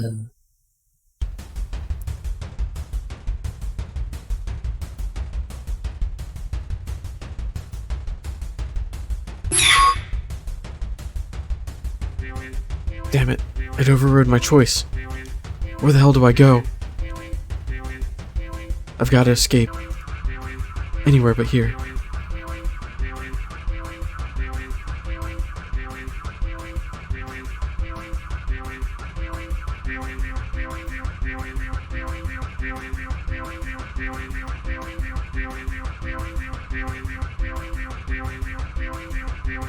Ah, crap. A dead end. Stop running.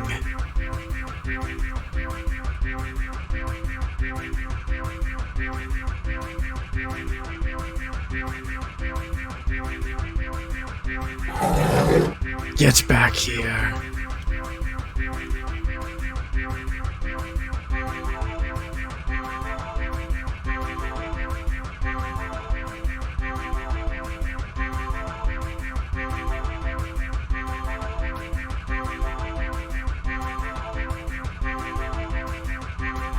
How do I get out?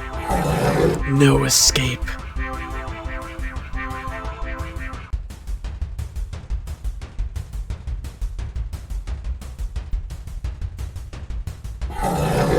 Get back here.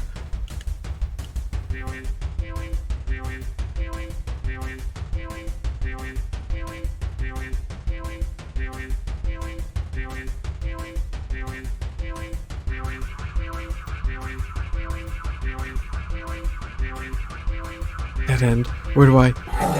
Found you.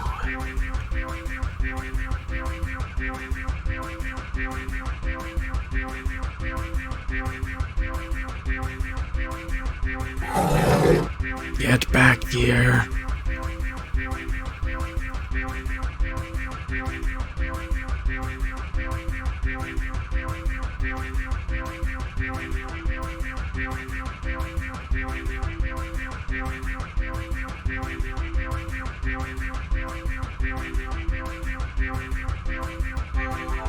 Damn, gotta escape. I got you now.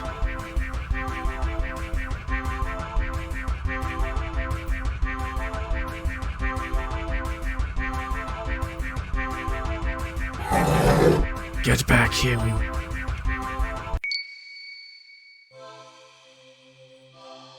Did I do it? Head unraveling. Mini us escape. Mini free now. It losing us, losing strength, your escape possible now. No, you are mine. We go ahead. We go free. Thank you. Thank you.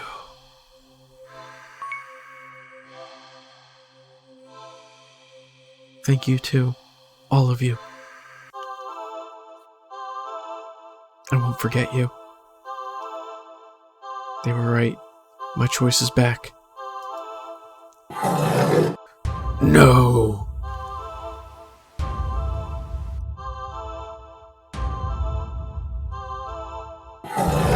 I'm back.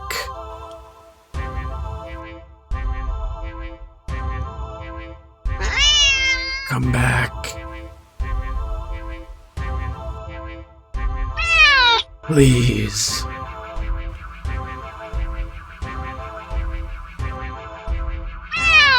Don't leave me. I'll die without you. I'll die.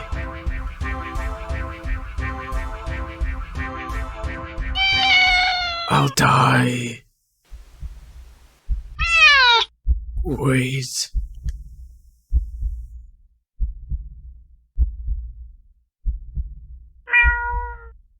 Wait.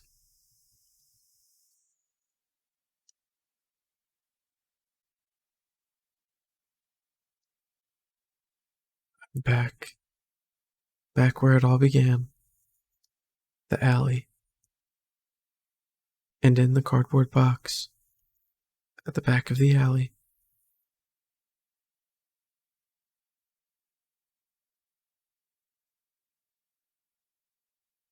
There you are.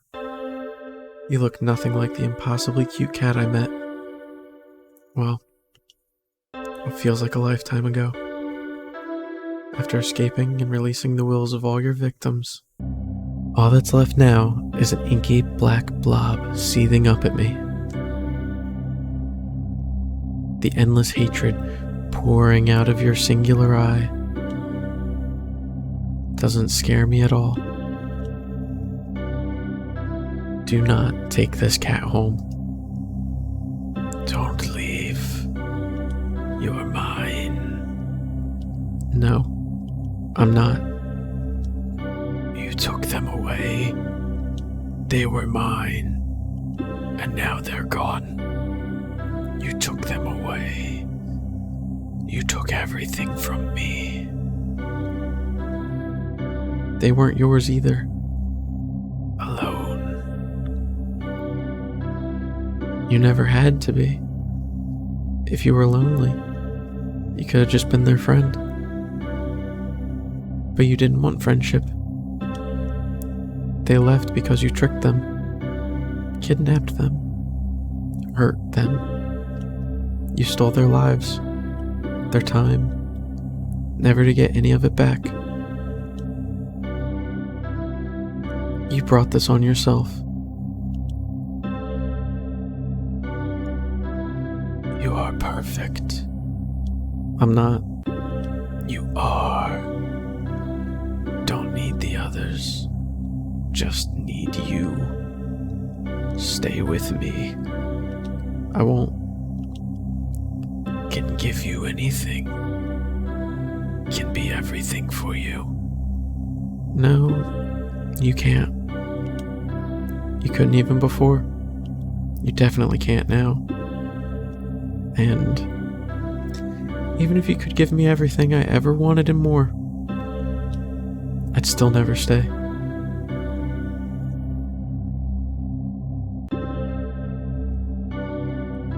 Of you. No, you. I do. So much. I love you. I love you. I love you. I love you. Stop. Maybe you do love me, in some strange, screwed up way I'll never understand. But even if that's the case, it's not enough. Please, don't go. I'll be good. I don't believe you. I promise. I can't trust you. I promise. Just don't leave. Don't leave me alone. Please. I'll die. I'll die without you. Do not take this cat home.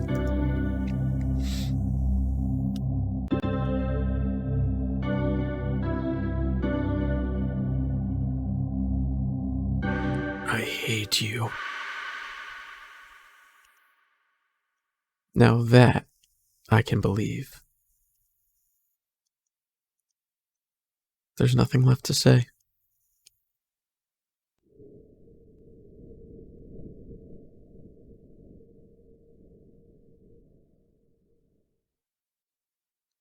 I watch in silence as it fades away into nothing.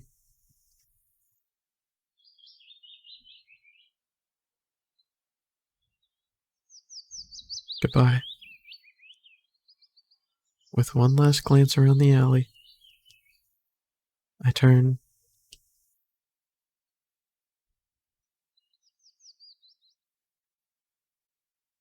and leave. Ending 38. Do not take this cat home.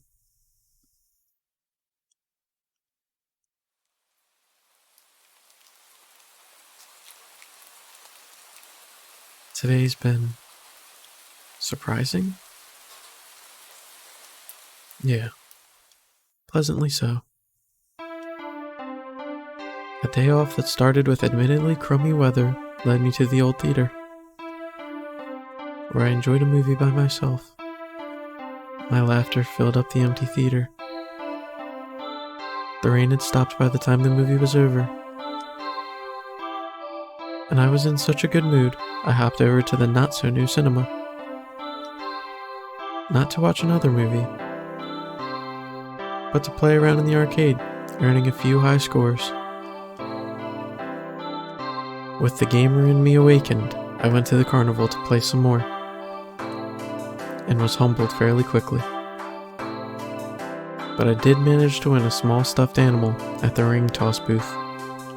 The design is questionable, and I freaking love it. The rides weren't so bad either. I got inducted into a group for a bit while waiting in line at the Ferris wheel, bonding over our shared mistrust of the carnival's game vendors. I even shared a carriage on the Ferris wheel with a few of them, and exchanged numbers before we parted ways. I don't know if I'll ever see them again, or if any of them will ever call me, or if I even have it in me to call any of them, but having the option to do so is nice.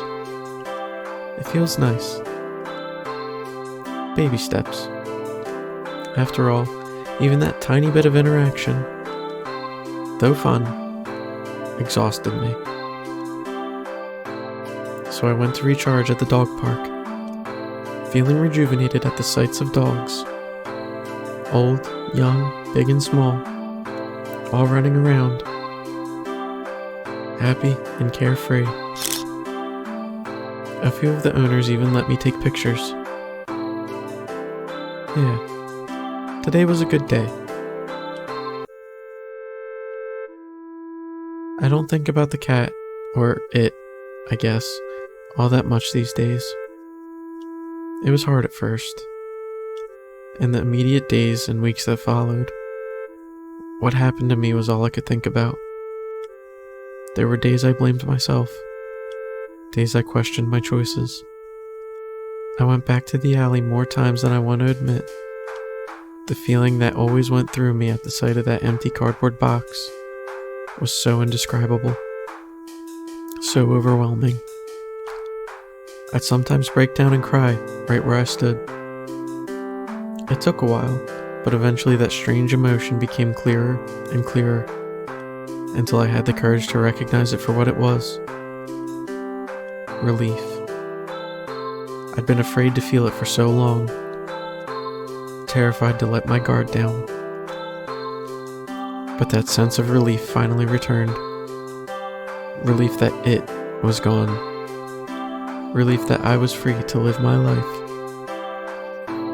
However simply or extraordinarily I wished. The ones it had imprisoned. I never heard their voices again either. But that's for the best.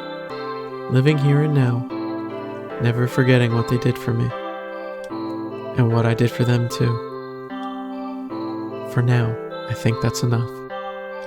At least, I hope so.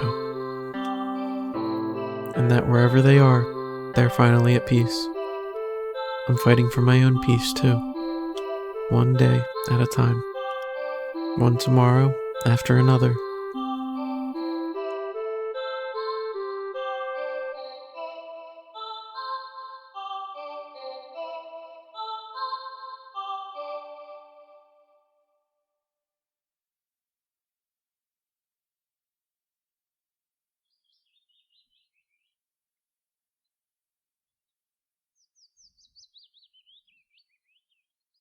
Finally, I head home to my little apartment. 1 bedroom, 1 bathroom, and 1 me living alone in it. Well, almost, anyway. I'm home, baby. A little kitten flails as it awkwardly runs over and mews up at me. I kneel down, looking fondly at its hazel green eye. The poor thing had been hurt and starving when I found it a few weeks ago. But it certainly got its energy back after a little food and care. Did you miss me? Hungry, huh? Me too. It's been a long day. I smile helplessly at its cute little face. Let's find something to eat, okay?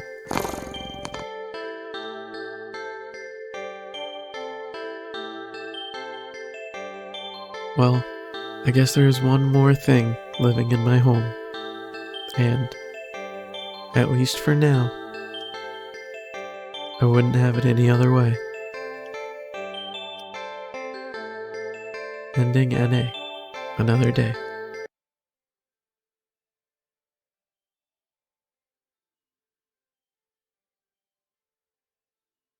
Alright, so that was Do Not Take This Cat Home. After the absolute roller coaster that this game was, that was probably the best ending I could have ever hoped for. I teared up for a minute. I had to stop. It was both so cute and so wholesome, and it was just a great way to end this game. And I had an absolute blast playing this. If you guys watched this from the beginning, thank you so much for sticking around through it. Stay tuned for more, because I had a lot of fun doing this. So thank you guys for watching.